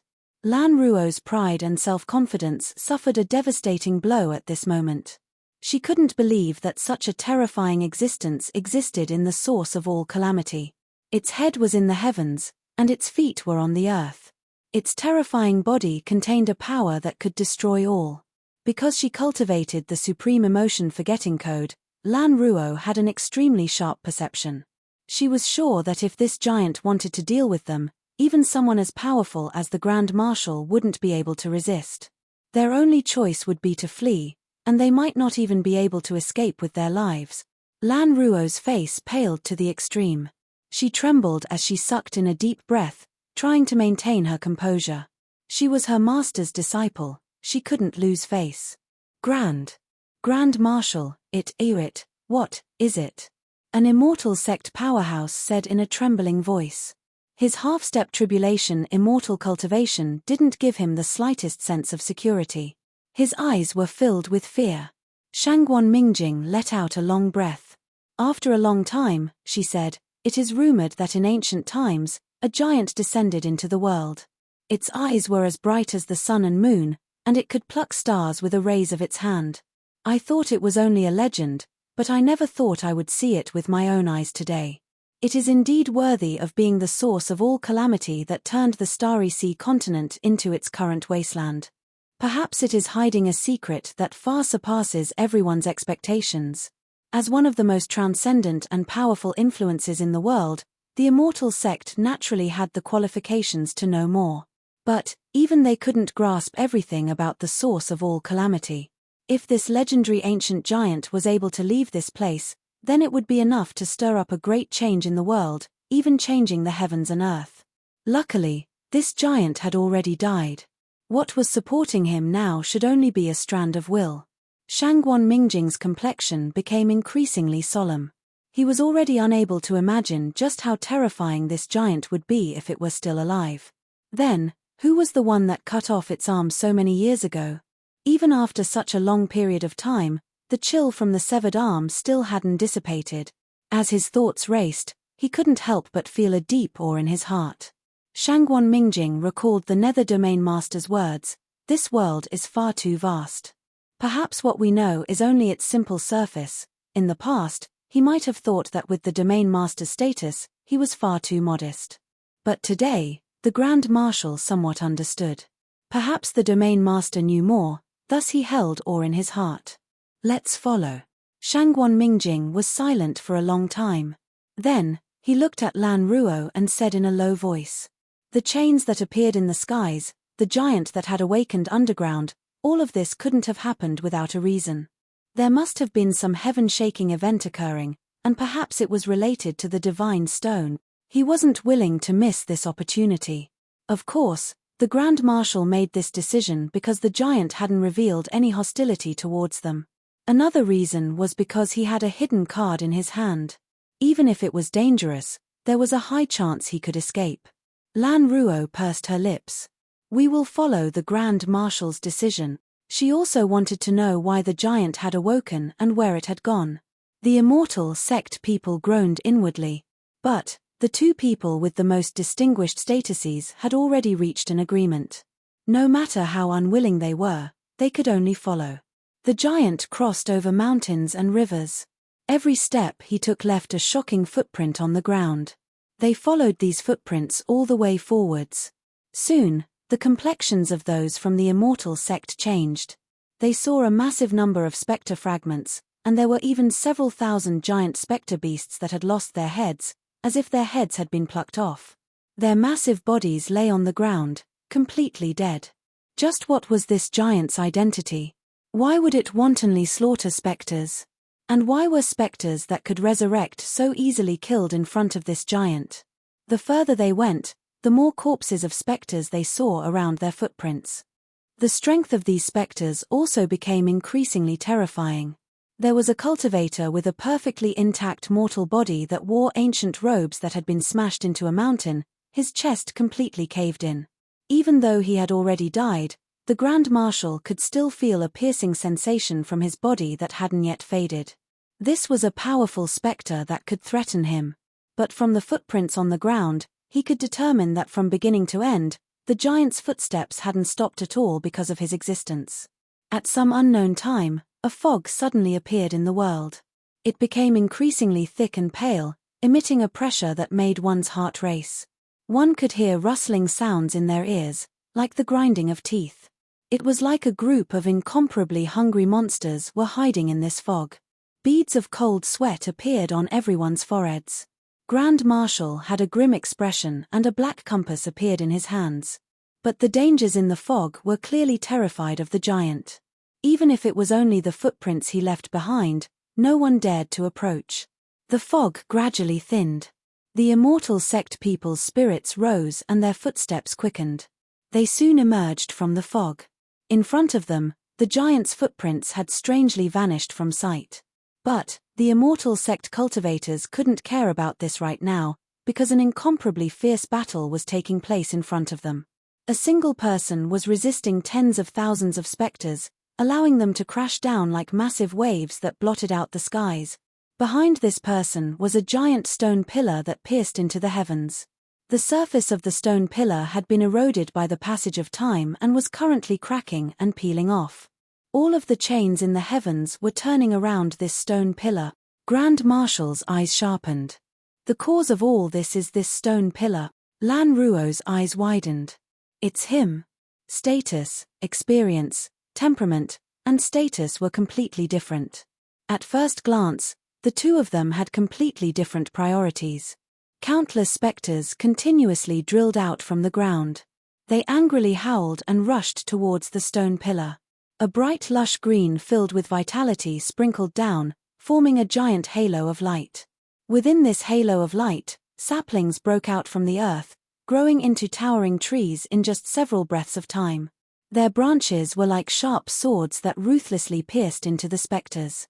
Vines stretched out, wrapping around the specters and crushing them to pieces. Even if the giant trees were destroyed, they would quickly grow back. But there were far too many specters and they simply couldn't be killed. The forest within the green halo of light could only slow down their advance. Now that they had broken through over half of it, they would soon be able to pass through. Behind the lush green was a calm and tranquil blue sea, as if it couldn't sense the horrifying slaughter occurring outside. It was like a flat mirror, without the slightest wrinkle. Behind the sea was a dazzling silver white. Even though it was separated by the forest and the sea, one could still clearly feel the terrifying aura contained within this silver white. It was like a sword that was being tempered. Even though it hadn't fully taken form, it already possessed a terrifying strength that could cut apart the heavens and split apart the earth. Qin Yu sat outside this silver white light that was condensed from the rules of the metal path. His complexion was pale and sweat streamed down his face. He cultivated the 5-element mountain, starting with the metal path and then perceiving the water path. In the sea of Purgatory's hot spring, he had experienced the terror of life and death. Then, with the help of the power of wood, he had reached large success in the water path and smoothly stepped into the wood path. Metal gave birth to water, water gave birth to wood. When the three of them superimposed on each other, they could erupt with the greatest strength. But this sort of unreserved display of strength also consumed an incomparably shocking amount of magic power. If it weren't for Qin Yu's great willpower and his 5-element nascent souls, his magic power would have far surpassed that of an ordinary cultivator. Otherwise, he wouldn't have been able to withstand this. Qin Yu had already noticed that the immortal sect cultivators had arrived. But he didn't have the strength to deal with them. Undying was gathering the stone pillars with all his strength, so he had to buy as much time as he could. Da Sima had a bewildered expression. He looked at Qin Yu, who was resisting the specters. His eyes were cloudy and uncertain, as if he were calculating something. Suddenly, not too far away, the fog was torn apart. A wild aura mixed with monstrous killing intent swept outwards. Fallen Wing's entire body was filled with darkness. 2 wings spread out behind him and less than 10 Eternal Darkness Demon Region cultivators followed behind him. The fog rapidly gathered. Through the gap, one could faintly hear the pitiful screams of cultivators. But it was destined that no one would turn around to save them. The fog closed and the miserable screams vanished. Fallen Wing fell to the ground and the darkness around him scattered, revealing his black and gold robes that were torn in many places. Da Sima rejoiced. Luckily, they had followed the footprints of the giants and were able to safely pass through the fog. Otherwise, they would have suffered the same fate as the Eternal Darkness Demon Region and suffered serious casualties. Fallen Wing's icy cold eyes met Da Sima's. Then, they separated at the same time, falling towards the stone pillar that pierced into the heavens. Just what was it? The green halo of light trembled and collapsed. The first spectre that rushed out of the forest howled and plunged towards the still sea. The calm was broken. The mirror-like sea suddenly transformed into the cruelest tyrant in the world. It roared as it sucked the spectres into the waves, instantly crushing them into powder. The power of the path of water erupted. The specters within the spectral disaster had fused together with the divine tool. As long as the divine tool wasn't destroyed, it would be impossible to kill them. Qin Yu didn't think about fighting 10,000 alone or killing off all the specters. He only wanted to buy as much time as possible for undying. The specters that were crushed by the sea were constantly suppressed and their recovery speed would slow. Of course, there was a limit to this suppression. As more and more specters were swept away by the sea, the suppressive strength would gradually decrease, until the sea collapse. In terms of defense, large success in the path of water could be considered at the peak of the calamity immortal realm. Even though the specters were endless, they still bought a great deal of time for Qin Yu. But it would eventually collapse. The raging waves of the sea suddenly shattered. Like a giant bubble, it vanished into thin air. Qin Yu looked up. His pale face was filled with tenacity. But at this time, his eyebrows shot up. From the stone pillar behind him, a formidable aura spread out. Rumble in the skies, countless thick chains wove together. They were like branches that were swept up by strong winds as they collided with each other. Undying's voice sounded out in Qin Yu's mind. I still need some time to drag the immortal and demonic cultivators into the water to help you share the pressure. Qin Yu's thoughts raced. He immediately revealed an anxious expression. Da Sima's heart shook. This stone pillar is actually connected to the source of chaos space. It is the hub that controls it. If I can refine it, I can control the entire source of chaos. Fallen Wing shouted out, attack. Seize the stone pillar. No wonder Qin Yu had suffered the attacks of the endless specters. They had finally found the reason. The source of chaos had caused a cultivation holy land to decline to this day. There was no doubt about its strength. Chapter 602. Da Sima and Fallen Wing's eyes fell on Qin Yu, an undisguised chill in their eyes. This mysterious powerhouse clearly knew more about the source of chaos. He had actually faked his death to escape and rush towards the greatest good fortune. If he could smoothly subdue the stone pillars, the source of chaos would be in his hands. At that time, let alone the immortal and demonic path cultivators competing for the divine stone, it would be a problem for them to keep their lives. This was a truly brilliant method. Luckily, they had already realized that Qin Yu wanting to take the stone pillars was nothing more than a fool's dream. Dark purgatory. Fallen Wing's wings unfurled. Black flames danced on his gorgeous feathers, gathering into a raging tide. Black flames swept out, dyeing everything in pure darkness. Absolute, extreme, without the least bit of light. A channel was pierced through the uncountable spectre army. Da Sima raised his hands and a rich blue light erupted. A blue ox appeared in the void. With a deep roar, it galloped forwards. It tore through everything in its path, tearing apart all obstacles. Every spectre it crashed into instantly disintegrated into countless pieces. Behind the two Calamity Immortal Realm superpowerhouses, the immortal and demonic cultivators attacked at the same time. They were like two sharp arrows that broke into the army of specters. The summoned specters only had one mission: to prevent any foreign life form from approaching the stone pillars. Since the immortal and demonic cultivators interfered, the specters would crazily attack them. The pressure that Qin Yu had to withstand was reduced. Undying's plan had succeeded. Of course, it was more accurate to say that this was an open and honest plot. The stone pillars were indeed related to the entire spectral disaster. As long as he could successfully subdue them, he could wield this divine tool. Fallen Wing and Da Sima realized this. They wouldn't hesitate to pay any price to prevent Qin Yu from successfully taking them. Even if they knew this was a trap, they had no other choice. Qin Yu lifted his hand and submerged it into the silver light. His fingers clenched and he pulled outwards. A long sword appeared in his hand. All of the dazzling silver light was concentrated on the blade. Even though its style was simple, it still gave off a dazzling feeling. Quietly, tiny cracks began to appear and close around the sword. This repeated process made one feel as if they were shards of ice that constantly tumbled under the sunlight, sending a chill that penetrated deep into the marrow. He raised his hand and slashed down with his sword. Like a broken mirror, all the dead spirits within 100 feet of the sword were instantly destroyed. The sword light whistled through the air, setting off a destructive whirlwind. But Qin Yu didn't have the least bit of happiness on his face. After his sword fell, he didn't pause.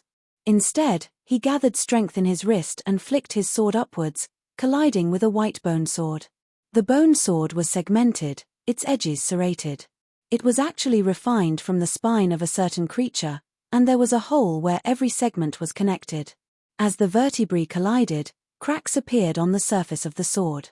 Mournful and shrill syllables were emitted from these holes, sharp and ear-piercing like iron and stone piercing into one's heart. It was oppressive, sore, and painful. The spine sword swung out and the blade bent at a strange angle. It shot towards Qin Yu's throat like a viper. If his mind was attacked by the sound of the spine and his body froze for even a moment, it would be hard for him to escape this terrifying sword strike. But, puff, the sword pierced through the forehead, and a berserk sword intent instantly burst forth. The skull of the departed spirit holding the spine sword exploded into pieces. The crushed skull and the scarlet flesh that didn't leak out a single drop of blood danced in the air.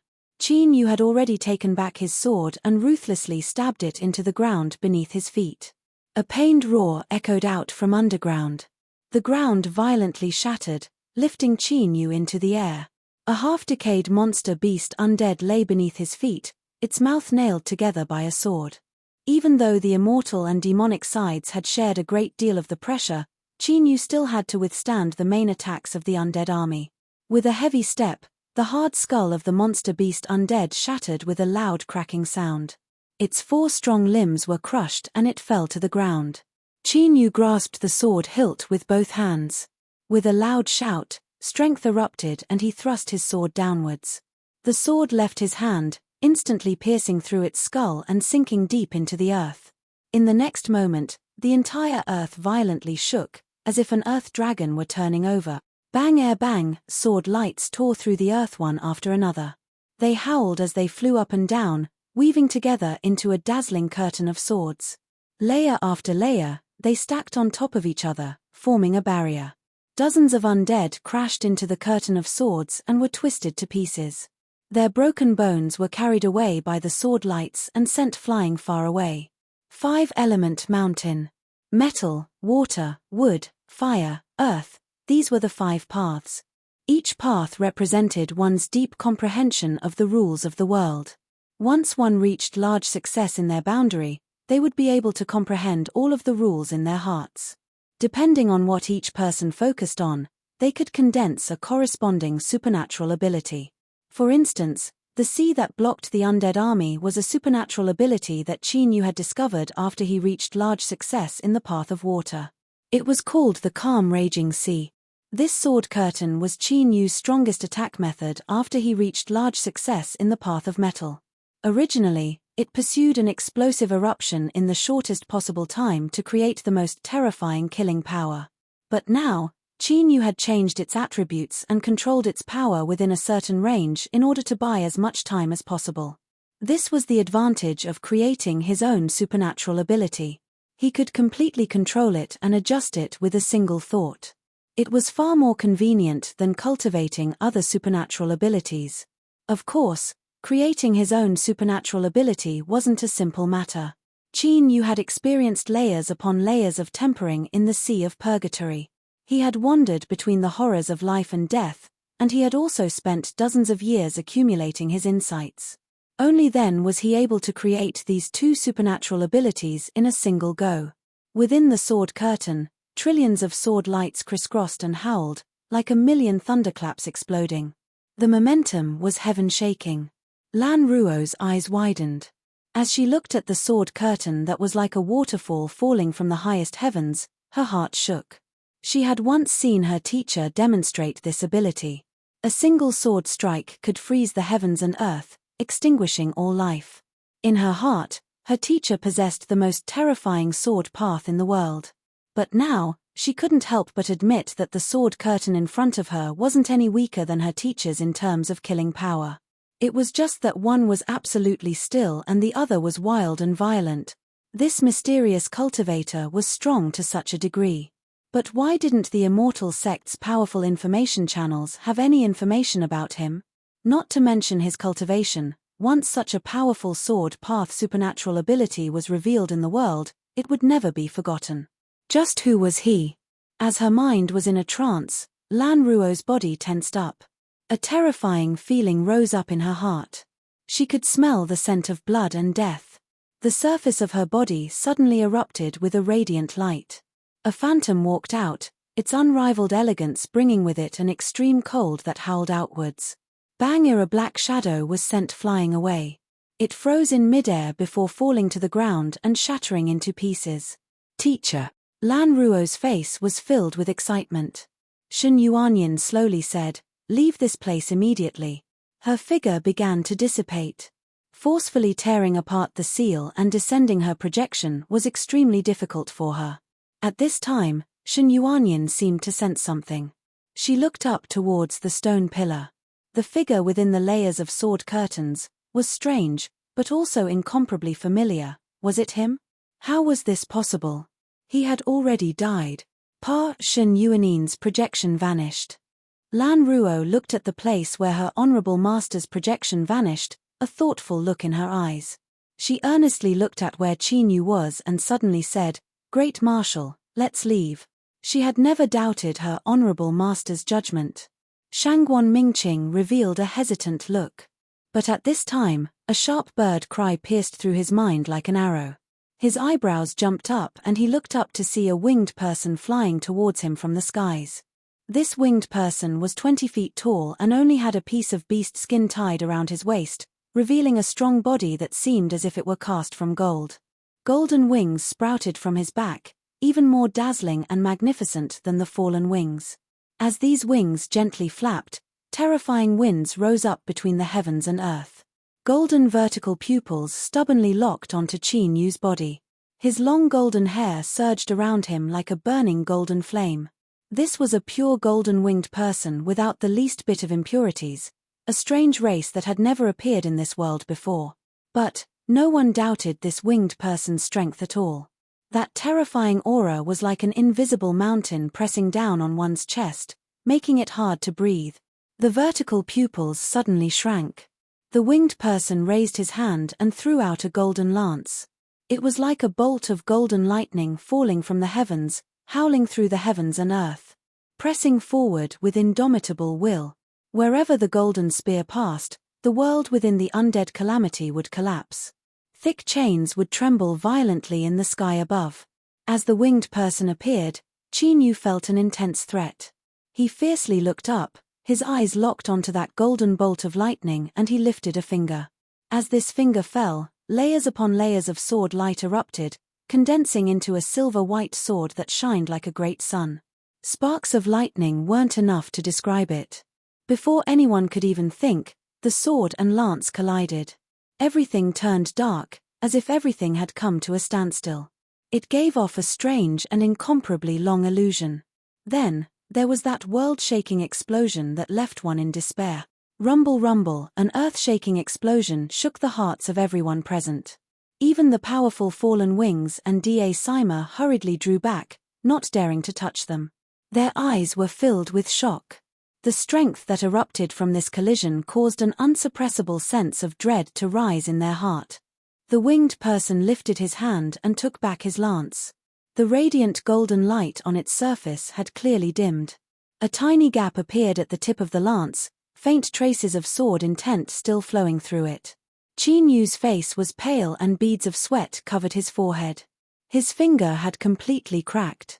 His entire arm hung powerlessly at his side. Blood flowed out, dripping down his trembling fingertips before smashing into the ground. "Ha, so many years have passed and you're still trash, Birdman.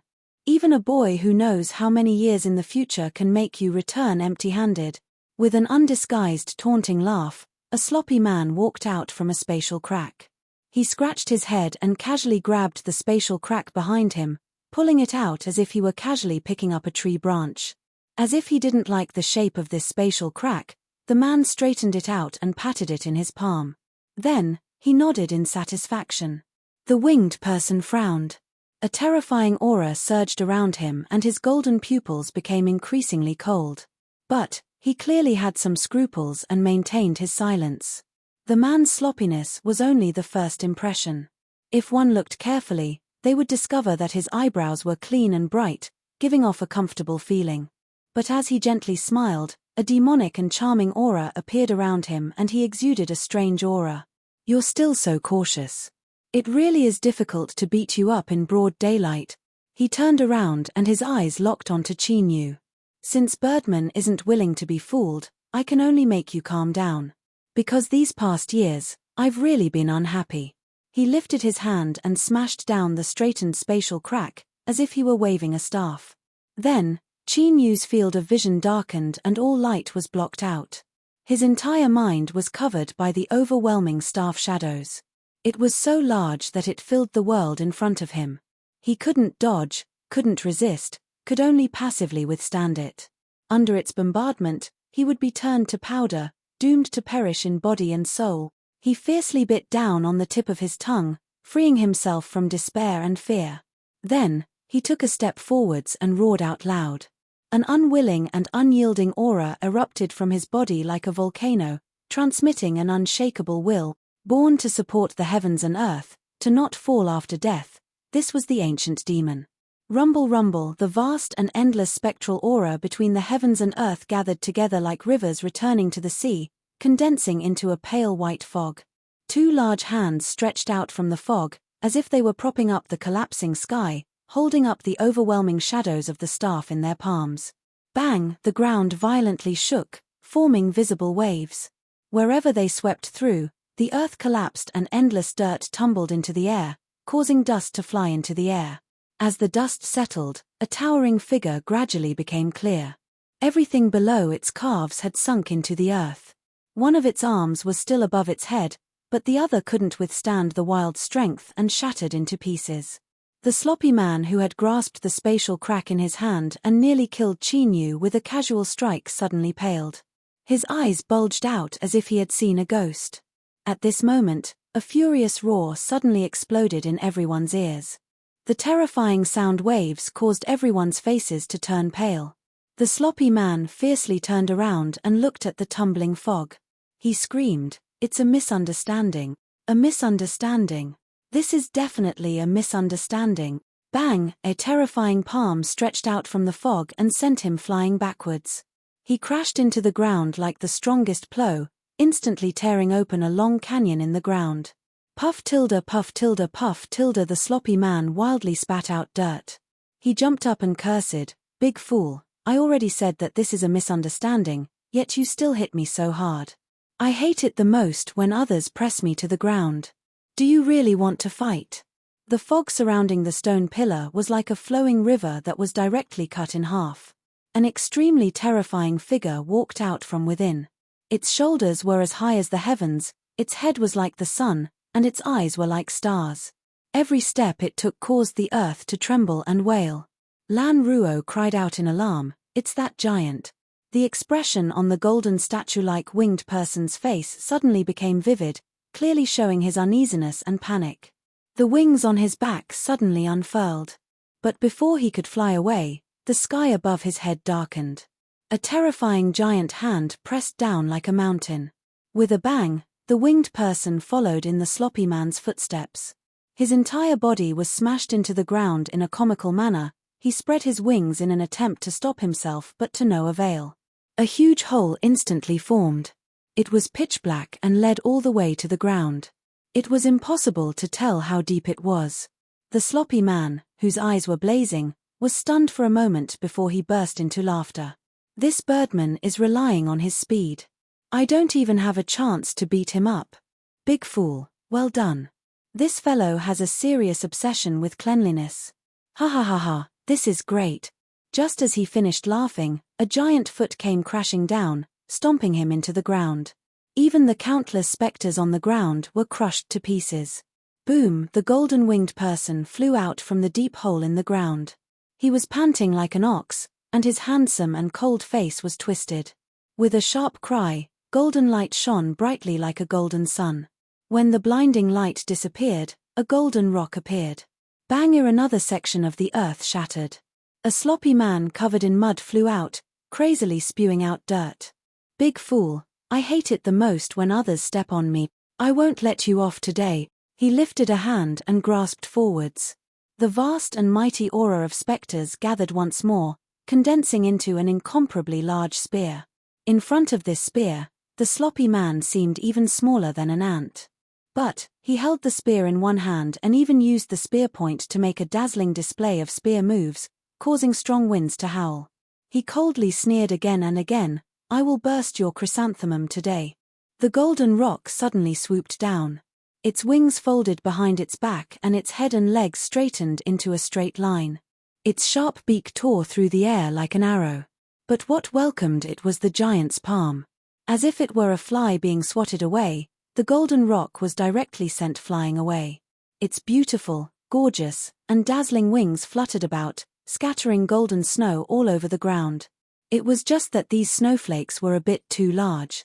Each one was enough to cover a giant lake. Puff, with the sound of flesh tearing apart, the giant looked down at the spear that had pierced through his heart. Without expression, he grabbed it and smashed it into the ground.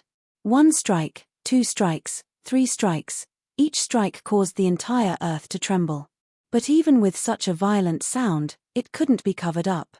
The sloppy man screamed out in a high-pitched voice, as if he were a woman who was about to be ruined by the giant. His voice had a particularly penetrating power, and most importantly, there was even a slight rise to his voice. The golden rock rushed forwards once more. But before it could take this chance to open several bloody holes in the giant's body, it was caught in the giant's palm and then smashed into the ground together.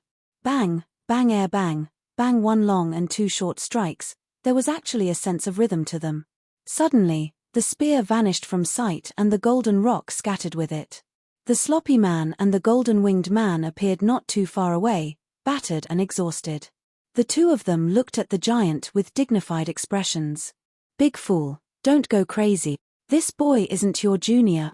The winged man spoke for the first time, his voice dry and cold.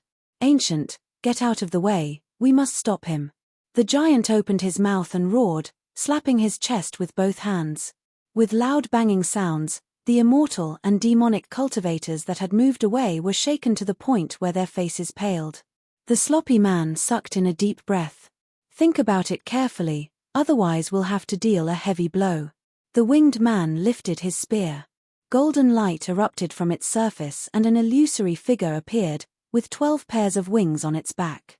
Majestic, noble, dignified, powerful, an aura of annihilation wildly erupted from this phantom, as if it could break apart the entire world. The giant turned and squatted down. It lowered its head, nearly touching the ancient demon incarnated Qin Yu.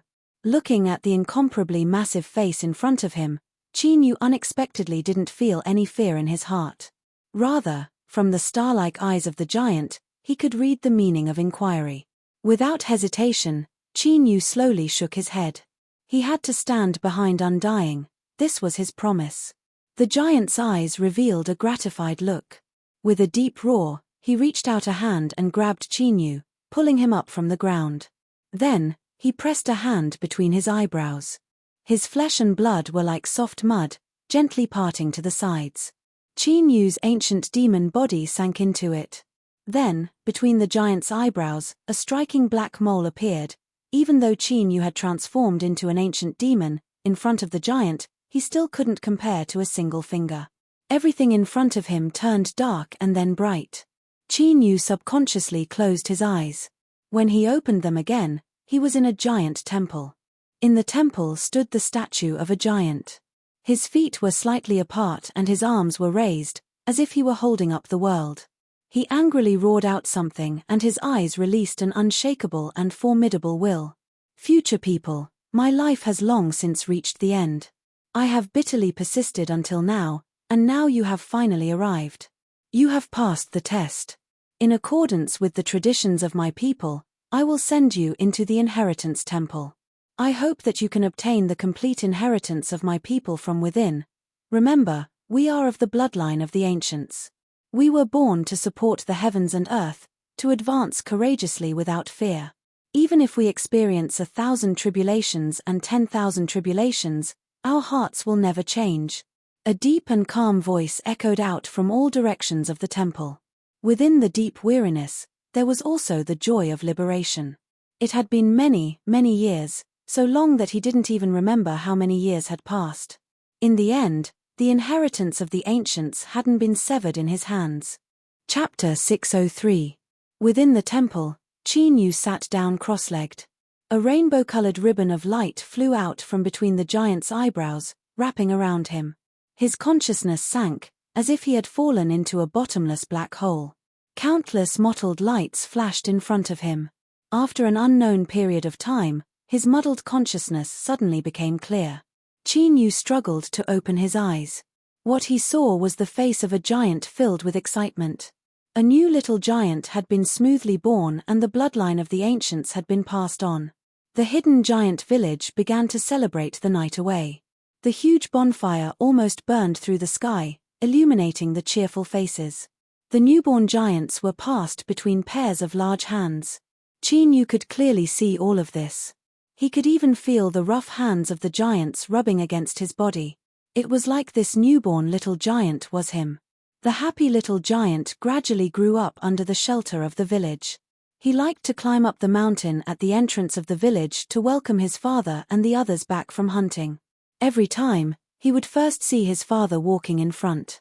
His father's broad and sturdy arms were always carrying plentiful prey. But one day, after waiting for a very, very long time, the little giant fell asleep in a daze. When he heard the deep and familiar sound of footsteps, he opened his eyes in surprise. Under the dusky sky, his father was gasping for breath. His chest had been pierced by some sort of sharp weapon, and blood flowed freely out of it. "Run!" His father opened his mouth and roared towards the village. But it was already too late. Giant spaceships descended from the clouds one after another. They were equipped with barbed iron spears, and every time they fired, it was like a thunderclap was set off. The iron spears easily pierced through the giants' strong bodies. As the giants roared in pain, they were pulled into the giant cages beneath the spaceships like fish. The little giant was scared silly. He could only watch helplessly as all the villagers in the village were taken away one at a time. He covered his mouth, not daring to make a single sound. His panic-stricken eyes found his father's figure. He leaned against the cage and gasped for breath, his complexion paler than ever before. Their eyes met in midair. His father revealed a gratified look. He gently shook his head and his lips moved. He had played the guessing game with his father many times before, so he immediately understood what he meant. "Don't come out, live on." The little giant waited for a long time until all the spaceships had left. Then, it stumbled down the mountain and ran into the darkness. That night, in the darkness, countless deep green eyes stared at the little giant with greed and heat. But for some reason, they didn't throw themselves at him. The scene changed. The little giant from back then had already grown up. He had a body even stronger than his father, and his hands could kill the strongest demonic beasts in the mountains. Finally, he walked out of the mountain where he had been hiding for 10,000 years. He crossed the mountains and rivers and ran towards the place where the sun rose. Along the way, all kinds of powerful creatures appeared. They tried to stop the giant's advance, but they were easily smashed through by him. Finally, the giant stood in front of a majestic divine palace.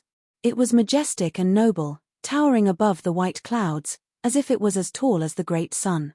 The giant reared his head back and roared into the heavens. After 10,000 years, this was the first time he had ever roared in this world. Strong winds rose up, blowing away the thick fog beneath the divine palace. Giant statues were revealed, their bodies covered with wounds and their faces were filled with pain and despair. Their legs sank into the earth and their hands lifted the divine palace up, lifting it up to the same height as the sun, the most dazzling place in the world. His father, his mother, the village chief, Uncle Sang, who was good at fishing. The giant looked at these familiar faces and his eyes gradually turned red. He let out a heart-wrenching howl and crushed the earth beneath his feet. He soared into the skies and smashed into that majestic and noble divine palace. But in the end, he failed. The palm imprint within the divine palace struck him down from the skies. He crashed through the earth and the giant's mortal body began to collapse. With a loud roar, the surroundings of the giant's body turned dark. He rushed into this darkness and left the world where the divine palace was. But even so, he couldn't escape the pursuit of the divine palace. In the sea of stars, a great sun shined brightly, illuminating the 9 heavens and 10 earths. Wherever the sun shined, there was no place for the giant to breathe. He could only constantly flee. During this process, his body constantly collapsed and was reborn, becoming weaker and weaker. Finally, the giant fled to a region covered in silver moonlight. The great sun and the silver moon coldly faced each other. Finally, the giant chose to retreat. The giant fell into a deep sleep. When he woke up, he had become an object of slavery. He was buried deep within the earth, and the divine artifact continuously refined his will. Once he gave up struggling, death would descend upon him, and he would become one with it. The scene changed again. You could clearly see the panic-stricken and shocked immortal and demonic cultivators. They were incomparably powerful in the outside world, but now they were like lowly ants hiding in a distant corner. Across from him was a winged person with 12 pairs of gorgeous wings. He held a golden spear in his hands, and every time he thrust it out, the world trembled and the chains in the skies crazily clattered. In another direction was a giant ape with a black stone staff in its hand. Its thick black fur was mostly soaked in blood. But even though it was severely wounded, it didn't feel any fear at all. Instead, it became even more fierce and warlike. Its giant eyes were so red that they nearly flowed out. Bang! The golden spear tore through space and descended. Its terrifying aura seemed as if it could pierce through the world. The giant's fist collided with the spear. Massive amounts of flesh and blood split apart, but the giant didn't seem to feel any pain at all. The spear was sent flying away and the fist smashed into the 12-winged person's body, sending it flying away and crashing into tumbling fog. The giant ape leapt into the skies. With a loud roar, it grasped the stone staff in its hands and smashed it down. The stone staff shattered the air, emitting a scalp-numbing crackling sound. The giant lifted its injured arm, allowing the stone staff to fall down. Its body that was as tall as the sky trembled and it roared out loud. His thighs gathered strength and he swung his hand. The stone staff was swept away and the giant ape's arms cracked apart, revealing pale white bones and flesh. But the giant ape opened its mouth and laughed in excitement.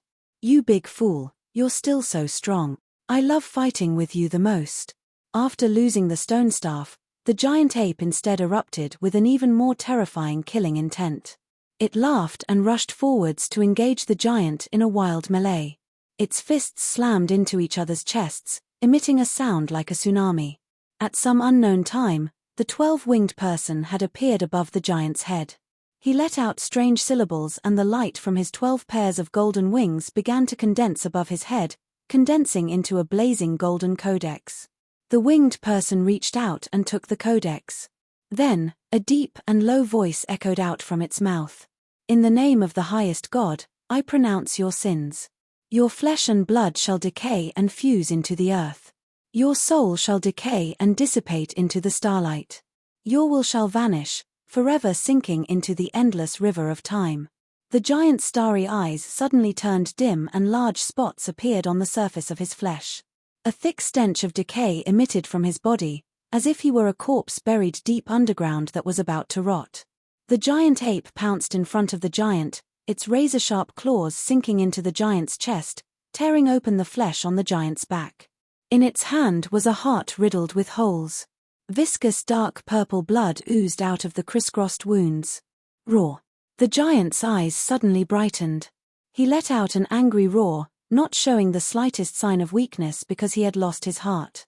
The flesh and blood around the wound on his chest suddenly tightened, like an arm that had bitten the giant ape to death. The giant reached out and grabbed the giant ape. With a sudden pull, the scalp tingled with the sound of breaking flesh and bone as the ape's entire arm was torn off. The giant ape howled in pain.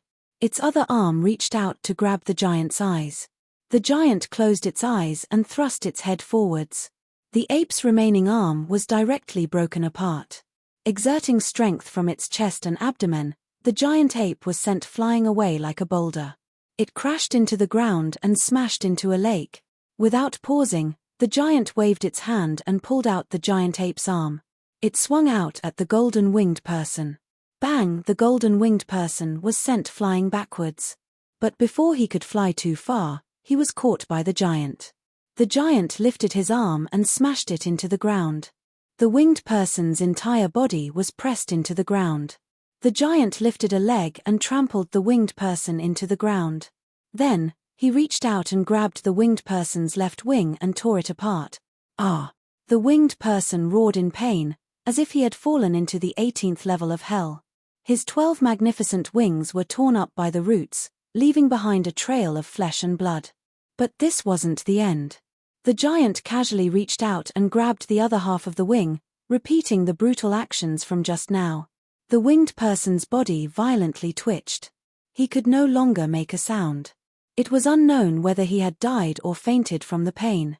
Hualala, snow fell from the golden wings once more, but it was far greater than before.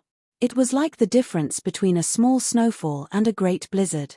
As the wings fluttered in the wind, the giant reared back his head and roared.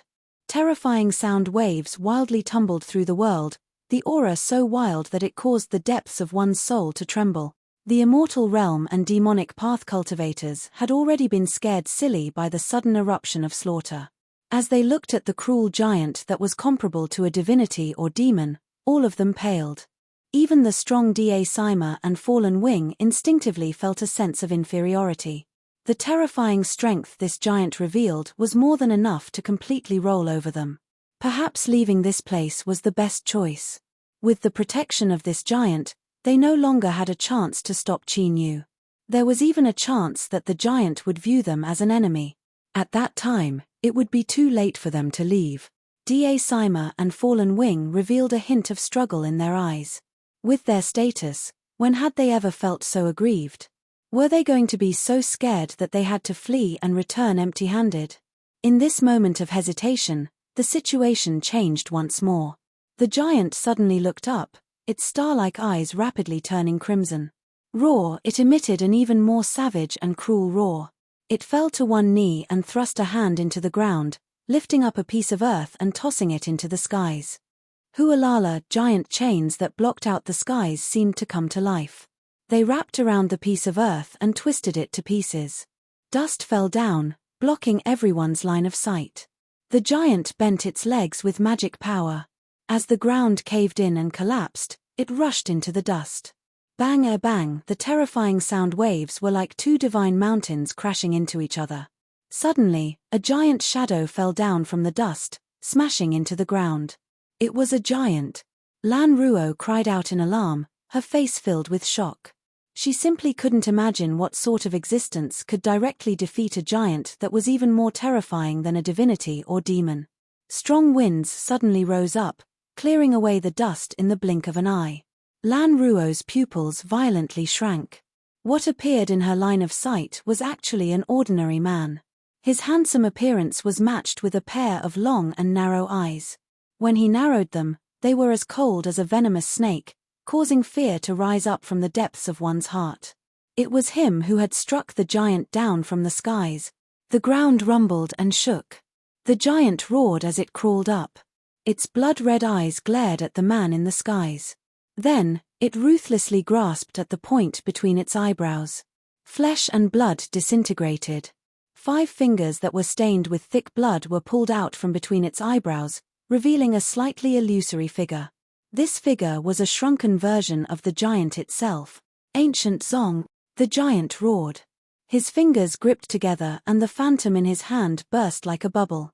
An incomparably terrifying aura wildly gushed out. Beneath the skies, the cold and gloomy man suddenly frowned, a gloomy look in his eyes. He lifted a hand and pointed forwards.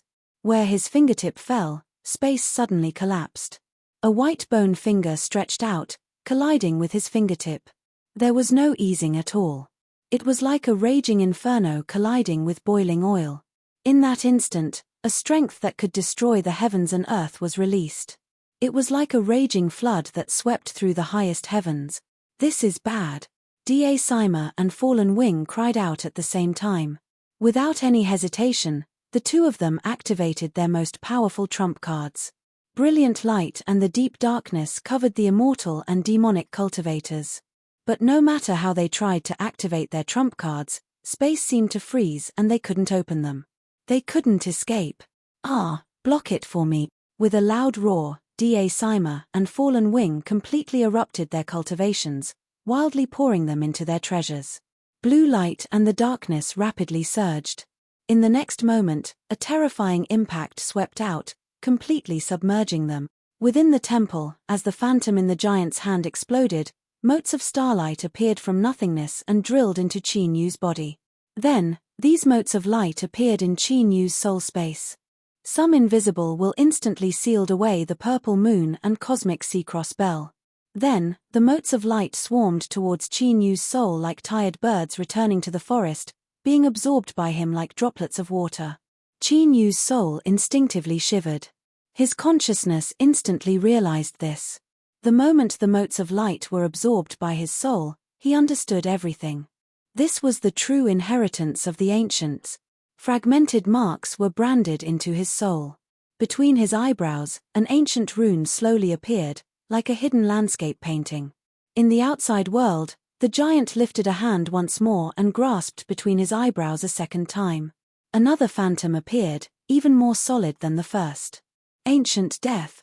With a loud bang, the phantom shattered. In front of the cold and gloomy man, it wasn't a finger that drilled out from the shattered space, but an entire bone arm. Every bone was sparkling and translucent, like the finest jade in the world. Their surfaces shimmered and one could faintly see countless runes flowing within.